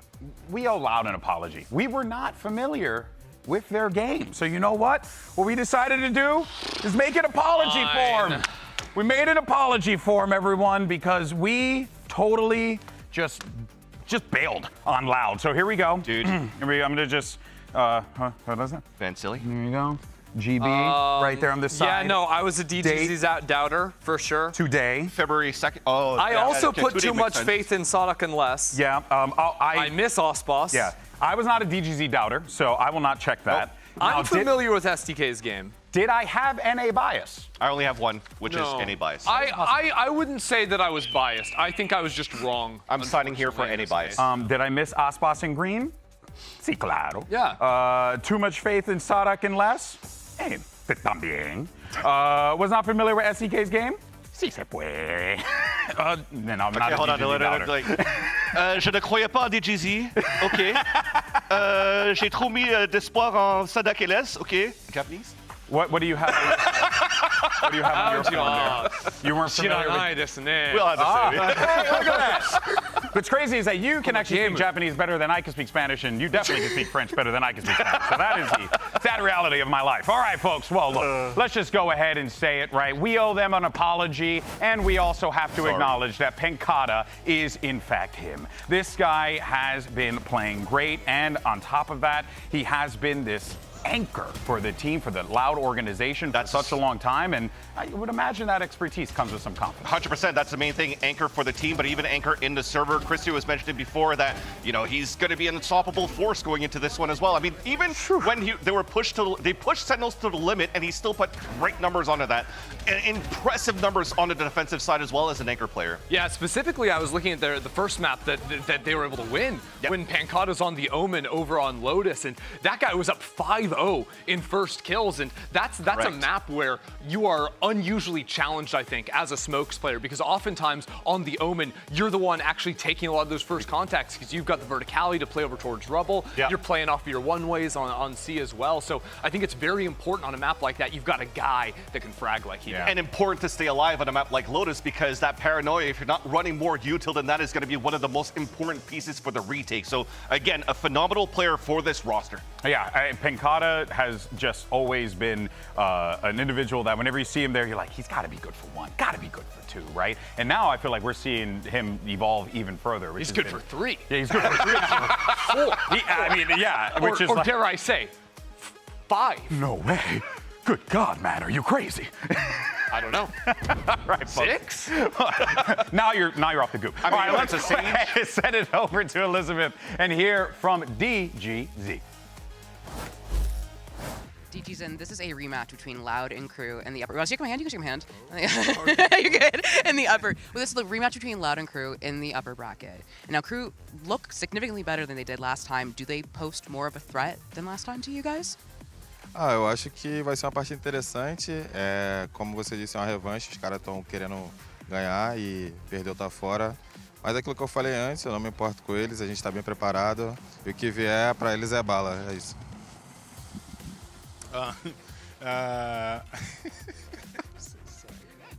No, he said he's ready for it. It's going to be a very interesting match. Of course, that sounds like a comeback for them, but you know, I don't really care about it. I'm just prepared to give them a bullet. Best of luck.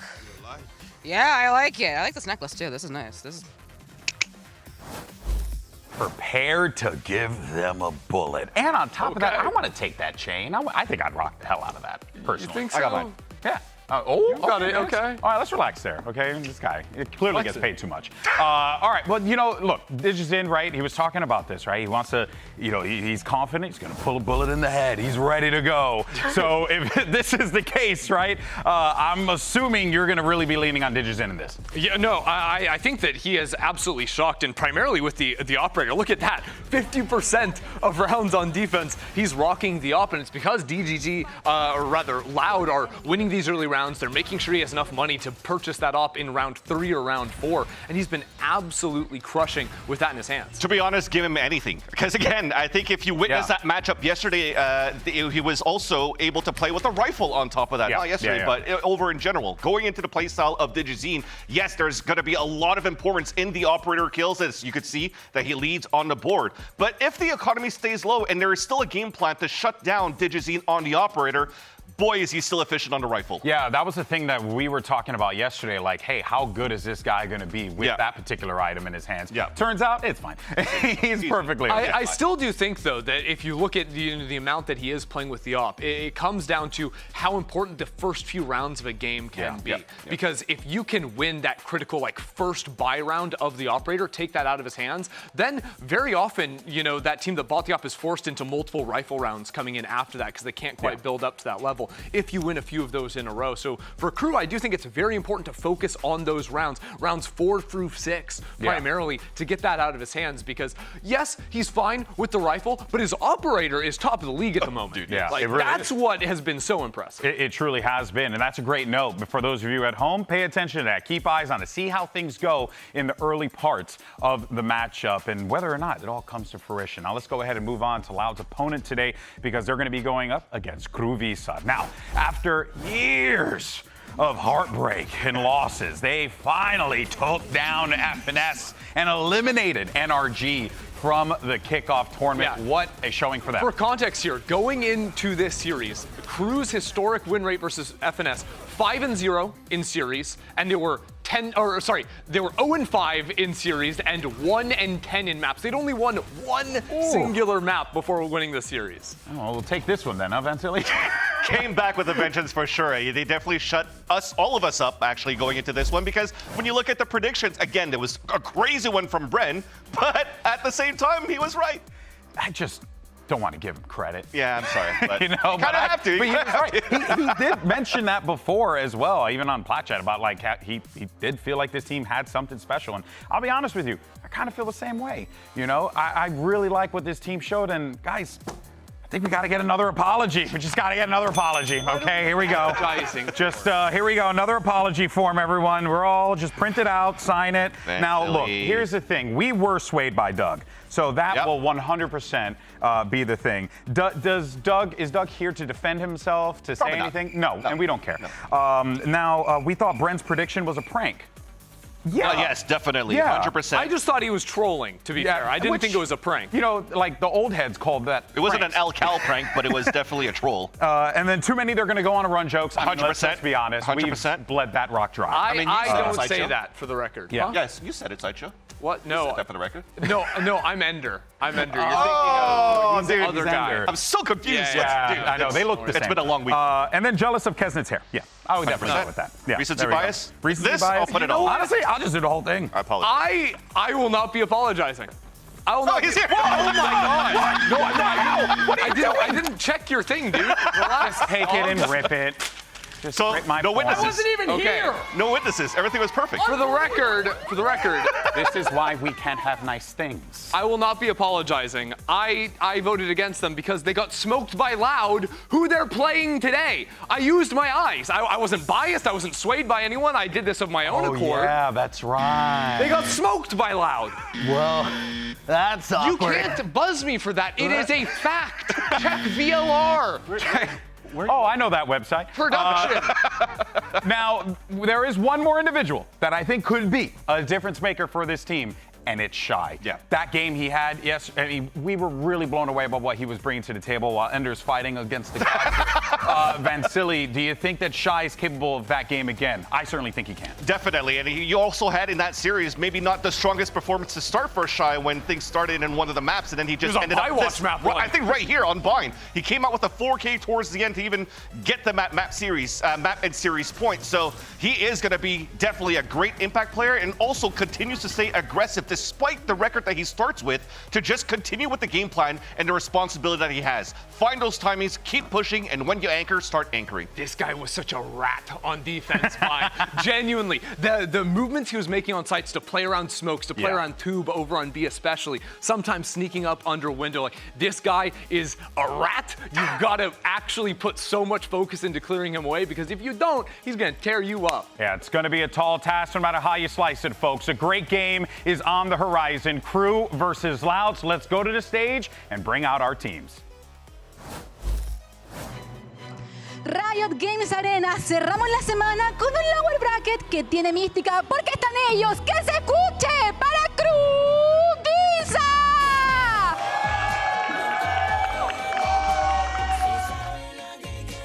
Visa! This is the Cinderella story that, well, it's the forever Cinderella story. Actually, the Cinderella, they've made every single I'm not saying that, I'm just saying in general. But they always start a little bit slow. Winning today would start heating them up, because this team is going to have to go all the way through the lower bracket if they want to represent Americas in Bangkok. I just also feel that they're always able to make appearances here at Champions, but we don't really see them too much towards Masters. So it's nice that their turnaround starts very early in the season at kickoff, a lower bracket run, and a rematch match is actually great. Nunca duvide deles. Faz o L e muito barulho pra Loud!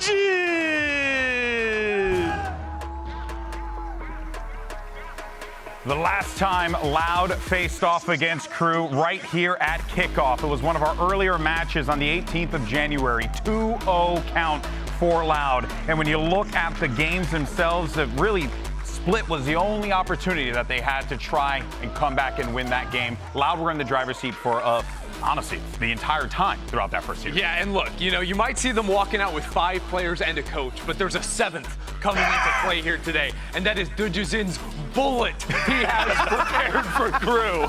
The bullet is in the house. It's in the impact zone. Yes, no, it's going to be certainly fascinating to see if Dijuzin and Kesnet in their head-to-head duelist matchup, how many times they're going to get one over on each other with those first kills, first deaths. To be honest, I still think looking at this game today, it's so hard to predict. I think if it was, again, going back to the upper bracket, I would have given it to Loud. But the preparation that came out from Adam that he mentioned when they got the map win against the first map win against Energy, they talked about the immense preparation that they put into that, the reads that they had, even catching Ethan off TPs in the spawn and waited for him to kill him. So if they have the same type of preparation going for this game against Loud, it's going to be a banger. To me, this map pool is pretty interesting as well. We saw yesterday KRU's Bind versus NRG, how intense that was, right? With Shy and Adverso especially, like something Loud are going to have to look out for are those aggressive walks Adverso was going for on defense, where he was getting a ton of kills. I'll say though, Trial by Fire, they had to go through Madi yesterday. That is true. That is tough, true. because he was playing aggro on them. They still did.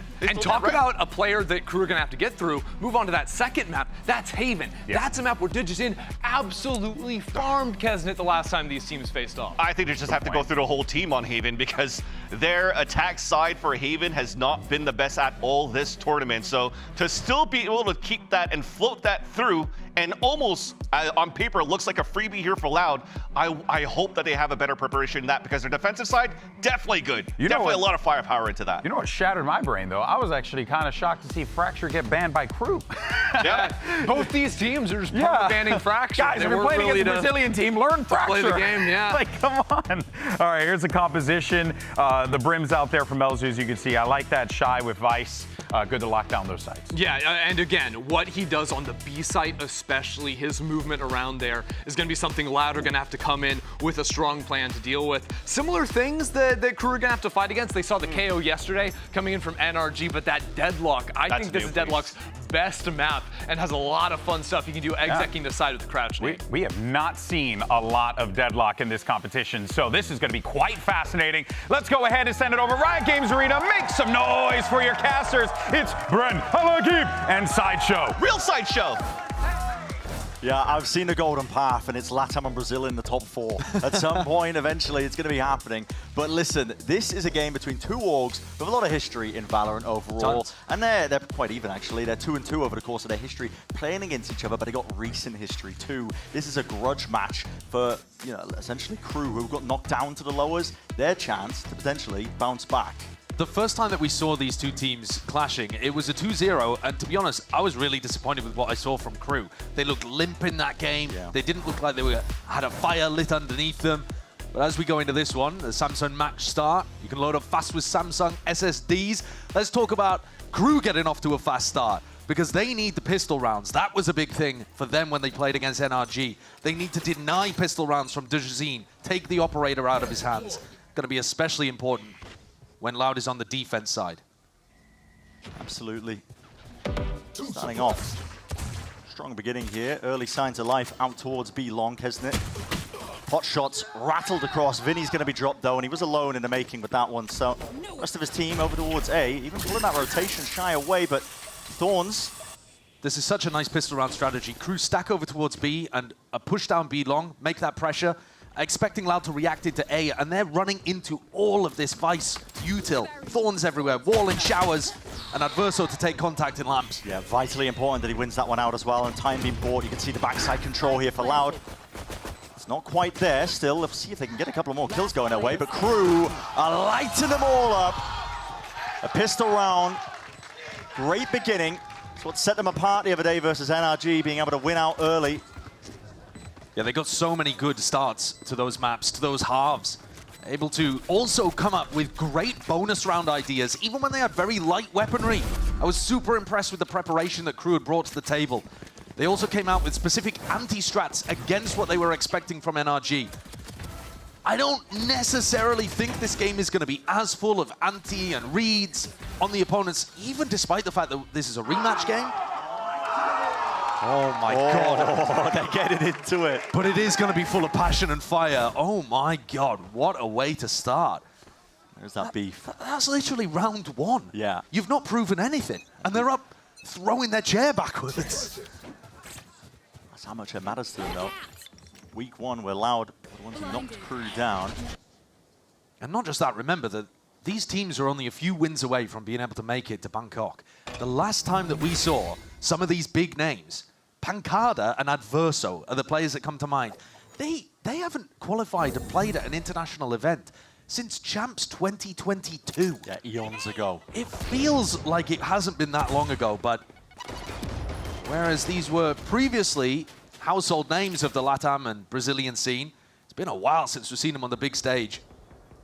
And it would be phenomenal if they were able to get over to Masters Bangkok, which is what these teams are playing for. Loud just trying to do a good job of pulling out a util, even getting themselves into the site, but it's one thing to get in there, it's another thing entirely. See if you can win out the round here when you don't have the guns for the job. All in through the back of the site, they haven't cleared out through lamps yet. It's a danger zone potentially. I've seen these classics do work at times, but yeah, reinforcements arriving rapid onto the scene, the Stimmy at their feet, just running down these players, and they'll be able to win this one out. Pretty much, almost. Pancada. Just one man, yeah, what can you really do there? Everybody surviving, as you said, clean sweep, so it's flawless in the making here. And also, very generous of Shy and Mazzino not to get involved, because they've stacked the ult points over towards some really large ultimates. It's not going to be available for the bonus, but Kesnit, Adverso, those are massive defense side ults. The showstopper in the Viper's Pit can certainly work your way around later on. I'm expecting the attack sides to really have most of the initiative in these games. Both of these teams happy to brawl on defense as well, though, and fight those early angles. Let's see what Lauda got for us here. They need to stop momentum from KRU. We saw some runaway halves with KRU versus NRG. Immediately, you're looking at game plan cooked up. There's a grab net up and over the top. You can see going to have a nade as well to react and reach them. Get the one connection there. Kesnit lucky to be alive there, just backing away. Stimmy at the feet as well, just for that extra safety, but not quite necessary still. This is a rapid approach. They won the fight for the ore, but even a bit of spam as well that's just occurring out towards B-Long, back of the site. Kills exchanged. And here's a really important point as well to note. Normally, you would want to keep more players over towards A. You couldn't stack B like this, but they have the Vice Wall in showers. Dejazine takes contact, entries, caught by Melzer. Yeah, this is it. This is where the fights really matter. Vinny does step up to that challenge. 2 versus 1 now. First is going to be late to the scene. Only working with a Spectre in hand. Good luck getting past this. That's a brutal one. It's another layer of it. He's going to run out of bullets at some point here. Exactly, it's 2 entire clips. They know where he has to come from.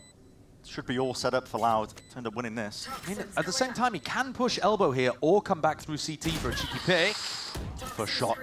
Verso barely saved. Just by the missile in the wall. Toxins going up. Team A. Yeah, just a little bit too much for Adverso to overcome there. Like I said, though, when I was watching the NRG crew game, something that I was really focused on when watching that game back is that teams in this meta, while you're playing Vice on defense, are actually able to stack B more than they used to be able to in the past. Attacking teams will take B long control and threaten that they could be pivoting through the teleporter at any point and going over to hit A. But if you have the Vice Wall in showers and Thorns, they actually can't do that quickly. Yeah. The defense rotations can beat them to it, despite the fact that they get literally teleported across the map. We're seeing a lot more defensive stacks. Yeah, we certainly are. It's one of the things I was really enjoying actually out of Shy was that he was alternating the setups a lot more to put the deep wall up into showers. Not seeing it this time, but... No, he ran it in the prior round, and now he's moving things a little. One of the most important things with these defense side setups is that you keep it moving, adjusting. He's got it now at the exit of Hookah. Just to keep Loud guessing, always poking, prodding, trying to see where these setups are. And time is going to become an issue for a lot of these teams now. They'll try and bait out some of the stall util. Smoke in your face just makes it that much harder. Deep dog in the showers, Loud know that that portion of it is clear. Dejazine has already used his nade, so no opportunity for a grab net nade combo to punish Adverso on these jump peaks. Snake bite in the hand. There's the grab net, though. Grab net is good, actually. He's going to be ripping this one wide. But what's up? Oh my goodness. The exchange of fire. Lucky to be alive and a heal. Just towards the back, Dejazine's going to get some help in hands. Thorns, though, and they're going to call for it. TP. Pivot, rotation this entire time. Vinny was holding onto this B long control. Brimald, though, to deny, and time being played. It is going to be that problem, dropping down straight into them. Fight to be taken Shy. Can't quite stand his ground out towards the back, but a lot to get done further. And with the wall in your face, Dejazine left to do the most. Drops down eventually, though. 14 seconds remaining, and it's a 2v1 at that. Fast with the timing. Kesnet knife out, rotating around, trying to isolate these fights, but Dejazine unable to find anything there. Very clean from Crew. They knew with 30 seconds left, Vice Wall had still not been baited over towards Hookah. That pivot through the teleport was never going to work. 2 players killed by the Brim ultimate. Adverso is a little lucky to survive in this spot. But that play off the back of the orbital strike is great. However, it also highlights the fact that Loud are not doing enough really with their attacking default. Yeah. They need to be finding where that wall is. They need to be creating pressure. They need to know that a pivot like that is going to run them into trouble. Take a look at the economy. Loud in a bit of a spot of bother. Yeah, they are. This is, like you mentioned, I mean, you're going to see recurring problems, I think, with just time being an issue if Loud don't do a good enough job of trying to pull out the util consistently. Adverso, you know, they try and go for that A play. They've got Thorns at their feet, Snakebite as well. Yeah, and you're going to be running into Pit and Showstopper in probably the next round as well. Seems very unlikely that Adverso and Kesnet would not get up to that. All grouped up though from Loud. The shoulder peeking out. Dejazine's going to be taking contact. Forwards again, that Snakebite becoming a bit of a problem. The grab there, not enough to dissuade it. The Thorns at the feet is the one that steals that kill. Adverso will still go down though. They're getting him in hand. They're getting him in the grab net every time, but the follow-up just isn't there. Loud have got to do better with that. Not coordinated. The front of the site is taken up by Loud here, but the trouble is, how do you even get this plant down? You're being pressured from multiple fronts now. Ney going to be rebounding. 2 years has to respect it, backing himself away. Can't get themselves into that post plant just like they want to. Out through the smoke, rattling away. The Sheriff's only the one. Kesnet going to be returning, and that's an ult popped off, but wasted at the end of the day still. Going to be pleased with the round. Yeah, he would like that showstopper for the next, where Loud have got a few rifles, but... You not just blow out the fuse? What, just leave it to go until the next No, round? no, like physically, like, you know, like... Wet your fingers. I didn't mean to. Yeah. I mean, keep for the next. I don't think that's how... Listen, Ray's maybe just kind of a bit more of like a scrapyard feel to her explosives, but I don't think people normally build in those kind of switches. That's true. We're not working in the 1700s with a cannon. I don't think so. I don't think so.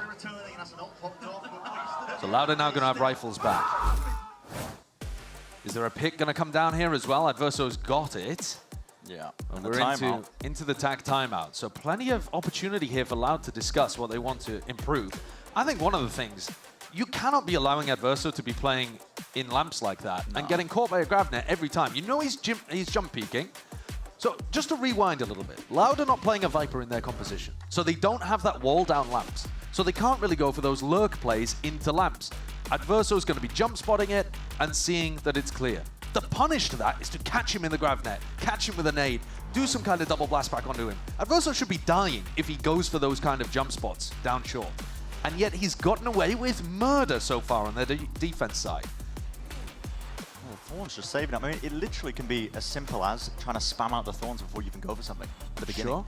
Anything to get rid of it, that first line of defense. The timing is also just not quite there. He's actually being able to rip the net off before Dijazine jumps on top of it. Right. And all of this discussion about Adverso is probably going to end up being useless because I doubt he's going to be playing short this round. If I was him, I'd be taking the pit somewhere else. Then again, you look at him on the mini-map and he's over here laying down the wall, so he's not going to be too far away from home. Yeah. He's alone for now, but only got a shorty in his hands. So, okay, no, someone does buy for him. What have Loud got coming out of this TAC timeout? A lot of ults. And a massive clash on sand. We've seen a fight straight up, Mazzino. They're waiting for... Oh, to up into this. That is brave. Just trying to take that one straight up. Melter right from the side. They're stunned up, though. Concussed to win it all. Mazzino just able to get that trade online here. The Seeker's popped off. Will give him at least peace of mind knowing that that site is cleared out. Reverse one to the flank, though, will be spotted by it. Plant online and down and out. Shy would at least a flash. Molly at your feet. Vinny couldn't be further away from the action right now. Miles away, hoping he was going to be able to catch that rotate, but still, it can be the insurance policy, just in case it does get a little bit messy, and it's not going to look likely. Loud, full control, and Vinny from the side. So, there's an answer for you. That's not really an answer that you cook up in a tactical timeout, though, is it? Unless they've figured out the powers of mind control, you can't really force crew to contact into you. To feed into you? No? Yes. Yeah. Crew clearly thought there was going to be some large explosive play in this round, so they're anticipating, all right, if they send it down short here with Showstopper, with the null command, then we'll get a really nice timing walking behind them. They got the read wrong. That's okay. That kind of stuff happens. But one of the downsides is that they didn't even get the ults out of Loud. So now, momentum in this game is starting to flip over the other way. Deep knife this time. The wall spotted out. Wait a minute, they know about it. Jump spot up and over. Flash to the backside of Shy to try and play off, just in case there was a player trapped, but I love this reposition. And what a great bait from Mazzino. Oh, yeah. Pulling all of that aggro of the boom bot, pulling out all of that utility. And they're not going to realize they didn't clear Shy. Could be a disaster waiting to happen here for Loud. We have no space over towards A, no player just like lurking, making sure to hold on to it in case you need a pivot option. That flash is so good because it makes them think that Hookah is empty. Because why else would you be flashing that for info? Shy can play the backstab, still players coming through anyway, and the clearance is there. Dijazine just snapped it to the side, still the satchel's there. Melzer somehow getting two. Molly to the side though, helping them out, and they will be able to pick them up, straight back up in fact, but no, not quite. Mazzino, it's more than cheeky, up and over the top. Should be favored. Adverso though left alone in a 1v1. Stinger in hand. He does it all. Red Bull clutch. What a play from Crew. They stacked the correct site. As soon as all of that Hookah pressure was neutralized, they had a great read that Loud were going to be ending B.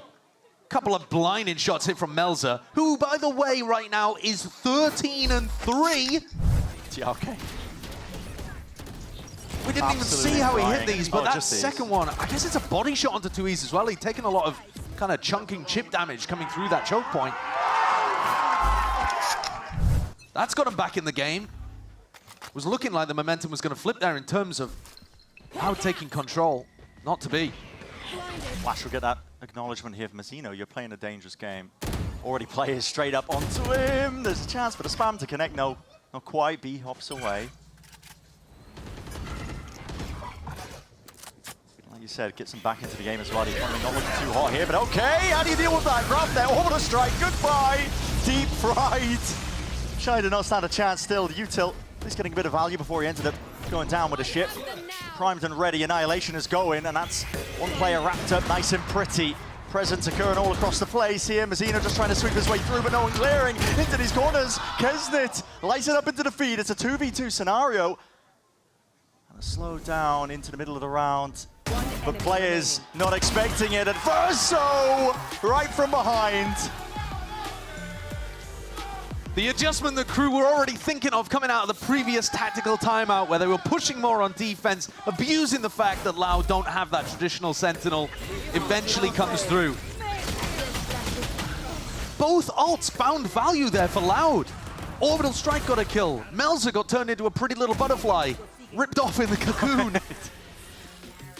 And yet, still, crew on top. Fast timings. Fast timings. Keep the energy up. The crew fans are always keeping the energy up, especially when their team is playing like this. What a turnaround for this squad compared to the first time we saw them play Loud. Sure how that one didn't connect either, but you're absolutely right. Bunny hopped out of it. Yeah. Just out of dodge. Now they have been hammering the B site for the last few rounds in a row without any success. I'm surprised. This is where you're running into the Vice utility. This is where, even despite the ult picks, you've not been able to find success. Vinny, though, has been lurking through showers in prior rounds. Yeah, and he's just been a one-man army. You're attempting to be here. Now there's TPs occurring. Melza, Molly at the feet to just buy a bit of time for the rest of his team. Nobody be able to step up to it. Vinny was not expecting Melza to be on that off angle, and Melza's frying today. Looks in the face, though. Kesnet going to be denied. Just this chance to potentially take that pot shot, and walking up slow and cautious is the play. Sensor off to the side here, but a good opener. Okay, Kesnet has dropped and fallen, but the pit, though, it's going to make it awkward. It's a thorn in the side currently of Loud's game plan. Wall up into their faces. One way to try and deal with it, but spamming away. Bait the players in. Difficult, though, still for Loud. What do you call, and how do you try and play this one to Jazine? Take control towards the back of the site, just trying to flip that one away from them. He's already ripped away too, but still they haven't dealt with Adverso. And now, Diffuse stuck. Need to push them back. Out and away, but Adverso does have that extra player to play him in. It's Melza off from the side. Jazine not ready for it. And that 7th round now tallied up. It is beautiful from Melza. The jiggle peaks there, just to apply pressure. The way that the two of them, Melza and Adverso, are able to navigate that situation, never get punished. The opener and the closer, Melza there. Individual play has been on fire for both of these teams, actually, throughout the tournament. I think Melza really came online in that match against 2G. He just did anything he liked. He was winning clutches left, right, and center, and he's kept all of that momentum going forwards. Loud are stuck. They need a hero. And right now, I'm in the attack side. Protocols, defaults, not really working out for them. Okay, Kesnet is going to be caught there, has to take the TP. Needs some help as well from the rest of his team to try and get out of there, because Vinny is going to be watching, but he's only got the Sheriff, and Shy steps up. Okay. Good team play for the rest of crew. Mazino covering, Shy covering, all giving help to Kesnet, who's not really occupying the star player role yet on Bind. We know that he's capable of it, but it's actually the supporting cast that are doing the most out here today for crew. He's not really needed to. No, he's just been sat in heaven a lot of the time with a sniper. Exactly. Smoke in his face most often, but doesn't matter. Loud are not doing a good enough job of clearing out a lot of this. And on a round like this where the economy's not looking good, game plan is falling to pieces ever so slightly.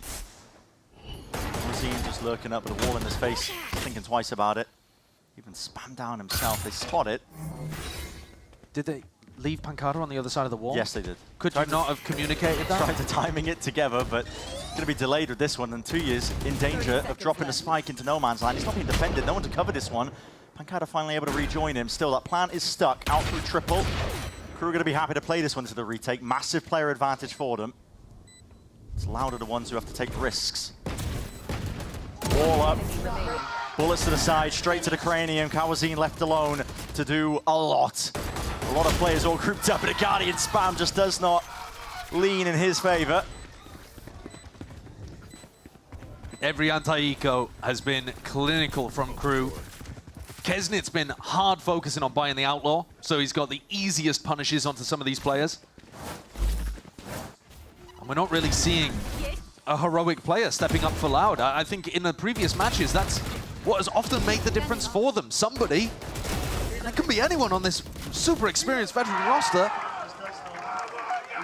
someone has always found the moment to step up, and as yet on Bind, they're not really showcasing that. Should note, it's Crew's map pick, and it's Crew's map pick for a reason. Loud have not been confident enough to show their Bind yet at all in the 2025 season. We've only seen them play it once in an off-season game. They lost that, running the same composition that we're seeing from them now. And when we go into Haven, I'm sure then players like Dejazine with an operator in his hands will feel a bit more comfortable, but Crew at the moment are getting so much confidence behind themselves. Yeah, they really are. They're running away with the game. We'll see if that narrative switches around in map number 2, Haven, because, you know, Crew's attack hasn't been good.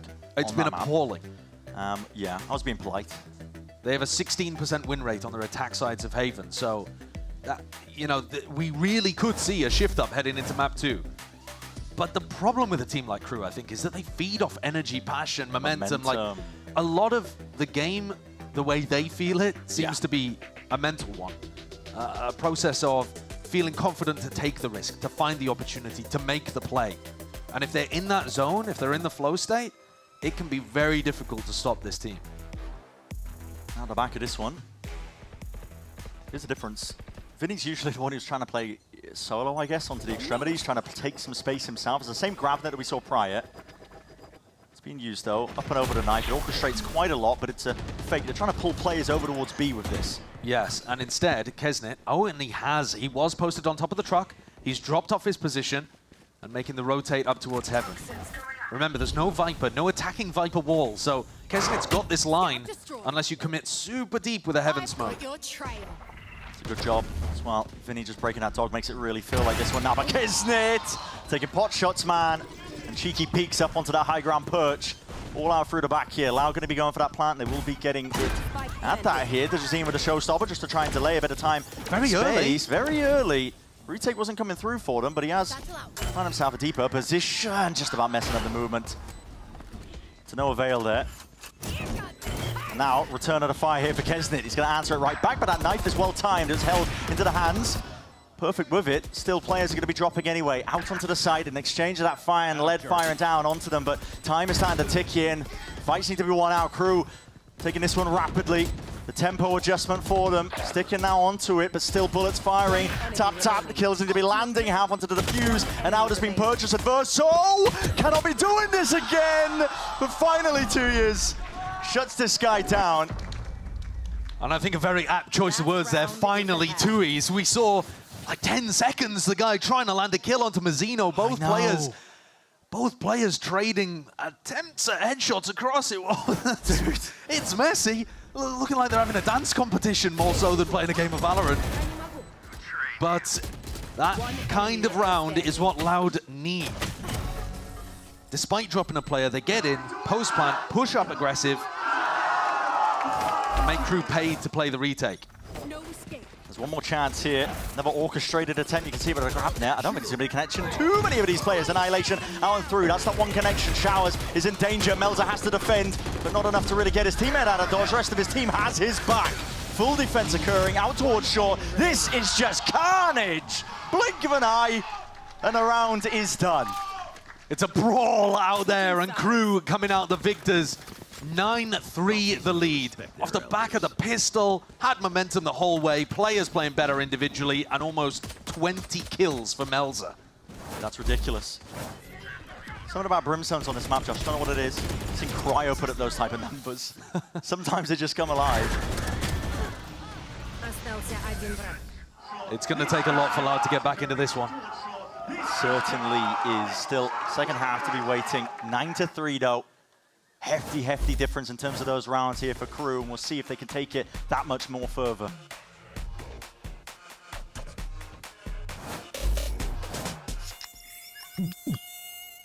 Oh.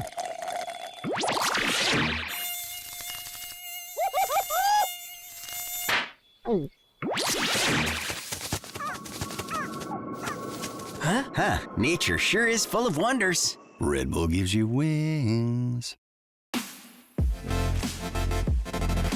The new Red Bull Zero is here.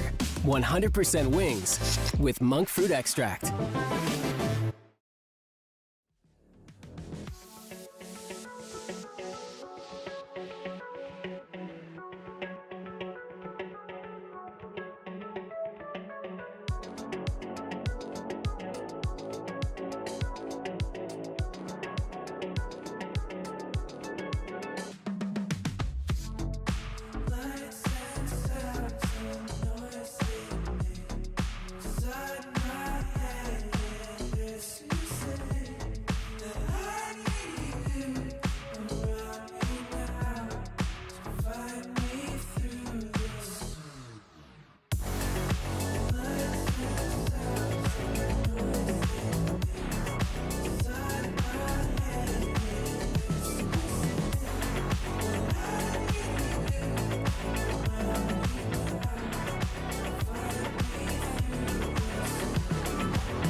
Pistol rounds are the bread and butter for KRU in their game the other day. It was really what set them apart and got them onto these good leads. And we'll see if this map is any buck to the trend. It's 9-3, not really like they even need it, but it would really just cement it as a dominant map win. If KRU win the pistol, it's officially over. They are not the team that is in desperate need of it at this point. It's Loud. Loud going for their, like, what they have frequently been doing on pistol rounds, which is buying a ton of ghosts and sheriffs. They're just sending it, man. They just want to fight. Yep, flash up and over as well. They want to fight still. See if they're rewarded. Dajazine with just the 2 as well, putting a squeeze onto the Sam players, but KRU are able to just stem the bleeding and now get a rush on. Pancada will step away from most of that action. It's a good knife as well, just pulls KRU all the way back here. And 2Es before he rotated through the deadlock wall, deep down short, so he's not worried about that kind of pivot. Extra info gathered. The KRU getting spotted out. Still on the minute mark, so. Yeah, and this makes it feel like KRU were trying to take some B long control, and B. 2Es now doesn't have that safety of the deadlock wall at top short. So they might start leaning a player over towards him. He's going walkabouts to look for information, and that is really dangerous. It's risky. Because if he goes down, the whole of the A site is gone. They're going to get a free plant, KRU. He's hard opened himself up to multiple angles here as well, playing the spot, but they they're also not gonna see him. They just threw the 0 point over towards Garden. Didn't see anything. I think someone should start leaning over towards A right now. 30 seconds left. But I think it's the lack of sound cues. A deep push down A short 2 years is expecting it to be all calm, but as soon as he hears this flash, brutally awakened. His positioning might be great here. Xena low enough, but 2 years doesn't want to reveal his hand. But he's Spike lurked up planted. into the spot, like you said. The positioning more valuable than a chance to get a stray kill. He's going to wait for the team now to get back in. He needs to play the late backstab. Try to deny Mazzino. One shot to the body will do it. Or to the head, but no, body will do. And now putting the squeeze here. Still not even necessary that 2 years is creeping up, crawling from behind. Pistol round for Loud. Very solid. Thank you. I'm not expecting Dajazine to do as much opping on this map as we saw from him on Haven, for example. But at the same time, he's been utterly phenomenal with it. So it could be something they go towards, and winning pistols allows them the economy to start getting it online.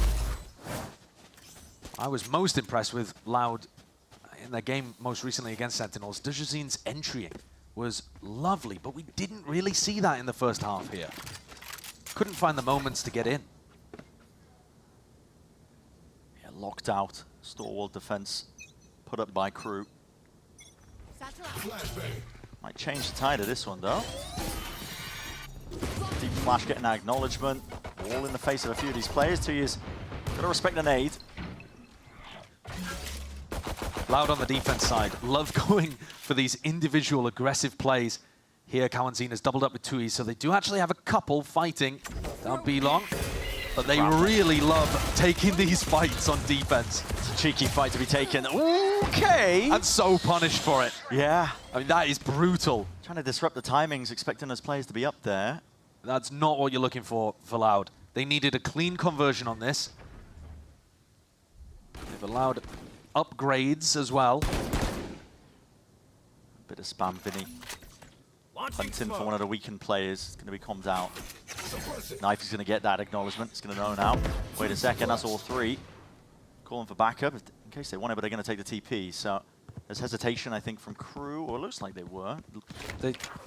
I mean, Pancada takes a little bit. Pancada takes space here, but it doesn't really look like Loud are thinking about what would happen if KRU did hit the TP. Because then they'd be scrambling back to A. Yeah. Instead, just go for the committal into the site now. Util's going to be used. These players are so low now. With Pancada, that deep work that he's managed to get off.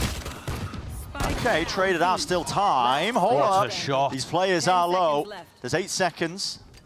Got to try and do something here. Got to try and reclaim that spike and get that plant down. Barely enough, and the coverage has to be there from Melzer.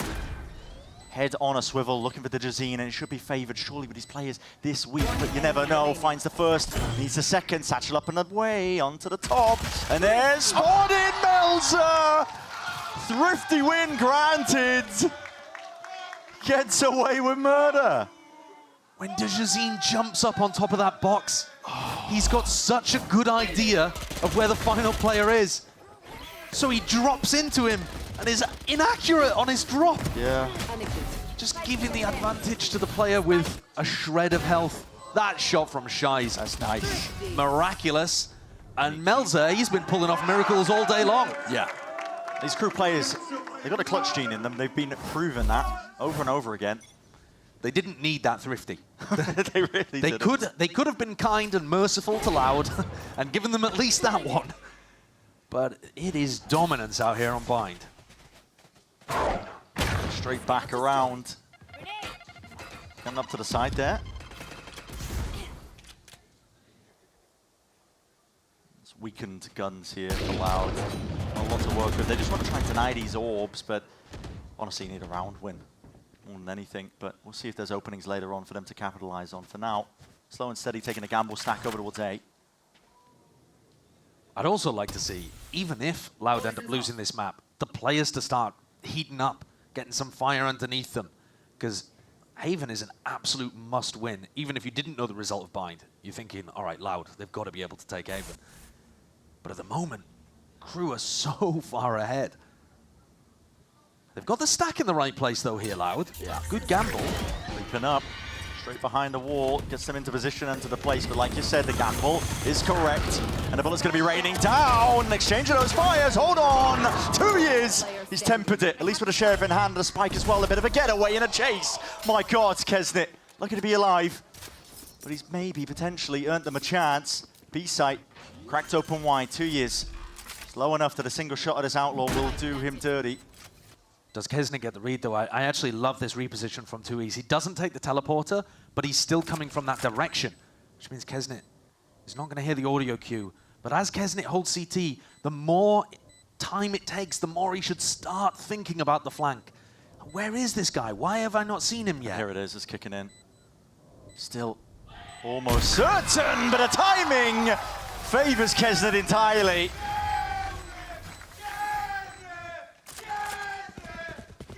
$11-4 in the lead. Nothing working here for Loud. Even this round with 2Es hitting 3. The movement clean, the shots hitting, but not able to secure the final. The most important kill of the round. 11-4, pretty much insurmountable at this point. Crew only need 2 to close things out. Nothing's been working for Loud today. Barely any room to breathe. Launching smoke. A massive difference compared to when we saw them in the upper bracket. Oh, yeah. Tap and a spam trying to bait out that response from Crew. They're going to oblige. Sending the bullets raining down. See how committed they are to trying to hold on to this one. The dog is going to be spotting Not Broken in time. Boombot as well. And their feet. This is chaos. This is anarchy. And Kawazini needs that evacuation. Do have that showers control, so nobody going to be watching for him just to be TPing. Crew, though, their prize is going to be that deep B long position and control. And this Viper Orb makes it really precarious. Don't know if they're going to be lurking their way through, but a Steel Garden spells it out at the minute mark. Rebounding with the Thorns. Nade seeking to delay, but Amoli's at the feet as well, just burning the toes to a crisp. No players falling. Slow siege by Crew is what it's really feeling like. Getting themselves in now for the plan, making sure the coverage is there. Watching the angles, watching the smokes. Late onto the approach, these players coming around and away. Showstopper in the hands, Kesnet. That's dashing away the hopes and dreams. Loud. No options to really salvage this from this point on. The guns need to be saved, but they're going for the save. A round win at the end of the day. They're going for the save. I mean, your chances of winning from 4-12 down got to be worse than the chances of winning this 3v5. Surely. Just nigh impossible. Tui's and Kawanzin got caught on the flank as well. They tripped the Vice wall. So Adversa was watching for it. I was wondering if they were going to try to send it, maybe hope for a huge individual play. The Annihilation doing something, but it is a slow death. Yeah. Death by 1,000 cuts here for Loud. Forced to back it up. Love this post-plant aggression, though. Great idea. Take the fight to Loud. Get that kill. Making sure to disrupt them when they're trying to set up into those retakes. Like we said, I mean, it's nigh impossible at this point. It's 12-4. There's no buffer whatsoever here for Loud to get these string of rounds together. It's almost just an inevitability. We're just waiting to see how it's going to happen here. Still, ult to be used by 2 years. Flash up and over. Early damage done. Kawazin barely alive, 10 HP, scuttling away. Dejazine holding an off angle here. Zeno trying to go for that clear. Okay, that's quick reactions. Dejazine dropped away. It's going to be reactive here with the Annihilation. Rebounding. He missed it. Connection! Where the hell did that one go? Mazino's quick with the trade. He bounced it off the doorpost. Oh, it's brutal. Seekers now offloaded away. Adversa still watching, knowing weaknesses of their comp, just in case there are those deep lurks occurring. All of them regrouping up and away. Question marks across the map here for Loud. Using the dog to try and at least clear some of it up. But at this point, what you said earlier, Josh, just ringing through my head. Death from 1,000 cuts. Kawanzin at least has found the right site to end on. Pancada's going to have an opportunity here. They need to make this one tough for Crew to close out, I think, just for their chances of winning the series. Get the confidence up. Flash through. It's all obvious now, at least for the Guardian in hand. It's going to be precise. Beautiful. And Pancada keeps them alive. A little bit of life here towards what looks like an inevitable end for Loud. It would be an absolutely insane comeback. But I'm concerned about entries like that. Mazzino, the Sky player, is whipping around the corner and deleting Dejazine on defense. Yeah. They need DG to be playing at his top level to be able to control people like Kesnet on the other side. I mean, today, Melza as well. We're not really seeing that just yet. No. Orbital strike in the back pocket. Deep smoke and a wall on top of it. Flashes into their faces and a play. Aggression is the name of the game here for Loud. All the way through, making sure to just try and get and pile up the hurt onto Crew. I like that setup. one. Yeah, 4-player stack over towards B. And once they have the player advantage, they don't overfight. Well, doubled up in a high-low, looking to try to shut down Adverso if he did go for something. And constantly, this Viper wall and the threat of lurking towards lamps, it's stopped by this deadlock wall. So Tui's is finding some value, but then at the minute mark, suddenly the map is open again. Exactly. Opened up. Toxins going up. First of spots Not sure if he spotted 2 players or just the 1, but look, from KRU finding value, these are the holes in the defensive game plan of Loud, like you were saying at the minute mark. I mean, there's no reclear. 2years does not know where these players are. You can feel it, the uncertainty settling in. Yeah, Vinny's got to be drawing people back over to A as that deadlock wall goes down, but they're offering 30 seconds for KRU to get in and cement their position. It's a smoke and a tap. Seeing where the ult comes out, and Pancada might choose to try and push it back and away here. Mouse are finally going to be sticking it. Confirming the plan now, getting him into that post-plant scenario. Kawanzin sprinting it down in market. Yeah, Seeker's being used. That really just to tell you that he is coming from the flank at this point, but might not even matter to them still. See if it makes a difference. KRU stepping up now. Melter pushes it back.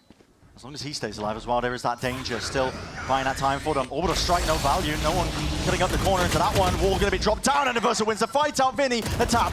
Needs to win this fight, but he does not do just that. Orbital strike from the side. Just clips onto the heels. 2years dropped down, and Pancada left to do it all. Time ticking, and Amoli spells it all out. Attackers win. An utterly dominant map win here for KRU. Rewriting the history between these two teams from the upper bracket of Kickoff. They are out here with a vengeance, looking to eliminate Loud. You saw it from round 1. I think it was Adverso, just on his feet immediately after winning the pistol. And you knew the KRU came into this one, and they'd taken the previous loss personal. They've been tempered through that lower bracket, and it was Loud that sent them there. It's a different KRU we're looking at. We need to see that continuation of it. At least that passion is there right now for KRU. We are going to be going into Haven. We've got some question marks there in terms of how KRU are going to be looking onto that map. It is Loud's pick. It's where they dismantled them last time, actually, when they played in week 1. But that was with Dejazin's operator coming online. 58% of Dejazin's kills were with the op. Yeah. Defense side, he was impossible to beat. Where is that version of Loud today? It needs to rear its head, I think, for them to stand a chance here. Otherwise, it's looking like KRU potentially going all the way once more. I don't want to listen. I don't want to curse it. We're going to be stepping away. GP and the analyst desk going to be breaking it all down for map number 1.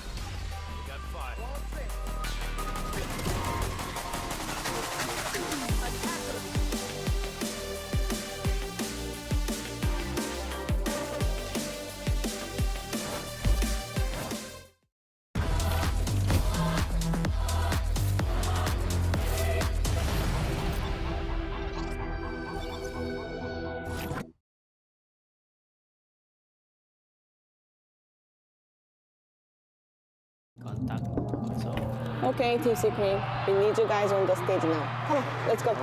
Let's go. Let's go. Let's go. Let's go.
Lutou, cara. Será que ele faz? Aqui ainda pronta. Foi cancelado! 15 segundos para intentar hacer una... ¡Imposible recuperar la spike!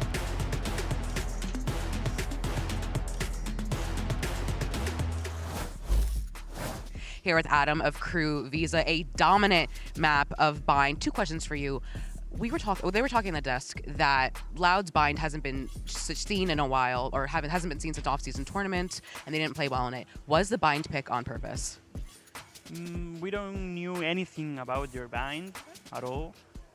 We are more focused on playing on our stuff, on our things, and we're pretty confident on our game now. We feel that we are going into a phase where we can play as we are supposed to. So we felt comfortable on Bind, and we decided to play them up today. You'll be playing Haven next, where your attack side yesterday against Energy wasn't looking the best. What have you fixed from yesterday till today? Well, Haven has been a hard map for us lately. We have lost it the 2 times that we have played it. But I believe that yesterday we were overplayed by FNES or whoever called the defense on that map. But we're pretty confident on that map. We changed a lot of things on how we approach the attack since we lost the first time with Loud. So I think that we will be able to perform today with that. Best luck on map 2. Always great, to get some insight there from Coach Adam as KRU pick up that first map win, a 13-5 result. Now, when not too bad, not too shabby. Now, when you look at those, you owe me a cup. Now, when you look at those results, one thing that sticks out, it's KRU had to have been winning the rounds that they absolutely should not have won. And they're picking up these ecos. It's massive. That's what ended up happening on both sides of the map. KRU come in, right? It's 4-2 scoreline. They're on a low buy with Sheriffs and Stingers. You got Melzer hitting absolute bombs That's like a great that. pun, by the way. It's Thank crazy, you. but the result of eco rounds like this, not only does it just like flip that scoreline 1 round, right? Oh, they steal away this round they shouldn't have. But also, these ecos end up forcing Loud onto bad buys in the next one, so they're chaining together and getting even worse and worse and really letting the game run away from itself. And the crazy part, even about the second Thrifty, it couldn't be more crucial than that. The last 2 players were so low on HP, which is why you saw over here Digicine coming out with the Ghost. He had the Outlaw and the Ghost. He just needed to body tap the last 2 players, and unfortunately with the penalty, he gets fully punished right there by Melzer.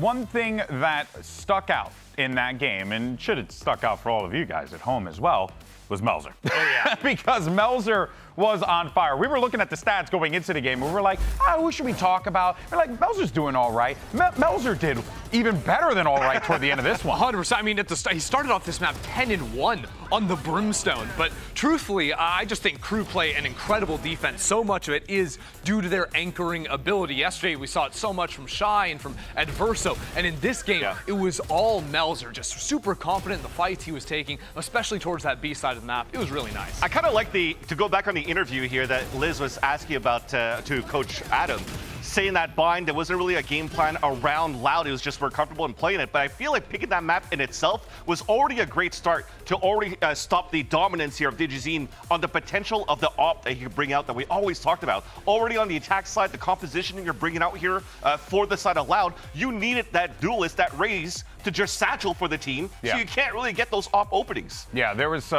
It was very clear that even though there wasn't a game plan, the game plan was we go somewhere where we feel comfortable, somewhere where we know we can execute, and we can dominate, and that's exactly what they did. And you saw for a second on your screen there, too, the stats of Mazzino supporting on the Sky, but especially Adverso. I gotta say, back-to-back games of Bind on the Viper, this guy has been unstoppable defensively. Well, let's see if they can keep it going. They are 1 map away from moving on in this competition. Can Loud manage to force a map 3? We're gonna find out in just a little bit. Don't go anywhere. Here with STK of Loud, a pretty dominant map in KRU. So we're going to your map pick of Haven. 1, was the Haven pick on purpose? And 2, how do you think that KRU have changed their attack side since they faced you a couple of days ago? I think that they prepared very well for us. I think that we have like a good plan for them, especially if they prepare something. So I think that we are very confident on this map. So we are doing our game, and whatever they do, I think that we are going to be ready. Did you pick Haven on purpose? Yeah. Best of luck on map 2. I think I lied. My bad. Guys, come on. Thank you. Sorry, I was not paying attention to what this guy was saying. Sorry. You're asking a lot from me. I know. I'm so sorry, Puppy, because I know it's hard. I'm allowed 1. I'm allowed one a year. Just one. Anyway, folks, you were hearing Coach STK there say, Haven pick, 100% intentional. They've been in this world before. They've done this already. Granted, it was a 2-0 last time. But here, it was a 2-0, but it was starting on Haven where Digizin comes out on the jet and is just absolutely frying on this pick. I think we didn't actually get to see him play the op at all on Bind. Part of that is they started on attack. Part of that is, of course, they didn't really get to play their defensive side at all, and they lost that early eco. But on this map especially, starting on attack for them, unfortunately, but once they go over to defense, they have to win that pistol. That sets them up for a round 4 op, round 2 outlaws. They need that. I really do believe. And going to the Haven map too, again, going back to what Coach Adam was mentioning, it's okay, well, we know what we have to fix here when we played against I'm curious what that was. I'm curious what they wanted. I mean, at the same time, he was talking about how it doesn't matter how he played against NRG on top of that. So you're brushing that away, and I guess you want to talk about I know the problems. I know their problems. No. I know their problems. Okay, the first time they played this versus Loud, their attack side has been terrible. Okay, we knew that already. They have struggled to re-clear a lobby versus Loud the last time. They weren't clearing with thrones, et cetera, et cetera. And then versus NRG, they started focusing on re-clearing a lobby, and Mata was just walking mid on them on repeat and finding kills consistently. This team has to be much more keyed into finding that defender-sided aggression, or they're going to get walked over, and we're going to a map 3. Yeah, the diligence is going to be key here, and I'm so sorry, Ben Silly, we didn't get to hear from you. It's okay, I'm out of breath already with all this funding, so in any case, back to you. Map 2 coming up now. After the short break. I ain't trolling this time. I'm not going anywhere. Vaya con Dios. Just in case, I need a right cool down.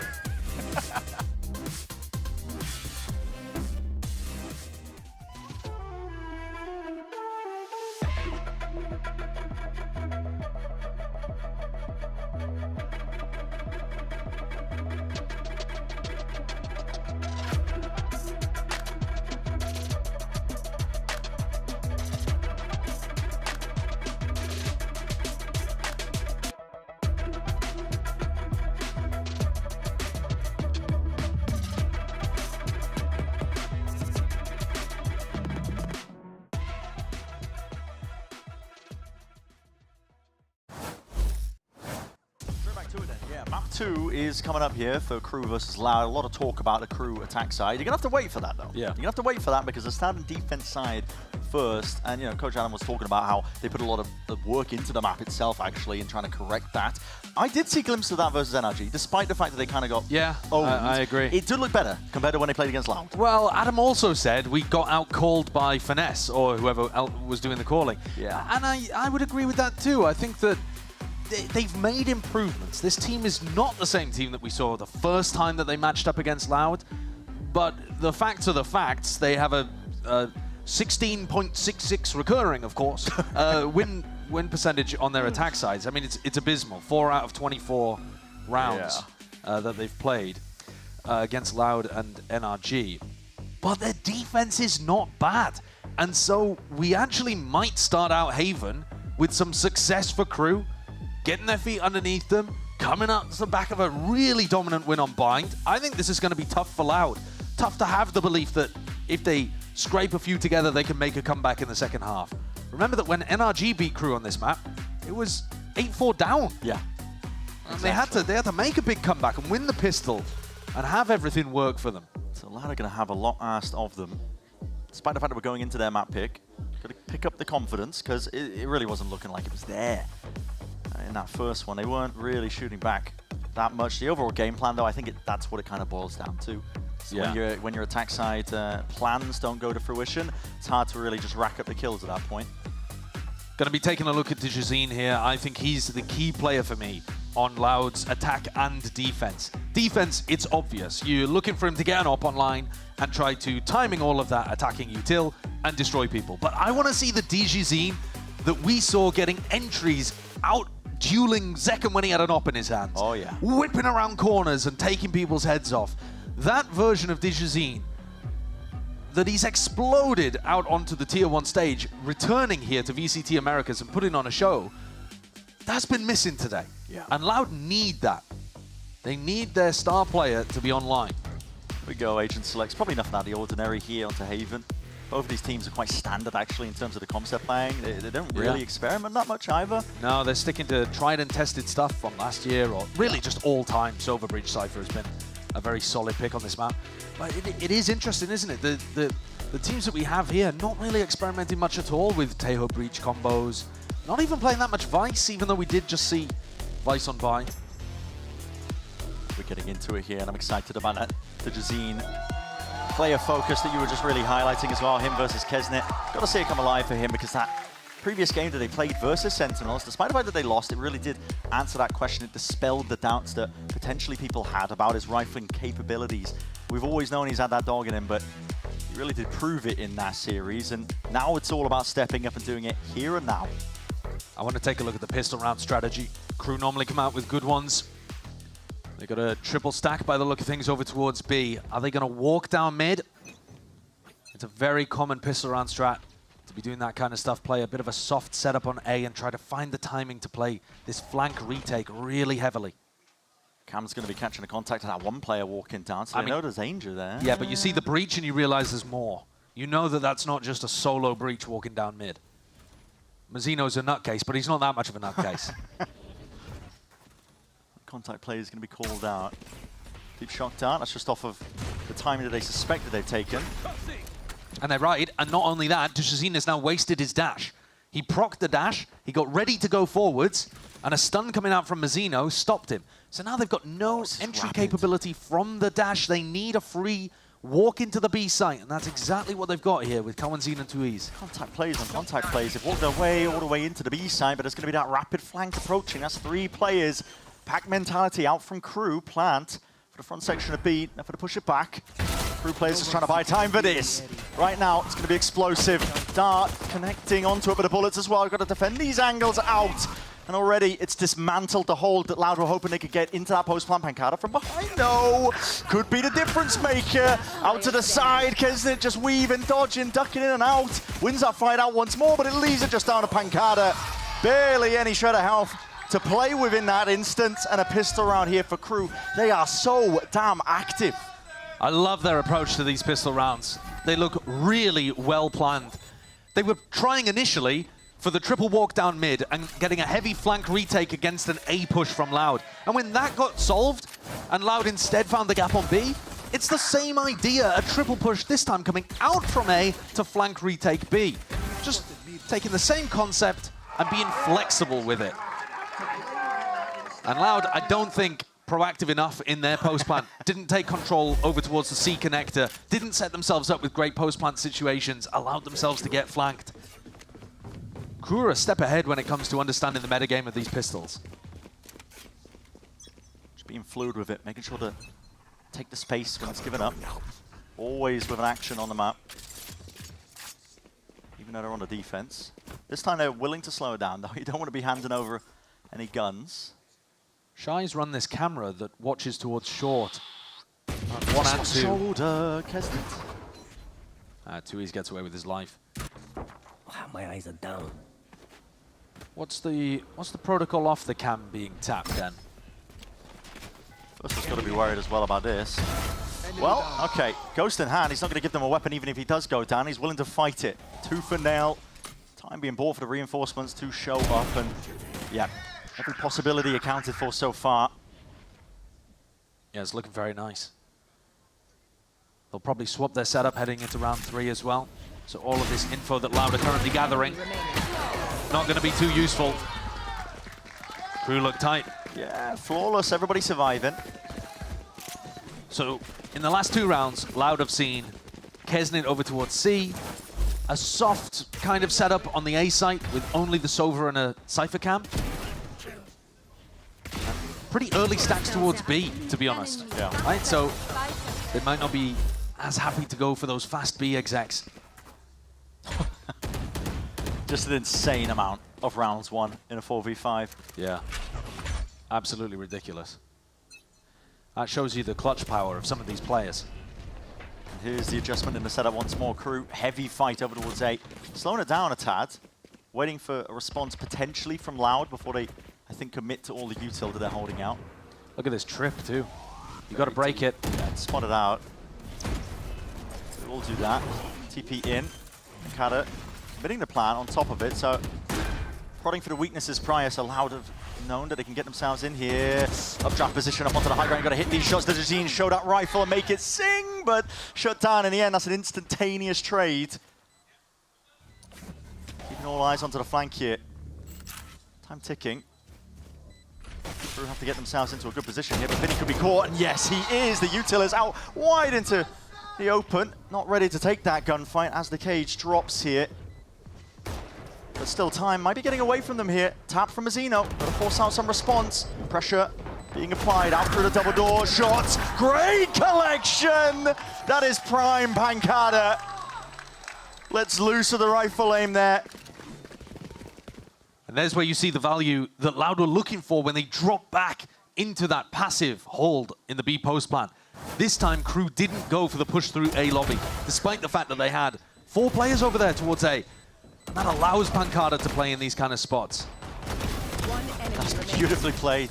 Yeah, Pancada and Tui's, Kawanzine, the 3 of them dropping back, not under pressure from the flank, able to convert the round. Pancada has ultimate.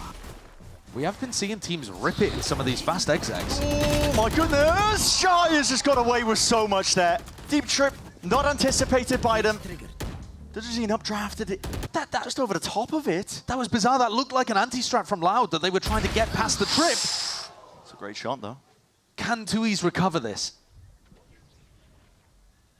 Set them on the right path. Dojazine was trying to get fast into garage window. Wasn't expecting to land in the lap of Shy. Yeah. There's that contact. Reclaiming of space. Vinny almost missing that timing out. Oh, bullets to the back there. Just gets the one and out. It's a 3v3. The Loud players are so scattered, just trying to make their own individual mark on the round. Paranoia swoops through. Bit of a rotation through the util, but yeah, spotted out, isolated. 2 years going down as well. And the backstab has to be revealed. It's all just down to Pancada. Paranoia, it's good. But a TP back and away here. Adversa with the tap. Ult? Where's this one going? Adversa's just going to be sticking this when he knows it. Surely nobody going for a play. Tapping away! And there's no hope in hell for him. Reposition in a 2v1 like that. I mean, how else was Pancada supposed to play that? He smoked off, stuck in garage. The plant was for long. He had a chance maybe if he got lucky with the smoke. This opener from Shy is ridiculous. Yeah. Couldn't have been gifted 2 easier kills to start the round off. I mean, like you said, it looked like an anti-strat. It did. It looked like they've looked at the way that Shy holds garage and they're thinking, all right, we can updraft dash past this and land on top or behind Shy. Don't think they were expecting Cruz Cypher to be able to get 2 in that spot. I don't think I've ever seen someone go for a garage take like that. 2 years almost going down. He's just trying to lurk and take that space. This is a bad beginning to the map from Loud. He is. High ground perch. Fault line off the player's contact there. Dejazine dash to get out back to safety. But they need something extra. While Tui's is trying to just get up. Oh, he's going to die to this, surely. But they know he's there. Wow, what a The clear. read. I don't know whether they caught him in the cam just for a moment. Possibly. Just seeing him tuck himself into the corner. Crew just getting so active against them. Never a moment of rest for Loud to try and set themselves up for any sort of success. Look at them stuck, corralled into the corner. It's all 3 players up onto A long. It's going to be have to end onto some heroics here for Loud, but the full line and swing! Oh boy. It feels like there should be gaps around in this defense for Loud to exploit. You look at the minimap and, you know, plenty of times throughout these rounds, garage is open, the B walkthrough's open, but Crew are filling the gaps by being mobile, by leaning left and leaning right to try to respond to what they're hearing around the map. This is pretty tough to take timings against them. That's exactly what Loud was doing against them week 1 when they played on this map. And that pop-off that you just see again there looks exactly like round 1 on Bind. All of the passion. Somebody punt that penguin. No, don't do it. Don't do it. Don't try it. Safety. Safety. Oh! That's brutal. That's what I'm talking about. Dude, that's brutal. Get him gone. The bait and switch. Get him gone. What did Dan do to you? Yeah. He's not alive. That's a corpse there. Oh man, get the chalk outline out. Now, the crew fans are having fun. The crew, the crew players are having fun. Yep. The crew coaches are having fun. The other side of things, not so happy. A 4-1 beginning to this map for crew. They have the ultimates. They have the economy. Loud need this round. 4 players with light armor going into Shy's Outlaw and a Hunter's Fury that's going to be great for Plant Denial. Loud have got to get this if they want to get back into this game. They need at least a bit of a buffer if they want a chance of being able to go on a run in the second half of Haven. Yeah. Now, 4 rounds plus a pistol, kind of minimum. Big setup. That just rebounds, ricochets into the C site. They think it's nice and open, but look at Kesnet. Disrespect occurring over towards A lobby game in that space. Now, this is going to be a hard committal, not too sure. Players are starting to make moves in towards it, tucked into the box as well. Melzer, just peeks out wide. Pancado was holding it for this one as well, and that pressure coming his way. There's a chance with the timing. Hunter's Fury now offloaded, popped off, just to try and collect that kill as well. The plant was hard committed, and even that breach hold on top of it. Rolls through. Back and away. They have killed Melzer though, so you can drop back into passive post-plant positions and not worry about the diffuse getting smoked off. Kabasin just trying to peek out of that one. The dart was going to be tagging him up anyway. Anything for his troubles? Not quite. Snowball tempted here now by crew. They got all the momentum on their side. It's time to pick together and see if they can get this one. Averso just sticking this one. What is the game plan? Anything to just push this one back? There are no options. There are no outs. Loud just struggling to get anything going for them, and that was their buy round. This looks like crew versus 2G all over again. Yeah. I mean, Loud have got to be stepping up more than this. There is no resistance here. Cowanzine gets stuck on site. All right, fair enough. They're getting Sover ulted, but he's got a chance of being able to escape there before he gets caught with no backup. And then they're not pressuring the retake at all. Cypher ult's going off, so they know about Pancarda's flank anyway. I understand the idea of dropping back when Melzer's dead, but they're just giving crew too much space. Never attempted a fast play. Shock dart to try and clear the trip, but there is no one place there. Kesnet reveals himself, forced to dash back again. This is Loud with desperation in their hearts. Just the knives in the hands of Digizine to potentially get them out of this spot and scenario. And Loud need a hero. They've needed Digizine to find his moments today more than at any point in this season. Verso is not scared, is he? Just taking his fight man to them. There's the danger. Opens up the pick. Kesnet was right there behind him, but unable to return that fire. Adverso's been the guy holding down A. He's been in that hard anchor position as the Sova. Sowed a bit of chaos into the round here with the positions. Quickly following the noise cues now, though. Melzer peeking through and away! It's whiffy! He's got to land those. It's whiffy. Fault line off and away. Melzer, though, 2 TPs to just get away. That's a rolling thunder from his teammate at his back. But just to augment this one, the defense coming through anyway. 30 seconds left. Need a miracle. If you are Loud here. 25 seconds left. Cut noise, trying to open it up here. Smokes propped up into their face, and they're not letting up whatsoever. There is no mercy from crew. Full momentum, it's carried forwards from map 1 all the way here. When we saw Loud go up against Sentinels, it was Loud that were getting off to the early starts. They were up 6-1. They had the advantages, 6-1, 6-3 on the maps that they ended up losing. It was more a case of them not being able to close out. Here, they can't get in. It's such an uphill climb for them to get back into this first half of Haven. And the confidence is through the roof from crew. They're not worried about covering all of the gaps. They don't believe that Loud are a serious threat on the lurk. Enough to push back, though, the angles that Kesnet was trying to take here. And Jerome is going to give you all the knowledge in the world. You're going to go for the re-peek. My God, they just cannot get rid of this guy. What a swing. That's beautiful.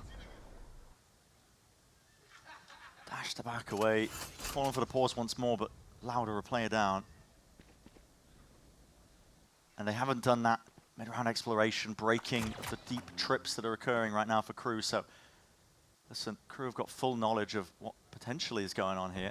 Yeah, I'm happy to stack their plays over towards A. 2 trips, a cam. Shy's giving them constant information around the map, and it's very difficult to go and re-explore Garage without that Sova alive.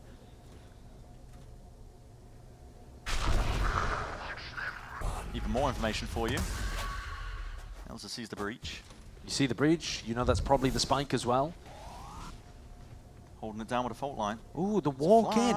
Just a straight up walk in from Dejazine, but he's caught on cam. Yeah, tagged up onto the cam as well. That's the updraft dash just to get the hell out of there. Pulls and baits out Ayuto, but there's 27 seconds left. Players moving over. Beautiful shot. 2 years. A lot more to deal with though where that came from. Verso just ajar, but they played in Pancada beautifully here. And now the flood attempt just to get themselves straight back in. Flash in their faces. Still revealed. Lovely work by 2 years. May have just paved a path to victory, at least into this round right here. And now, that is the case. I was worried for Loud there. Vinny's IGLing had them spread very thin across A and B, but the entry from 2E's was lovely, taking down Kesnit, not allowing him to get another shot with the operator off. And that eventually allowed them the path back into A. This push and pull of the defensive rotates, I think is going to be necessary. You know, you have to create that level of pressure over towards B to soften up A, because otherwise, Crew are just running around the map on the defense side, running to wherever the noise is happening. Not being punished for it either. No. Yeah. And they have enough information that you can't really contact against them. Oh, we are right in the thick of it. That's a Hunter's Fury now. Oh my, Kesnit drafting away. Any sort of tags maybe from the supportive players, but not quite. Hunter's Fury to no avail. So that's good macro win there for Loud. They've pushed back the Crew players. That's the sort of stuff that Loud need to punish. Corner, does he suspected he had the inclination at least? I was just dominating that line, that angle. Can you go for the what? What? Aftershock? You can't die to the aftershock there, surely. Okay, he does though. Opens it up, nice and clean. And the fight's to be taken out through Garage as well. He dominates that angle. 2E's is on the lurk. No one on dark duty still. Enough damage being done. Spamming these players, like you said, it's 2 years off onto the lurk, leaving it just down to the one, and now he's in the hands of Kesnit. Not much to be done there. That round is totally different if Melzer stays alive. I don't know how he's died there to an aftershock. I don't think there was very much other pressure. Maybe he got tagged or something and it slowed him down. Was he caught inside of his Omen blind? You know, inside of his Omen smoke?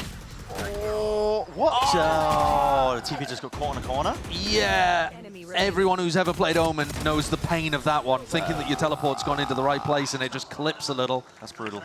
That is a rough way to lose a round, but it's exactly what Loud needed. Melzer would have been a constant thorn in their side. They got rid of him, stopped the retake. Explosive. They're back into this half.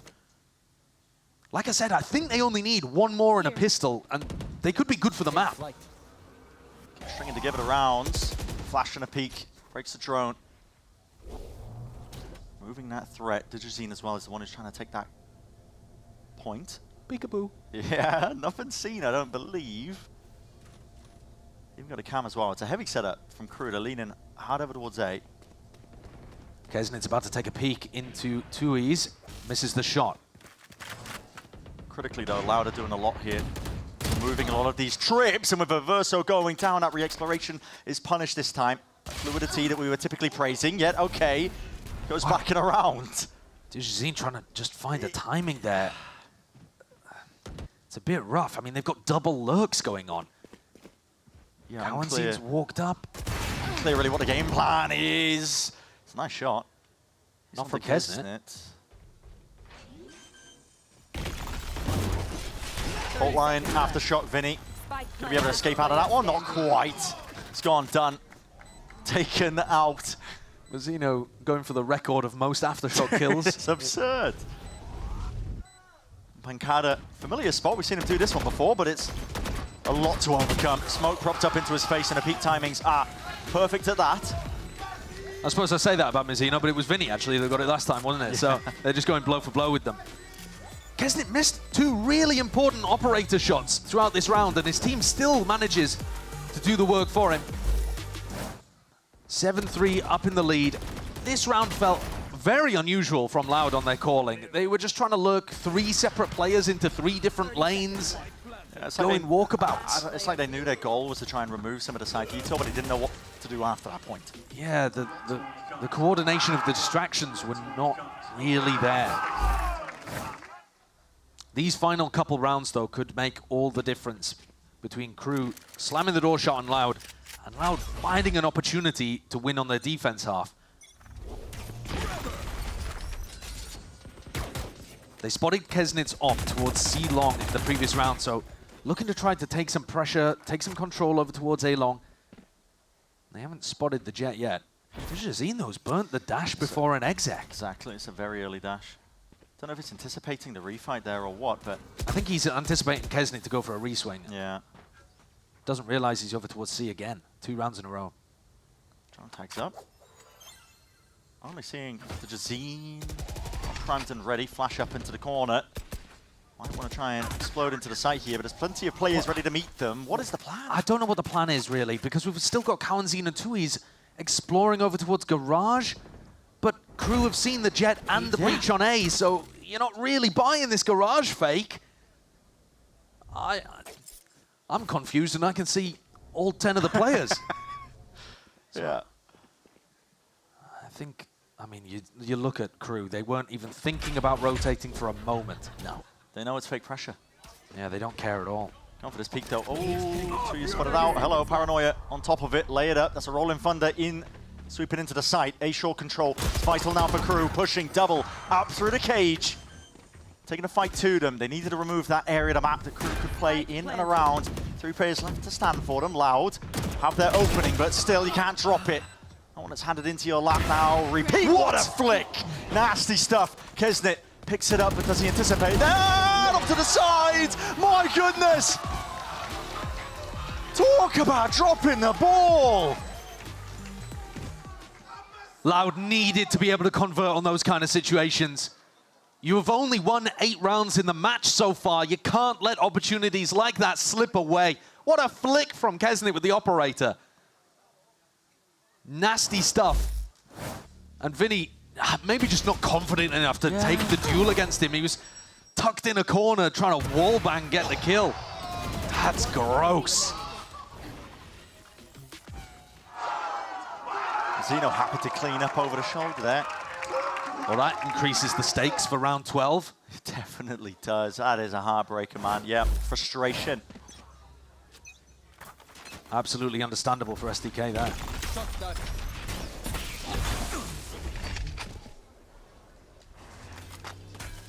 Not enough nuance so far in the attack side allowed. No, really exposing, I think, some of the inexperience of Vinny coming up to tier 1. KRU are getting beautiful reads off against what Loud are trying to accomplish. Enemy mark. For a drone, getting that tag, spotting 2 players up towards A. But the weaponry scattered really here for the final round of our first half on Haven.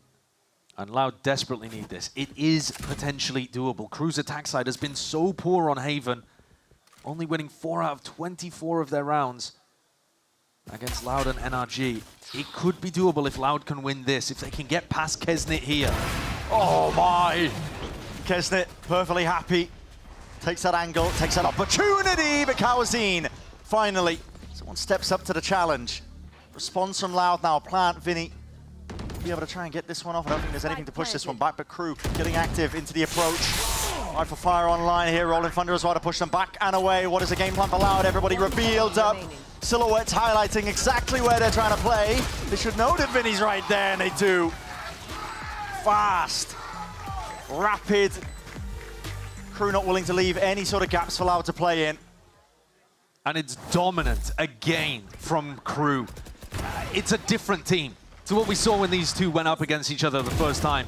KRU, that time, they looked a bit limp, not particularly confident. Gun skill wasn't that high. And after a few games to warm up in the 2025 season, they are now on fire. Full momentum behind them. This is KRU's time to shine. We'll see if they can just harness that and rip away the hopes and dreams of Loud on the next half.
as much as we've been talking about, you know, how KRU need to put up a strong performance on their attack side of Haven, they might have just done enough. I mean, it's 9-3 here. Really, the narrative is just shifting over to Loud. Can they get this pistol round here into the second half to even stand a chance?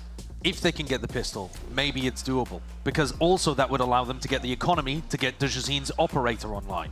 There are some teams that will save 400 credits so that even if you lose the pistol, you can get the op online super early.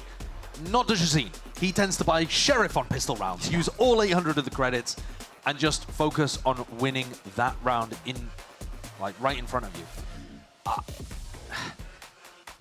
KRU have been the winner of the pistols across this series. Loud only won one on Bind, and they immediately got ecoed afterwards. So it's been devastation at the start of these halves. KRU have always had the momentum, always had the economy on their side. And that is a disgusting statistic. That really is. That really is. He's been showing up past 2 matches. So look at this pistol round setup. It's very similar to what KRU tried on their defense side. Triple play over towards B. And right through the wall, that Sheriff could do work. Damage under Melzer. Gets away with it, at least with his life. And a repeat and a replay! My God! Gonna want to see that one again a little bit later. Dejazin, that's 2 players. Just pops the heads of the opposing players, and now trying to make it work. KRU walking around, but making a bit of noise into the process. Dejazin's got to suspect this. Here Mazin's at least stomping around. It's important here the Loud players play their life. Yeah. Don't give away anything for free. A rough awareness, maybe. Oh. I don't think there's much chance here, though. There's a minute on the clock, but it'd be remarkable. They're spread out. And Vinny's low. If the clearance onto the corner, if he gets the kill, that's really what opens it up for the round. Picks up the upgrade too, but now they know exactly where Mazina's going to be playing. Plant down, committed. It's a 1v3 he's going to try and pull off. And they have Cam in backside as well, so they know where he is. Takes him up. And a dart on top of it. And try and play this one all the way off site, and they know where he is. Exactly so. Fault line. Let it rip, see what you can do, but everybody sidesteps, and Dejazin to be that playmaker. There's the beginning. We were hoping for, that we were looking for. Dejazin absolutely ripped the last time that these 2 teams played on Haven. He was unbelievable. Mostly with the operator. 58% of his kills came from getting the op. That's an outrageous stat. And that's an outrageous pistol round from him too. He's gonna find a time to hit. Couldn't pick a better moment. Yes, tidy bit of pocket change as well with the kills that he's racking up on that pistol. Absolutely. That'll help. That'll help him get up to the op early on. And the op was just ruining KRU. They could not find a way past it. But at the same time, that would be my focus in the VOD review afterwards, you know? Yeah. Prepping for this game on Haven, how to get past Dejazin. Fault line connects. Multitude of players. Never to play off the back of it, though. 2 years feeling the pressure, feeling that heat. Puts us back to the wall. Rest of the KRU just making a whole lot of noise. Cross now, trying to use that cage to get straight back in again. Random spam with the bullets, not quite saving the day here. This is a cheeky play. Trying to take control and back away over towards the A-Link angle. Can't quite get that plant down, though. That has to be the first step, and no one's covering for it. 2 years. Looking magic towards the back of the position here. The classic right clicks. In the hands of these few players. 3 left alive. Random spam from the Marshall play, but Smoke being covered and dominated. Still Melzer's right in their face, and he's even obtained stolen a gun just right into their faces. It is blasé. Dejazin down to the double digits, but so is Melzer. Backs himself into a corner. A few spam here. Pancada needs to be that playmaker. Any funny business is shut down just from that. I mean, that is a lot of damage that they've done there, but they saved 2 Bulldogs, and Dejazin has enough money to go for the op in this round. So they could have an extremely good bonus round buy on the defense here still, despite everything that KRU did. It took Loud a lot of effort to mop that up, and basically they just ran into B. There wasn't too much to that. Let's see, has Digi gone for it? Yeah, he's picked up the op. Gonna be receiving targets nice and early here. Looks like A-lobby control, name of the game. Fault line in a dart, though. You got to respect that. And a 3-player push down mid. There's a trip here. Oh, he's just spotted the arm. It's all it takes. Holding out wide. Flick. Not quite connecting, but the threat of it is enough. Reveals the hands, and that deep push we're referring to. Loud all the way down to the bottom section here, getting it down to just 5 HP. Bonus round, looking nigh converted. And this is why we were talking about that pistol being so important for Loud. Getting it online.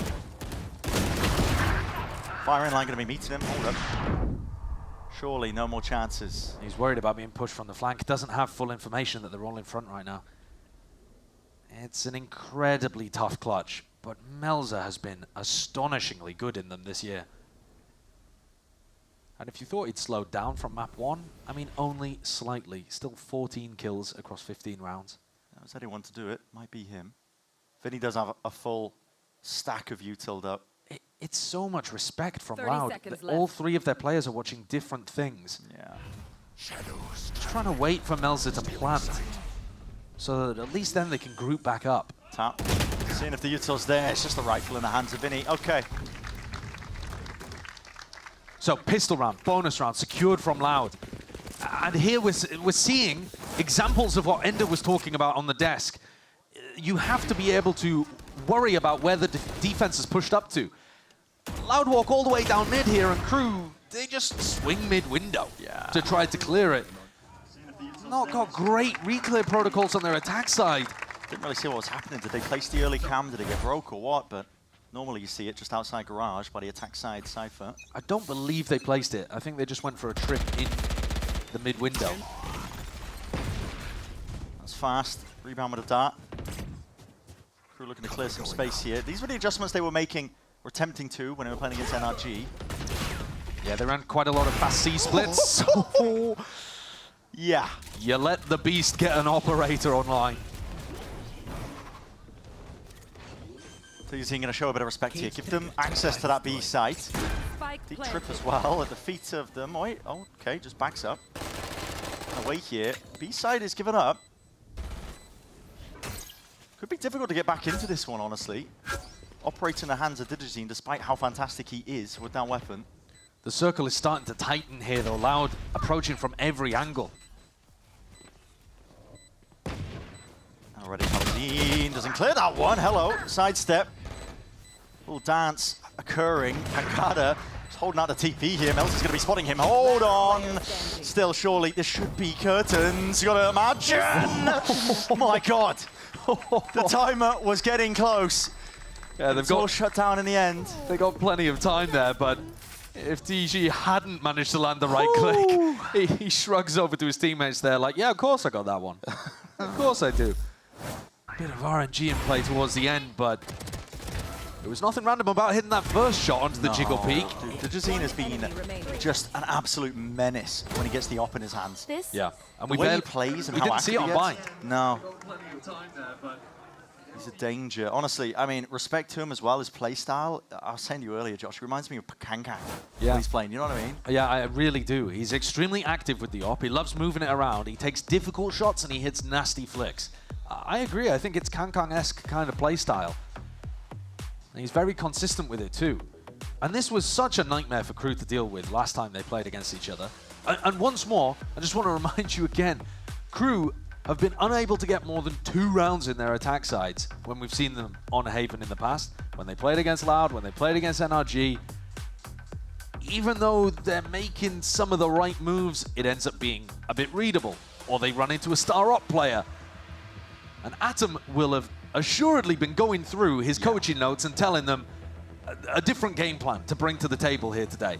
And they only need 4 rounds. You'd think any team would be able to accomplish that. But KRU have struggled here. Really have. I mean, listen, it's one thing to try and play that slow attack default, remove the Cypher util, create some question marks in the minds of the Loud players, but when you add the op into the mix as well, so Loud have that to play around, I mean, Digizine by himself has just taken up an entire section of the map. He's taken over in most cases. And the more confident he gets, the less support he needs from his teammates, so they can go and hold different areas. TP up. That was the spot. Now, was that footstep heard? Sightline's not going to be caught there by Digizine. They heard Maybe the early TP, that's why that Aftershock was committed just into the corner in case. But it is a nice idea. I love this one coming out of the call from the TAC timeout, because it means that you never have to re-clear A lobby. You just keep Melza here, and if they push up after you've pressured Garage, you get the punish. Very clear thought being put into this round by KRU off the backside of the timeout. And it's created a weaker A site. There's still Jet and Breach here, but you know, Kawanzine is not too close. He's starting to drift back over, though. KRU are missing their timing, arguably. 50 seconds, dwindling down. He's got no dash. Yeah, no dash at all. Wants to try and take it straight to them. Hold on, updraft into your face. Players are lit up all over the place. Quick scope off to the side. There's a trade inside at least there for him. And now the fight, refight, attempt of it. Rattling off with the bullets. Rifles in hand. Snappy behavior from Melza. But a trade in sight, despite the fact that Kawazine was on 5 HP. Kawazine needs help so desperately, but Pancada has not got confirmation of where Shy is. They still haven't seen the Cypher, I don't believe. Damage done, yeah. I mean, head on the server, they don't quite know where these players could be lurking. Now the full reveal. Aftershock buys a bit of time. Pancada can't play himself into this one. The plant goes down. Not too many problems. What is the call to be made? It looks like Lao want to set themselves up. It's KRU. The double peek through. And despite the heroics from Dujazine playing a ridiculous angle over there towards A-Long, KRU come out with the victory. You saw that from the minimap. Pancada was so worried about a lurk the whole time. He did not sprint over towards the A site and try to flood defend. He's very cautious in his rotate. Is somebody walking up Garage? Is somebody walking up B? And that's the early Garage take that KRU did. Put that fear into his mind. Unfounded. But it made A site quite a bit weaker. Double dart, hello, a bit of aggression. Rifling in the hands of Dujazine. Hunter's Fury to try and push them back and away to no avail. Only the tag weakens a couple of these players. This is just over before it even begins. I really like this. All of these teams have got some kind of big A-lobby crunch on their defense. And it completely catches KRU off guard. Yeah, what a way to upset that tempo. KRU are thinking about how they're going to slow default, how they're going to put the pressure on Loud and create these weak openings. And suddenly, 3 of their players are dead. And you've got to take those game plans into round 19. Put him a minimark and contemplating a save. Yeah, it basically is, isn't it? I mean, you look at the economy. Kesnit's going to be able to buy, Melza's going to be able to buy, but the others couldn't at all. They've just won a round, so they'll only get 1,900 credits. That's wonderful play. Got time as well just to let it stew and sink in, because, like you said, it's only 4 rounds that KRU have to get, but they get the one, immediately knocked straight back down again. 30 seconds left. Love the switch up in tempo that Loud decided to throw out. To be honest, I'd be thinking about hunting at this point in the round, right? There's 20 seconds. It's clear that they're not going for it. And if Dujazine goes forwards and dies, you can buy him an operator in the next round, because Tui's is going to have that money online. So I think it's much better here for Loud to try to take the rifles away from Shy and Adverso. But they're not going for it. I mean, just a straight-up ceasefire, just line drawn in the sand. It's Christmas Day. We're going to go and have a football match in no man's land kind of vibes. We're just not ready for the thought of it. I mean, a lot of teams will hold back that initial load of util, especially on the defense side, just waiting for the first signs of life, I guess. They don't want to waste it too early, but I think it's just the conditioning, right? Well, I think this was also a bit of an anti against the fast round that KRU like to do, where Melza TP's behind. Yeah. And they, you know, KRU were caught there trying to do a fast Melza TP, Adverso ult. Good read from Loud. And now Loud have got great ultimates to deny plants, to try to get retakes working. We're going into B. Yep, into B, straight up, rolling Thunder. That's going to cleave its way nicely into the site, partition it up, pushing them back, but maybe that was the goal of KRU. Bait out an ult, pull out some of that util. Sometimes you've got to think about the long con. If they clear Garage here, they've been very bad at missing players in spots like Pancada's. Pancada starts to back up. The drone's already been used, by the way. Adverso does not have that available. They got their own breach ult to try to get back into B. Yeah, you're seeing the pings now on the minimap. It's a fault line probably going to be called. But by the time the attackers have fault line, Vinny's pretty much going to have his. So Fault Line, Aftershock, they've still got great tools at denying this B plant. Here it is. Trying to cut up the line. Vinny knows exactly what's next. Flowchart Valorant occurring. Aftershock push back the plant, and that's beautiful. Fault Line to catch the retreat. 2 years there with a rifle in hand. Still is being pressured ever so slightly. Have to make him rethink that peak. Here's the second go with things. Yeah, Hunter's Fury this time. No tags. Buys a bit of time. KRU still have enough to play with, and that re-exploration, get out of here. Pancada wins out that fight. It's a big one. Now the threat at that flank is going to be occurring. Pancada off to the side. It's been nasty, man. This guy trying to put a stop to it. Mazzino at least reclaims that one rifle, but he's just one man. What can he do? Yes, he's got the ult, but don't really want to be using it in this spot. It's kills to his name. Vinny sticking to the fuse, the pressure on. Heat turned up entirely here by Loud. Silver lining for KRU, they drew out a lot of big ults, right? They got rid of the Rolling Thunder and the Hunter's Fury. It is the long con to a degree. Yeah, the problem is, with Pancada going down, almost certainly someone's going to be buying an op for Dejazine, aren't they? Maybe not. I thought that would be a guarantee, but we got a flash of the economy there, and there wasn't one online. It could change their mind. We'll wait to see. A couple of great shots from Pancada. Yeah. The individual level of Loud looks like it's settling back more towards their average, where they've looked super hot all tournament. Yeah. Honestly, it's the hardest condition imaginable, though, to have the money to buy an op but not do it. Dejazine has been pulling it out so often. Timeout called. Timeout call from KRU. It will actually give SDK an opportunity to weigh in on whether or not they should be buying an op in this situation. I think there's a very good argument for getting the operator into Dejazine's hands. Yeah. Maybe they don't want to because they're going up against the breach ult. They want to be able to play more off-site positions. I like the idea of Dejazine trying to find an aggressive angle, pick somebody before Mazzino even gets into position to use it. But we'll see. This is a very familiar situation for KRU.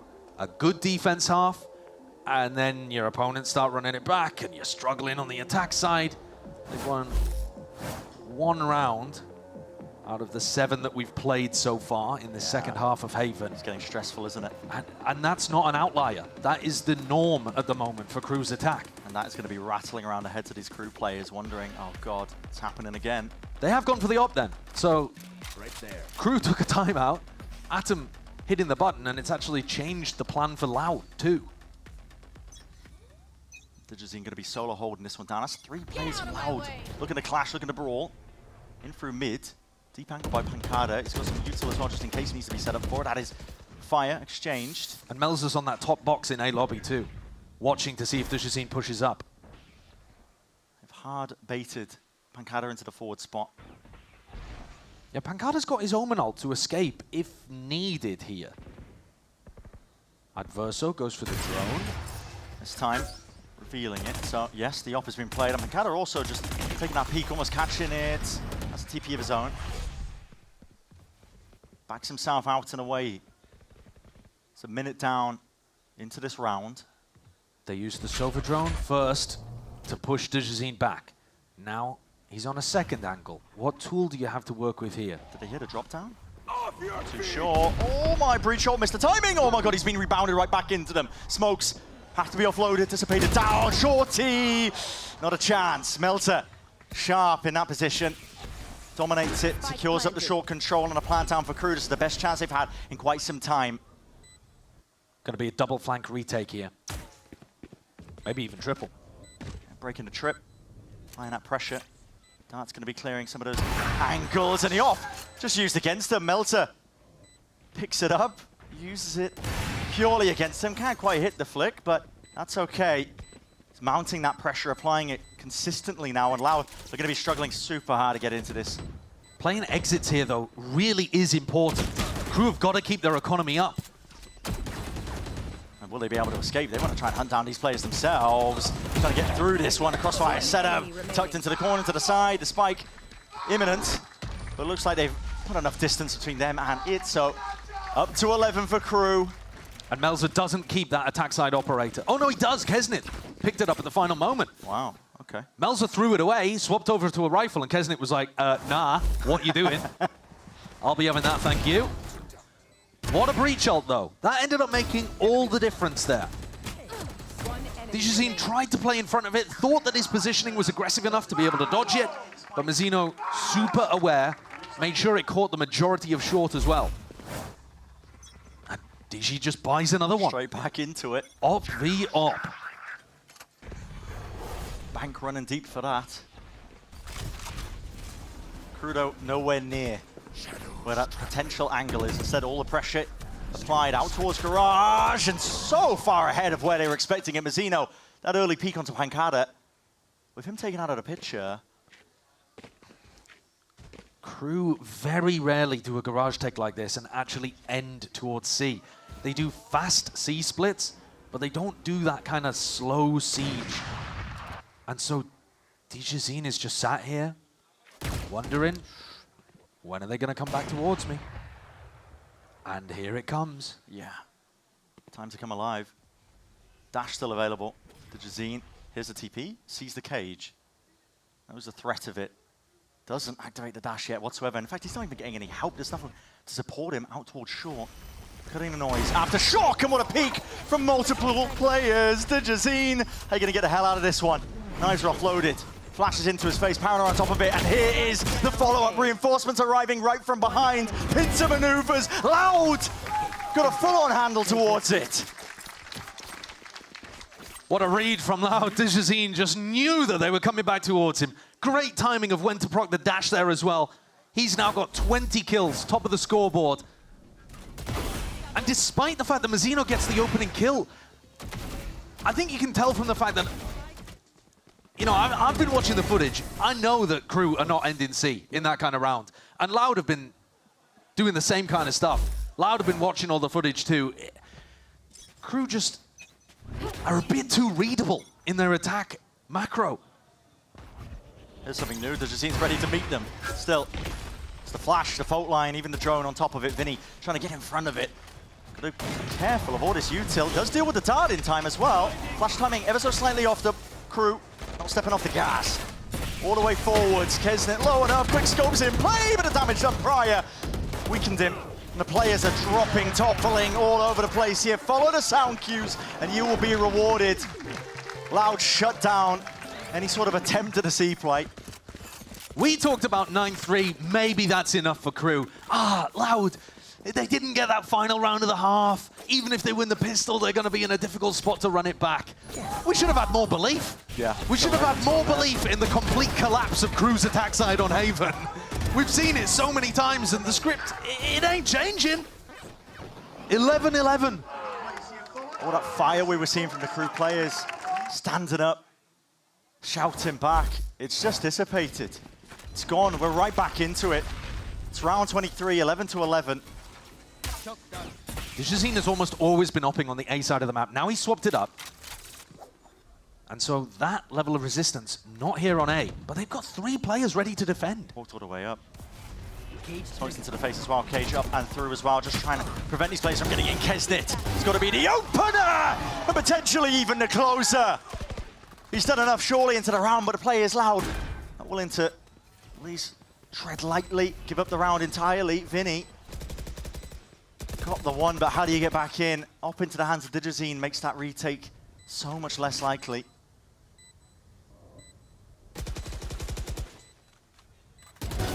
There's a peek though. Hello, no one ready to play off of it. Aftershock, down to the feet. Kesnet forward to just reposition a bit of spam, a spray, and away. DJZ surely not escaping. No, he is not. The 12th round, well earned here for KRU. So important. They've now got 3 attacking rounds on Haven today. And that's been a difficult bar for them to cross. What an entry here. The backwards peak out of the Cloudburst, following up on the rest of the Breach and Omen util, ripping heads. Defensive setup wasn't even that bad there, but Kesnet tore it to pieces. Yeah. And there's the passion you were talking about, Brent, being lacking. It's back. Can they ride that into the final round of regulation? Wow, the tag timeout being called from Loud. It's getting tense. As you'd expect it to, it's an elimination game. KRU are 1 round away from potentially sealing this one up. 2-0 fashion. or continuation in the OT if Loud managed to take it the other way. Atom is absolutely spitting in the comms there, whereas STK is just allowing his team to have a little bit of input. The crew economy is still not good. I mean, yeah, they've won that previous round. They're going to be going into this final one with basically Kesnet being forced to use knives. They're still having an active discussion about whether they want Kesnet to have a weapon. He's going to go with a Guardian plus knives. Light armor's on 3 of the players, but that's not going to really make a difference. Loud, they're not opting for an outlaw. They got the big gun on Dejazine, hoping it can make the difference. And that tension in the air right now. It's a gamble on both sides. If they avoid Dejazine, if he doesn't get value from it, crew themselves just hoping that they don't walk into a potential reposition. All grouped up though. We've never seen Melzer in this spot. He's been doing this box play a lot. But look, he's hiding from the recon dart. He might finally find value here. Not aware of it, Dejazine. How close do you step up to the mark? Plays nowhere near him. Drone into the face. It's time to break this one. Cage on top of it. Do they clear? He's made noise. Has to dash and get back out of there, so they know exactly where Dejazine is now playing. So crew have taken garage control, retreated. Cleared A lobby, retreated. Now where are they going to end? Because if they end C, they have to be worried about Tui's in this cubby. It's such a play from Tui's to tuck himself in here early on. And Vinny's going to try to bait for him. Is it going to be OT or is it going to be an end? Vinny playing his team straight back in. Hunter's Fury out wide, spraying down. It's Messi. Might just get the job done though. 2 left to stand. Mazzino. He's spraying, and he was spraying still. Tagged up, fully revealed now. With that anarchy, bewilderment across the board. But crew looking for those opportunities themselves, Shy. Creeping around, Dart at his heels. Missed! Mazzino taking a peek. And this is what we're talking about. In the scrap, in that chaos. Can you carve away the victory? Crew, one more round. Kawazine, something to say about it. 1v1. Trying to take your peek and take the timings. Shy. Clutch machine that he is. Sends crew just that much deeper. What an end. What an end and what a recovery.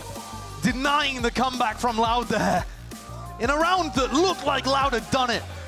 Tui's tucked himself into cubby, got the kill, and crew had to find their clutch individual moments. But they got their revenge.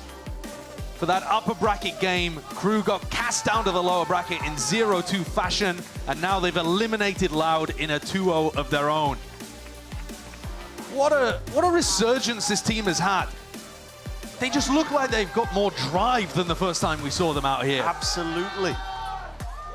The backside of that 2G game, where listen, it's hard to judge a team's performance when they, slap them around. You can't really judge the strength of the team too well. But crew, like you said, it's almost like they've been reinvented.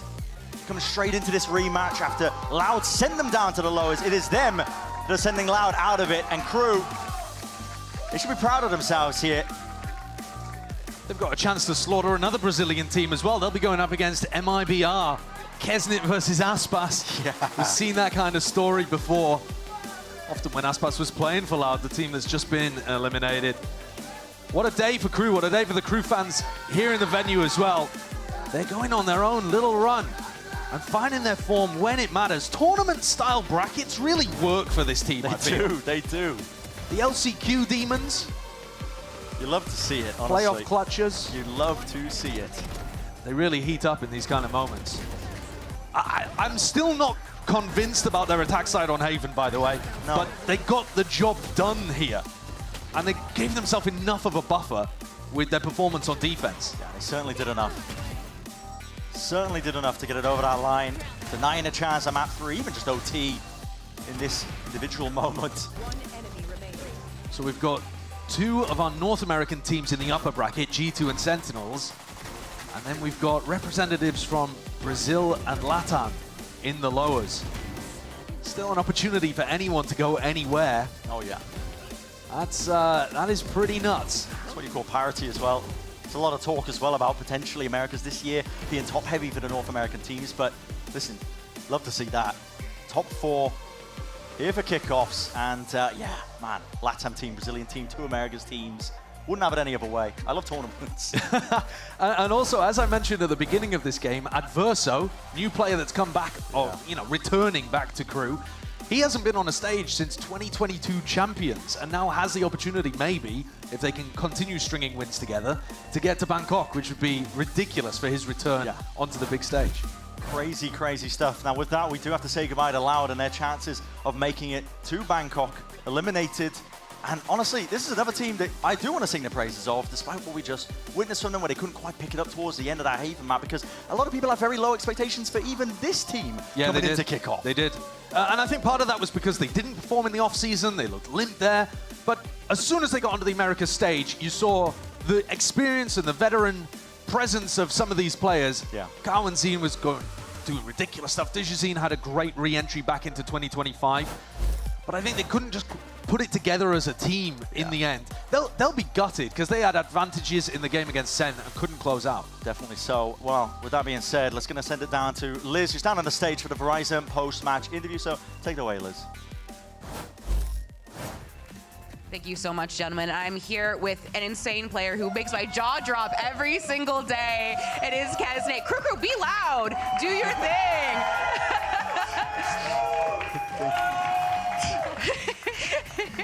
The first question I want to ask you is, there was an almost 9-3 Haven comeback curse type deal over there. What were your thoughts and what was the communication with your team when it almost went to OT? Yo creo que lo que empezamos a hacer no nos puede pasar nuevamente lo que nos venía pasando en los otros mapas, y que mantuviéramos las frustraciones común y corriente y seguir paso a paso, que ya trabajamos muchas veces ese mapa y esta vez no nos íbamos a dejar tanto. Y nada, agradecido a mis compañeros que tuvieron el mental para remontarlo. I think what happened is that we were saying this can't happen again. What happened in the map before, what happened previously. So just focusing on ourselves, on the things that we were doing, and also he's giving props to his teammates who were helping that out to make sure that they were still playing their game and making it that way. Absolutely. I mean, I talked to Adam during the half, and he said that what happened last time on Haven with NRG was like you were just being outcalled by finesse. It was just the finesse factor. What was going on this time that almost led to it beyond just like it can't be happening again? Yo creo que, o sea, es que Loud también es un equipo tan fuerte que tienen a Dijazine, que es muy buen operator. Nosotros siempre nos ha costado mucho lidiar contra un operator y como que cambiamos el plan de juego. Entonces, nada, al final después con la última pausa que sacamos una ronda, nos ayudaron mucho ellos porque seguimos planteando nuestras cosas y nada, ahí agradecido el resultado nomás. Well, Loud is also a really strong team, and Dijazine is really good, and the way that they play with the operator is really good, and that is something that sometimes we struggle with. So it was after that pause, focusing on how we were going to play against, because that helped us out having that pause and getting that round right after. Crew's a very momentum-based team. Y'all thrive on the vibes, thrive on the momentum. What will it take to stop this insurmountable momentum that Crew is currently riding? Yo creo que ahora ya no es tanto un equipo de momentum, la verdad, porque el primer partido lo jugamos con una persona que había llegado acá hace un día. Entonces, nada, nos tuvimos más tiempo para prepararnos y creo que todo lo que venimos trabajando 8 o 9 horas al día, estamos dando extra. Creo que ahora está dando resultados y muy contento con eso. I don't really think we're a momentum team base anymore. The first match that we played with one of the players that got to the US a day before.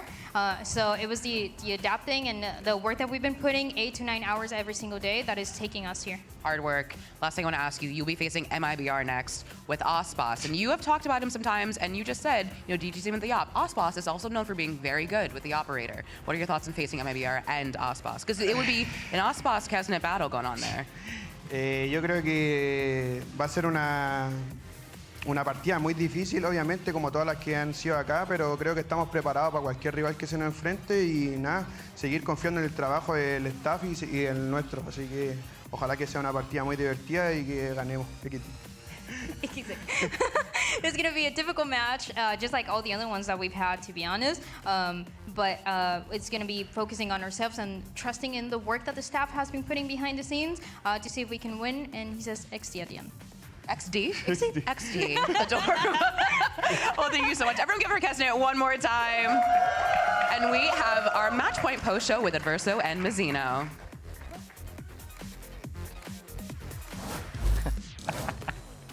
All right, folks, we're back here at Match Point. I got Mazzino and Averso here joining us again. Mazzino, feel like you've been here before. Yeah, like yesterday maybe. Yeah, maybe.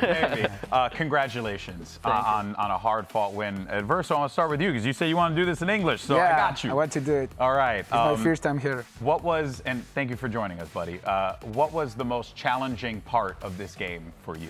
I think when Jason plays with up, I think he's very good with that weapon. Yeah. And we tried our best to take the lecture where is him. And when he every time he makes picks of timing, you know, and it's so difficult to play with him. Yeah. Yeah, it's so difficult to stop him. And I could tell you guys were trying to like find where he was and then, you know, go around the map. It was clear that you guys had that game plan there. But you did pick up the win on Haven, so that has to feel good, right? A little bit. You know, I know last time Haven was a bit of a bad sore point for you guys. Yeah. What did you guys try to work on this time around so that this way you were able to pick up the win again? I think on defense we play really good on both matches. Yes. So we didn't really work a lot on that, but on attack it was mostly a different like game plan that we have been playing before. Okay. And that helps us. When you say game plan, you mean like strategy, or yeah, you don't have to go into too many details. Strategy, like a different approach to the map, you know. Got it. Yeah, that's it, and it works. You know. Yeah. It kind of works, but it needs work. Yeah, it needs to be refined. If you could give me a little insight, like when you say, was it like where we put people, or is it how we use utility? Or both. Both? Yeah, both. Yeah, like where the people are and how you do that. But I'm sure you're going to go back and find where those other gaps were and try and stop that there. Yeah. You guys are going to be moving on in this competition. You'll be facing off against, I believe, MIBR coming up next here. Yeah. Great team. You got to face off against Aspas and all that stuff. How are you feeling about MIBR? How do you rate them right now? Yeah, I think it's a very good team. Yeah. I know Noswer and Aspas, they are really good players. Yeah. And they have two new talents, Cortesia and Chenom. I play against them on Tier 2. Yeah. And we train a lot on Brazil. And they're a very good team. I think they're getting momentum now. And have they caused problems for you in the past, or have you always beaten them? It's back and forth. Back and forth, yeah. See, all right. Well, hey, you know, guys, I mean, look, first things first, it's incredible to see you guys continue to find success. And we'll have to do this again. You know, maybe a third time, fourth time. I don't know how many times we want. But you know what we do here on Match Point, you already know. We play games. We have fun. All right, and this time, we brought back everyone's favorite game. It's Stick It! All right, folks, so here's the deal. If you've seen Match Point before, you know what's good here. You need to defuse the spike and get as close to 0 as possible. But first, you have to win a round of rock, paper, scissors. And this time, it's against me. So, who wants to go first? Yeah, let me go first. You want to go first? Okay, so now remember, it's rock, paper, scissors, shoot, okay? Yeah. Vansili, plant the spike. Now. Go in. Here we do it. Is it planted? It's... Okay. Rock, paper, scissors, shoot. I beat you. Gotta go again. Rock, paper, scissors, shoot. I beat you again. Rock, paper, scissors, shoot. Rock, paper, scissors, shoot. Rock, paper, scissors, shoot. Rock, paper, scissors, shoot. Rock, paper, scissors, shoot. There you go. You got it. Go. You got headphones. Forward to defuse. Try to get the right timing. And the truck is going. The truck is on the way. Okay, he's got. I think he's. Are we close? Yeah, no, I was. Oh wait, it's early. It's early. It's early. 10 seconds. It's too early. Too early. That's it. That's it's why close to 0, no? Yeah, the closest. You let him go. Can I do it again? That's why. Okay, we'll do another try. Get another try. Yeah. We'll do that. Here we go. We were told we don't have to do rock, paper, scissors, although, Kurt, I disagree. So here we go. We're doing it one more time. Rock, paper, scissors, shoot. Yeah. Rock, paper, scissors, shoot. Rock, paper, scissors, shoot. Rock, paper, scissors, shoot. Rock, paper, scissors, shoot. Rock, paper, scissors, shoot. Rock, paper, scissors, shoot. Rock, paper, scissors, shoot. Rock, paper, scissors, shoot. No, you gotta stop. Paper, scissors, shoot. Okay, there you go. Okay. Now Elise will come in here. I'm gonna come and plant the spike. Mira este timing, Massino. Now you get the whole timing at the beginning. He's Are we ready? awful. Or I'm just the best rock, paper, scissors player in the world. I think it might be seems that. like it. I'm going to have to play you at some point, GB. I am going to go and compete as a rock, paper, scissors championship player.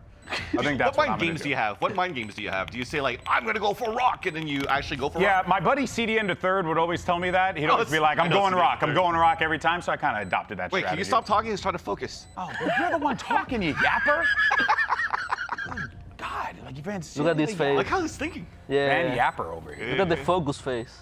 Yeah, he's waiting for it. He's waiting for like the perfect moment. You gotta wait for that circle to pop up. Thank you for the intel. You know, I got you. Did you know about that, the circle? Yeah, I knew it. 4 seconds. Okay, 4 seconds, not bad. Not bad. Not bad. It's not bad. Not bad. Not bad. Still Okay. better than DNF. Yeah, better than Boostio. Honestly, at this point, anything's better than Boostio. So He didn't defuse? he did not. He did. He messed up, and he was like, "Oh, I'm the best. I could do this easily." And then he goes up there. He's like, "I can't hear," and then he messed up. All right. And here then we go. have to get headphones next week because Your there's too many turn or not? excuses. I know, right? Okay, Vansili, you ready to go? I am setting up right now. Let me Okay. just run over. Okay. All right. Well, no, we're ready. How was that for you, Everso? Was it? Yeah, I think I could do better. You could. I am so sad because I every time I defuse the bomb, I can do it good. Wait. Rock, paper, scissors, shoot. Rock, paper, scissors, shoot. No, this is too much. Okay, I win again. This isn't. No, I just wanted to play real fast just because I got to see if we're of one mind. Okay? That's where we are right now. Rock, paper, scissors, shoot. Hermano. Insane. Are you Not even looking at ready? me. You're still in? I'm ready. I'm ready. Okay, here we go. Your turn. All right, here we go. Hold on, planning. Rock, paper, scissors, shoot. Rock, Now. paper, scissors, shoot. Rock, paper, scissors, shoot. Soy malo, él es muy bueno. Ese es el tema. Viste, sí es bueno, güey. Go. This is the best game ever. You are so good for this game. You got the headphones. It's already planted. Okay. Oh, God. I love my job. I'm awful. You know? Let's see. Okay. All right, so I was just told whoever wins between you two gets the obnoxiously large hat. So what you have? 4 seconds? 4.14? 4 seconds. 4.14. Okay. You have to be under 4.14. Ooh. That sounds early. That's her. Hermano, ese es un segundo. Oh! 1.6. That's good. That's good. That's one on the leaderboard. That's still pretty good. That's number That beats one. Justice. Take your trophy, Congratulations. sir. The hat is yours. Ese para mí, oye. Come back here, Mazzino. Join us. That hat's yours. It's yours. You keep it. You are the champion Ese para mí, sí. of Stick It. For right now, at least. For right now. Maybe we'll give Busio another shot.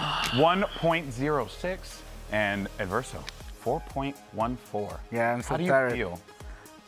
Shame? Yeah, shame. Shame. Yeah. Shameless. All right, guys. Well, hey, you know what, though? You don't got to feel shame because you won. And you're moving on in the competition. Let's take a look at the bracket here because now we are down to our final 4. That's right, folks. You got Sentinels and G2. And in the lower bracket, it's MIBR versus KRU. What do you guys think of Sen and G2 so far? Because G2's been playing some incredible Valorant. Yeah, they're playing so good. They're like 3 years together. Yeah. I think that's the most important factor. But I think it's a good match. Yeah. Good Yeah. matchup. Who do you think is going to win that? Sentinels G2. for G2? Yeah. I think G2. I think think the G2 too. Yeah, right? Yeah, they G2 look just really looks strong. Yeah, they're so really strong right now. strong. Giacomo's doing whatever he wants, right? But then when you guys play them, you'll beat them. Yeah. Right? That's No one is unbeatable, you know? Exactly, exactly. Hey, guys, I want to thank you so much for taking the time. Thank You know, you. you're the man, brother. Much respect. And for, so thanks to you as well, dude. And of course, thank you to Vansili for planting the spike or whatever. Hey! This guy. All right, folks, we thank you so much for tuning in this weekend. It's been a fun time. Of course, a massive thank you to Everso and Mazzino for joining me here at the Watch Point. But that is going to do it for us. We have some great matches coming at you next week. But for now, enjoy our Samsung SSD Fast Replay, and we'll see you next week.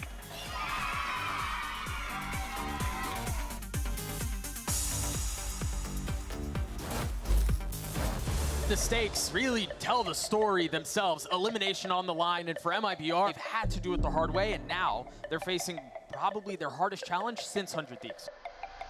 But they don't jump the gun. both there. All three as they try to funnel out. And it's a blender. The push and pull, all going the way of Lev. This has been the trap. And now Tex is left in a 1v2. No utility to play around. He's gonna have to win these gunfights on his own. He does! A 3K for Tex, the Red Bull clutch for Lev. A flawless round as Leviatán roar back and take Lotus. He's in, taking a little bit of damage, holds on to the dash, gets a kill on Shenum. Aspas trying to tuck tail, trying to stay alive with op in hand. Neutered instantly. Demon 1 with 3. It's round over. It's done. And it's all Demon 1 on the kill feed. The knife. Oh, he's gonna get away with murder, isn't he? Only finding one target. Does he try to go with the blades? No. Procs a dash. It's Demon 1 who's got to do it on his own. 3 on the round, and it's Shenum's 3 that wins it out for MIBR. Forced to double dip, try to swing back into things. Aspas up close and personal with the sheriff. That's 3 on the round for him. What a statement from MIBR, sticking in this thing, and it was hard fought. Satchels, I remember he hasn't been able to find any the last 3 times out. This will not be any different. The defense holding up just fine. Stalwart in their approach. Stalwart in their stand. A 1v1 again, it's Tex. Who else but Tex? If they can land on the dogfight, he's fully sticking it. Meanwhile, Demon 1 not able to find his way out. King back sight. Again, the defense holds. Stuck yet again. MIBR take the lead. Cortesia again asked to deliver for MIBR. How much more can you deny? King trying to do his best, but he can't get it down. MIBR get to 11. Made in Brazil, but thriving in North America. Their best performance in the partnership era. MIBR advance. The last time Loud faced off against KRU right here at kickoff. So this is going to be quite fascinating. Presence occurring all across the place here. Mazzino just trying to sweep his way through, but no one clearing into these corners. Kesnit lights it up into the feed. It's a 2v2 scenario. Slow down into the middle of the round. But players not expecting it. And so right from behind. Gets them into position and to the place, but like you said, the gamble is correct. And the bullet's going to be raining down. Exchange of those fires. Hold on. 2 years. He's tempered it. Still almost certain, but the timing favors Kesnit entirely. An utterly dominant map win here for KRU. Tap from Mazzino, gonna force out some response. Pressure being applied out through the double door. Shots, great collection! That is prime Pancada. Diffuse getting smoked on. Conversation just trying to peek out of that one. The Dart was going to be tagging them up anyway. See if they can get this one. Averso just sticking this one. What is the game plan? Anything to just push this one back? There are no outs. Loud just struggling to get anything going for them. Playing his team straight back in, and there's Fury out wide, spraying down is Messi. Might just get the job done though. That chaos. Can you carve away the victory? KRU trying to take your peek and take the timings. Shy, clutch machine that he is, sends KRU just that much deeper. What an end.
Ooh.